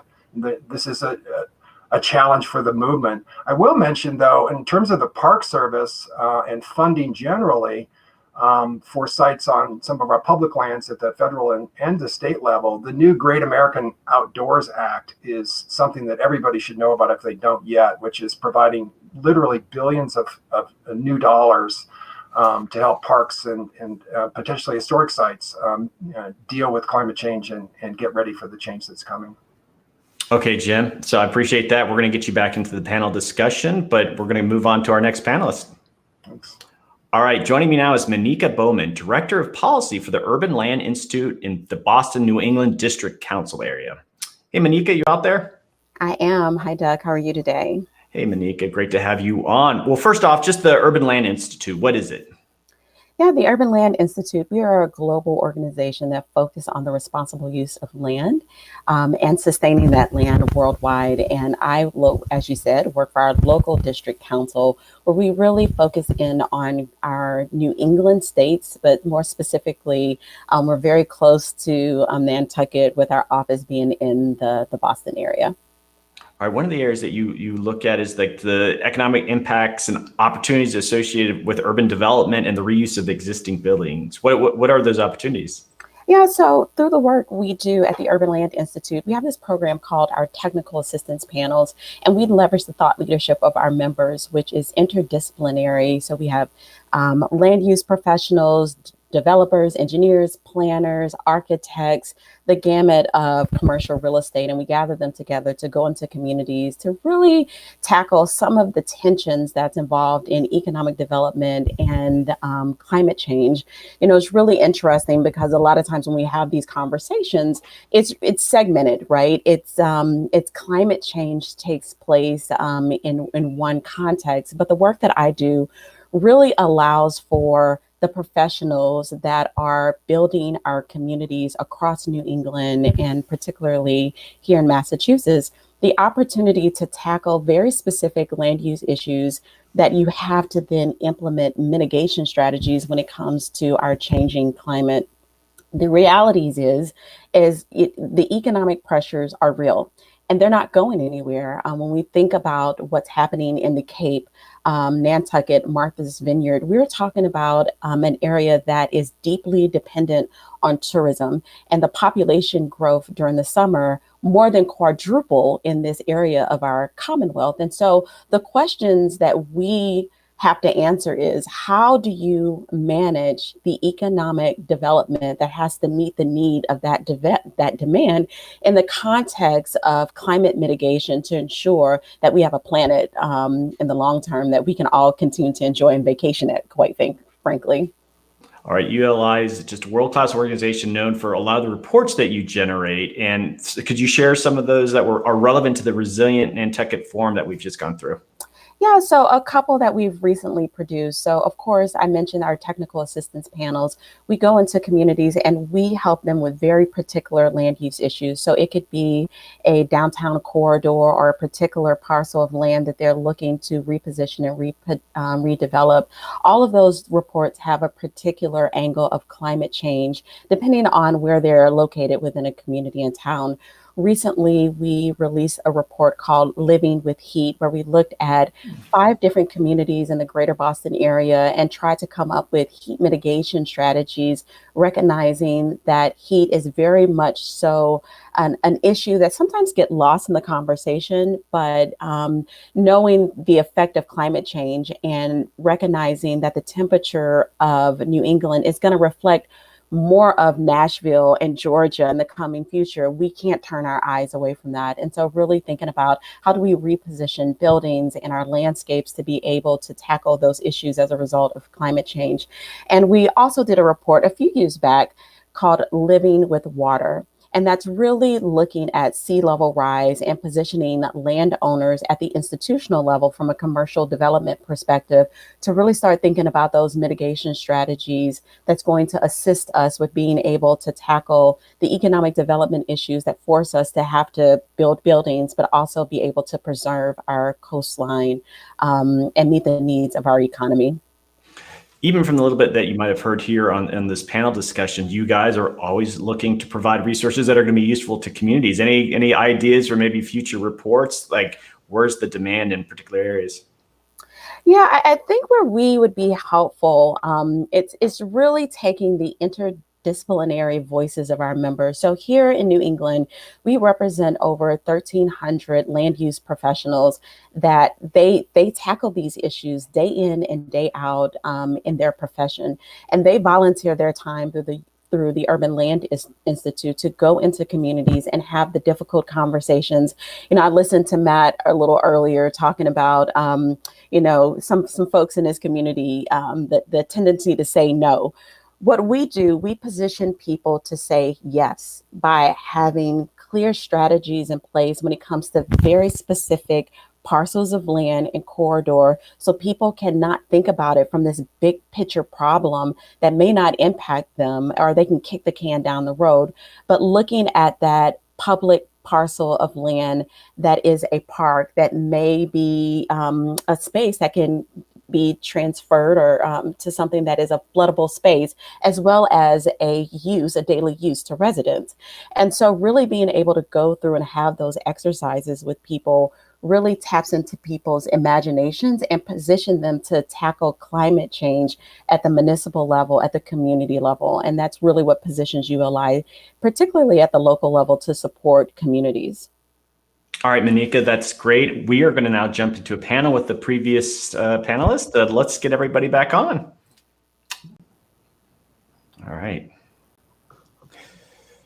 Okay, I think we got everybody there. All right, well, this has been a real treat talking with folks. And, I'm just going to throw it out there because I've been doing, I've been moderating, but just any thoughts from what you've heard so far? And then we're going to, raise your hand a little bit if you have some thoughts. John, just jump in. Sure. First of all, I would have tell Monica that her ULI Living with Water report is one of the best futuristic looks at how to plan for adaptation in advance. So I cited in my book, and ULI deserves tremendous credit for that. To all of us, I think all these organizations and this issue, this is tough stuff. Humanity has never faced sea level rise on the order of meters in a century, ever. The last time it happened was 122,000 years ago when it got 25 feet higher. We just don't believe it's going to happen. So we have to take all of our success and all of our synergy and all of the technology we have, and we got to think bigger. But we got to do it positively. I mean, that's the challenge, to not get depressed and to move forward, just like the pandemic. But last century, sea level rose about 10 inches. Right now, it's rising about 3 inches a decade. By the end of the century, I'm sure it'll be rising more than a foot a decade. Okay. We've got to think bigger. It's not a matter of when we'll get the resources. We may have to reallocate resources and priorities. The sea doesn't care. The ice is going to melt at 32 degrees, 0 Celsius, no matter what our problems are. And it just should keep us focused. We've got to slow the warming, be resilient, and do adaptation in advance of the problem. Anybody want to just sort of respond to John's comments? Yeah, I'll jump in there. I think it's interesting, particularly coming from a perspective where I work with a lot of developers, to be frank. And in addition to the work that I do at the Urban Land Institute, I'm also an elected leader in the city of Cambridge, Massachusetts, where I live as a school committee member. And the one thing that is never lost on me is with a lot of these programs, whether it's schools are really looking at the climate change issues and trying to fund them, the whole way in which we tackle issues or finance our city, our state, and our federal government is really wrapped around development at the end of the day. And so, for me, it's how do you have a conversation about climate change in an interdisciplinary way that then allows us to look at the multiple levels in which development impacts the ability to be able to tackle climate change. They're so interconnected because the way in which a city is positioned to tackle, just the basics of maintaining its infrastructure is through a tax base that is directly connected to either a home or a business. And so what are some innovative ways that we can start thinking differently about how we finance our world, our towns, our state, and our community? And really understanding that, the equity piece of, how do we approach these issues? What are we preserving? Who are we preserving it for? And who has access to it is really at the key of some of these conversations when we think about how we finance the challenges that are before us. Doug, I'll chime in. So many good points there. And I think, this points to the challenge we have to not only adapt places that are in harm's way and do that in ways that we haven't been able to imagine before, perhaps treatments that we might not otherwise have considered. But also, I think on the mitigation side, thinking about what the work we do in preservation as climate action, saving, reusing older buildings, and thinking about how to really change the paradigm to a culture of conservation and reuse when it comes to our built environment. We're not going to build our way to a more sustainable, carbon-free built environment. I think we have to conserve and retrofit, and that's another place I know where we've worked with ULI as a great partner in thinking about innovative ways to do that. And I think all of us are just going to be challenged to take our work to another level to encourage reuse. Catherine, were you about to say something too? You're muted.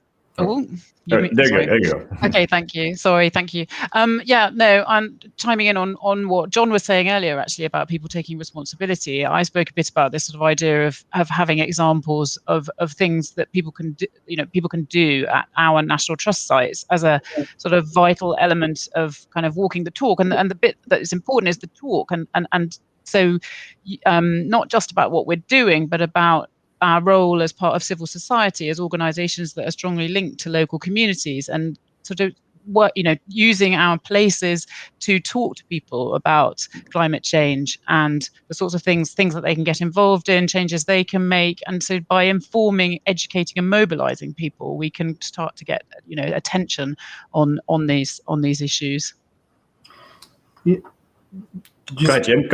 I like that a lot. And, as I've been listening to these great sessions the last couple of days, this has been so fantastic. But, it occurs to me that, we in preservation and those of us who are stewards of historic places have this unique opportunity to demonstrate that even our most treasured places are going to have to adapt. That's why I think the tidal basin is such a great example. And we see this all over the country, an opportunity for us to show that if we can do it, perhaps, that makes more people feel like they can be part of this as well and make the changes that are necessary.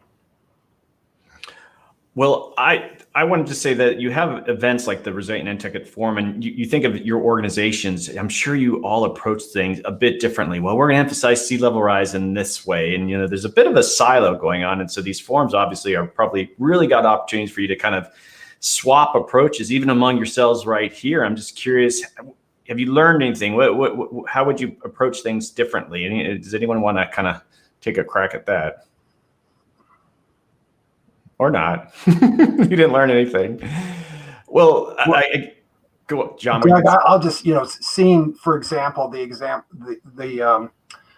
sites over in the UK where, there's this sort of planned retreat, doing that slowly, though, recognizing that this is, it's a global issue, but it occurs, inches and millimeters at a time. And, so abandoning first floors, then abandoning the building entirely, then letting, the structure be affected by the weather and not trying to rebuild. I mean, that kind of hard and yet inevitable change, and seeing that being managed thoughtfully, that was really striking to me. Monika, I'm also curious, as you'd mentioned some of the maps that shows how things are going to change in an organization like ULI. You're providing resources for geographic areas, but you'd mentioned Nashville is going to, the temperature of Boston might be in Nashville, and you're seeing how does an organization sort of shift emphasis, when you climate change is presenting such, I guess, radically different scenarios of what you've been doing? Yeah, I know. I'm not sure if it's a shift. It's really the members that we worked with. They are the people that pretty much build our society in essence, right? Whether it is the small single family home to the big downtown development, those are the people, whether it's the architects, the engineers, those are the people that are on the ground level that have to tackle some of these issues.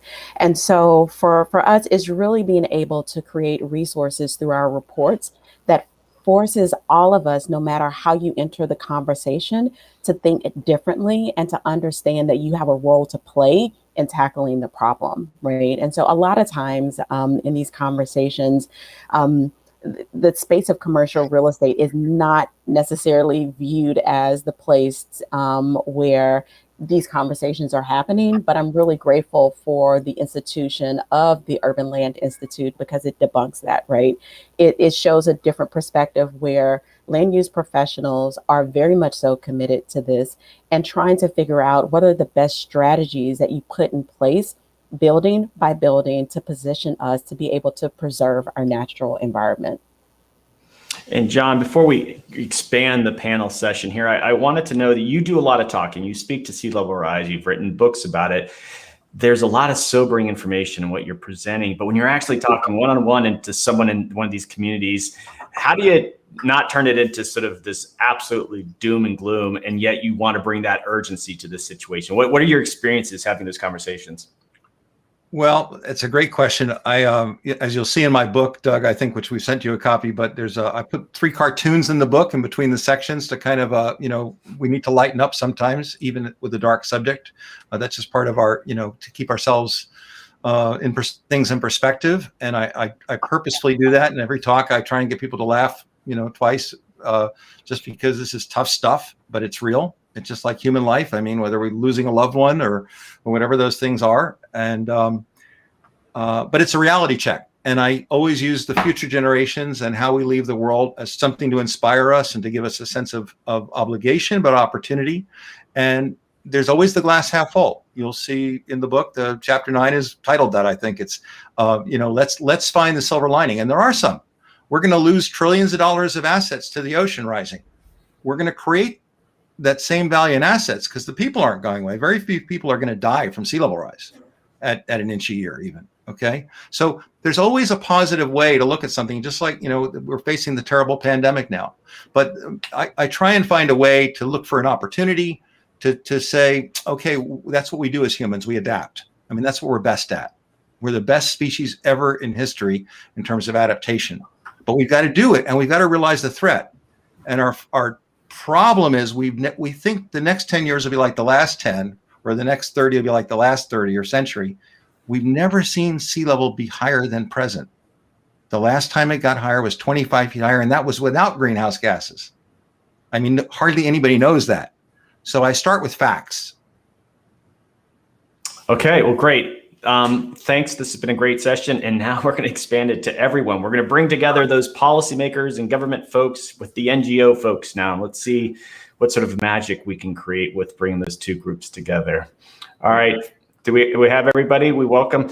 Listen, I want to go back to a question. And Brenda, I think we're just getting you with audio, but if we're going to be able to get Yeah, you. I'm trying to click my camera. Okay. There you are. Okay. I think I'm not pushing my button hard enough. Well, first off, thanks, guys. This is how we're going to end this whole panel session with everybody here. I'm going to do my best to kind of moderate. Again, just kind of put your hands. I want everyone to just sort of just be organic and such. But there was a question that came in earlier in the first session, but I think it's probably relevant.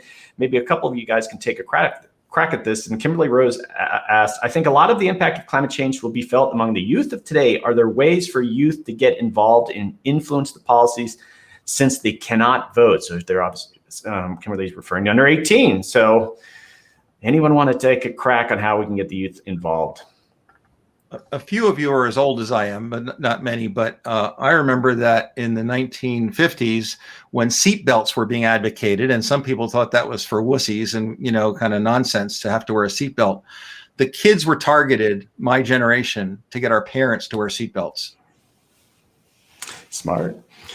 Well, Dylan, I have to go with you for sure. This, you know, why do you say that? I wouldn't like to say that. No, as you know, I love the question. And look, you know, Massachusetts wasn't doing its job and hitting its requirements under the 2008 Global Warming Solutions Act. A bunch of kids, high school kids, sued the state, and they won. And then the state had to take action to comply. And so that's just one example. Of course, I think the biggest example, the biggest thing you can do is get involved in political campaigns. I mean, this really is a political issue. Get involved in the Sunrise Movement. It's an incredibly effective group that holds elected officials accountable. And look at your own state reps, state senators, and at the federal level as well.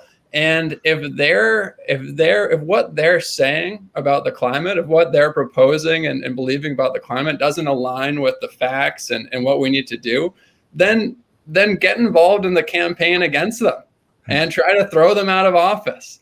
Because at the end of the day, we need elected leaders who are taking really aggressive action on climate change. And you don't have to vote to get involved in the political process, knock on doors, make phone calls, do that grassroots work in the local community. Catherine, did you want to comment? Yeah, thank you. Yeah, I just wanted to say that we, not last year, the year before, we took some young people from the Cayman Islands to the COP in Spain from the Cayman Islands National Trust, and they were incredible advocates for, you know, for what we're trying to do. And so they've come up through the education program of that organization, and a lot of our national trusts are, you know, have dedicated education teams engaging with young people.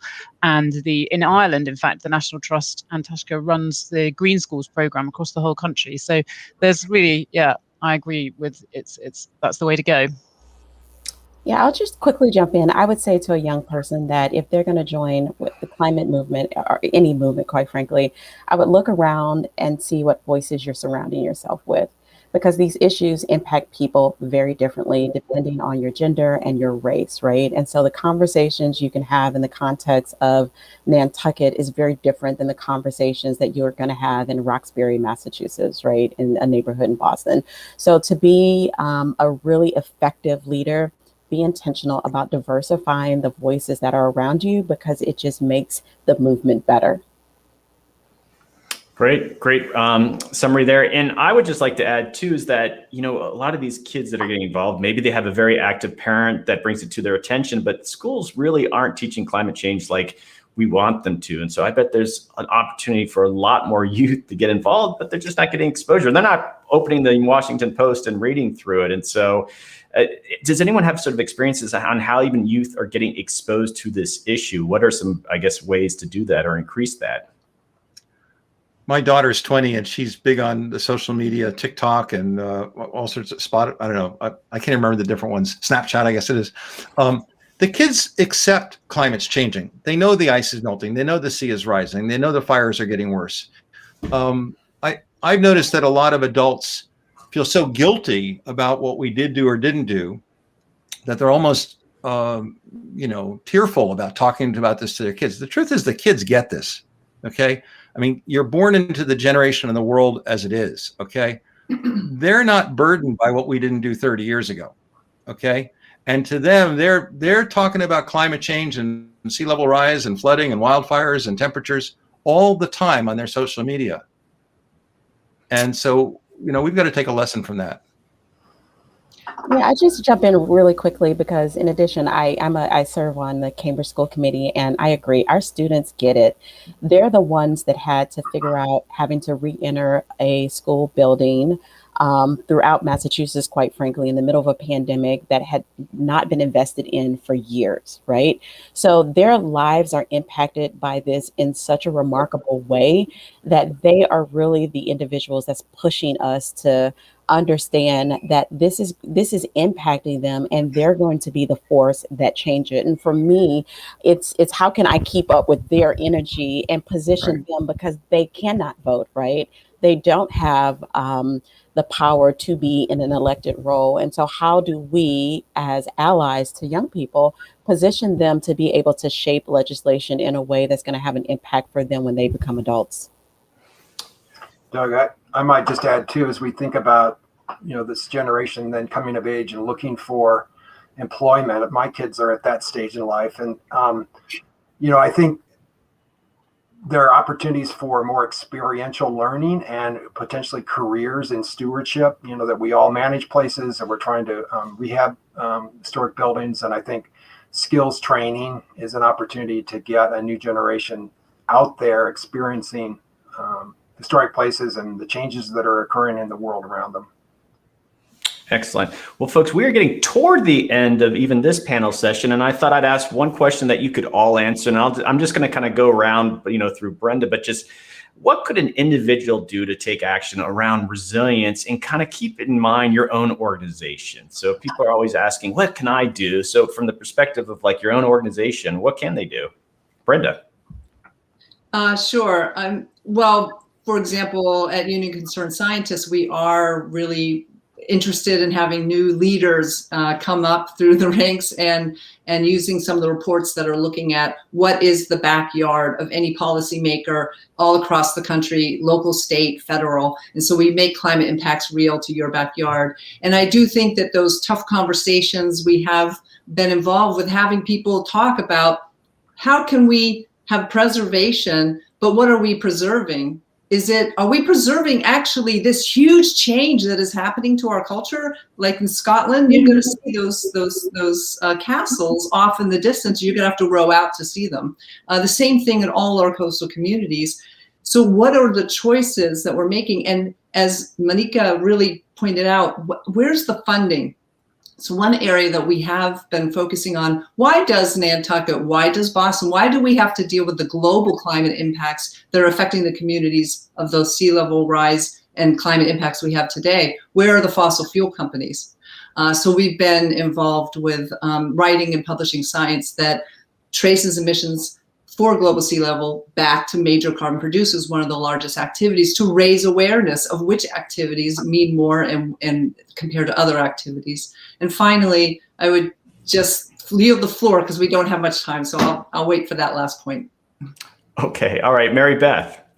I would say from the state agency perspective that we all have a role in ensuring that we don't make decisions in a vacuum, that everything that we do, every project, every conversation is multidisciplinary, because this conversation, the climate change, is very difficult. It's and it's very technical.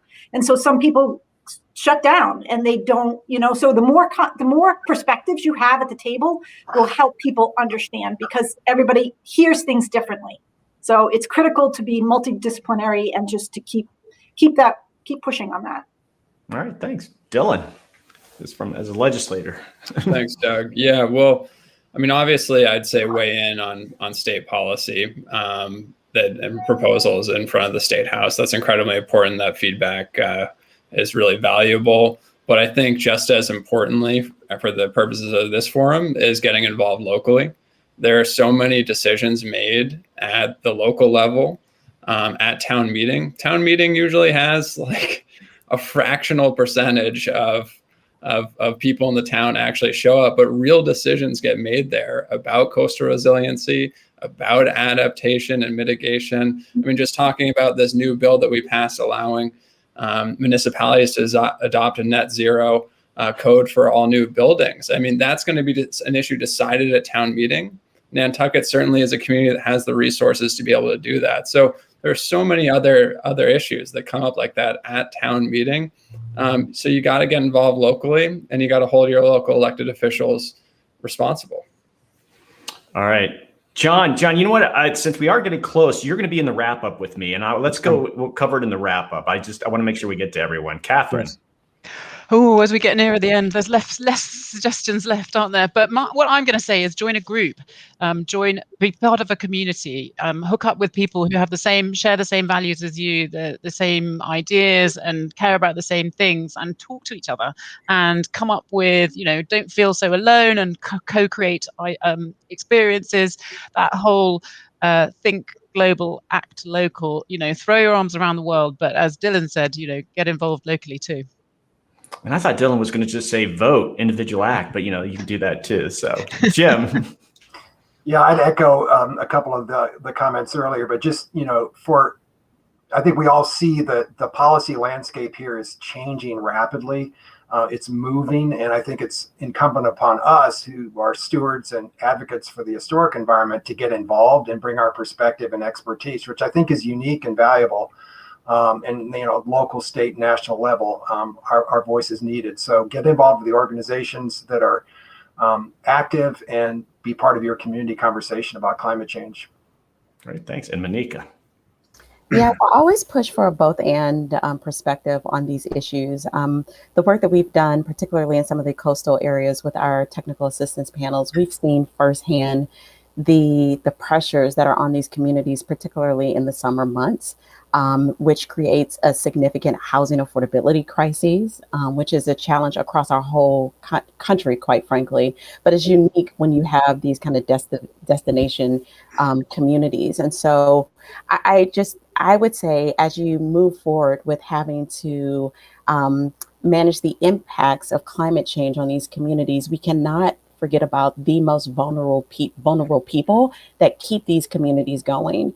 And so in order to do that, there has to be a both and perspective, particularly when we think about access to housing and basic needs. There will always be a need for some type of infrastructure when it comes to buildings. It's not about what, it's about how we do it, and to make sure that we're preserving spaces in a way that is equitable and that is accessible for multiple categories of people. All right, guys, so we are at the end of the panel. I want to thank each and every one of you, from Simpatico, Lisa Craig. We thank you for taking the time on Saturday and for this part of the wrap up of the Resilient Nantucket Forum. John is going to stay on, and we're going to officially wrap it up, but thanks again. We really appreciate your contributions. Thank you. Thank you so much. Pleasure. Thank you. Bye-bye. All right, John, you're stuck with me. We're going to wrap this event up, and I thought I'd just kind of get your closing thoughts, if we can get John, but there we are. You were part of this forum, and I just want your thoughts on what was sort of accomplished and what you were participating on, and even this panel session, just some observations. It really exceeded my expectations. We say that often, but I can honestly say that, I had good expectations with Lisa Craig organizing this. I've worked with her for years. You're a terrific interviewer, and I had good expectations. I think both the program for several days, what Nantucket is doing and been doing for several years, and this show really is terrific. As I think I believe we need to be bold. We need to think big, because the ocean doesn't care. That piece of ice behind me there, Greenland, is melting, and whoops, I can't get my finger on it. And it's as big as the Eastern United States, and it should challenge us to plan for the future differently. We're going to have to break some eggs to make an omelet, as they say. It's not all going to be fun and roses, but it is what it is, like life. And I think we have to, use the natural world as inspiration, but be grounded in our view of how do we adapt in the next 30 years so that we have viable communities. And Nantucket can be a model. So I'm delighted. All right. Well, those are some great closing thoughts. And I want to thank everyone who joined us here today. It's a Saturday, but it's the wrap up of a fantastic forum. And this is going to be available recorded. So hopefully people can get some value out of this going forward. And I hope they do this Resilient Nantucket Forum again. I think they're just scratching the surface. I think that's what you said earlier. It's just scratching the surface on it's an annual thing, and maybe we'll see each other in person at the next Resilient Nantucket Forum, and we can have this conversation in person, right? That'd be great. All right. So again, I'm going to just sign off now. I appreciate everyone joining us here at Simpatico, and it's been a real pleasure. And I just want to thank the panelists again. I want to thank Lisa Craig for inviting me to moderate this panel. It worked. You're never quite sure with all the different voices. And so this was a real treat for me to have these conversations, and I look forward to having many more. I hope you guys all have a great day.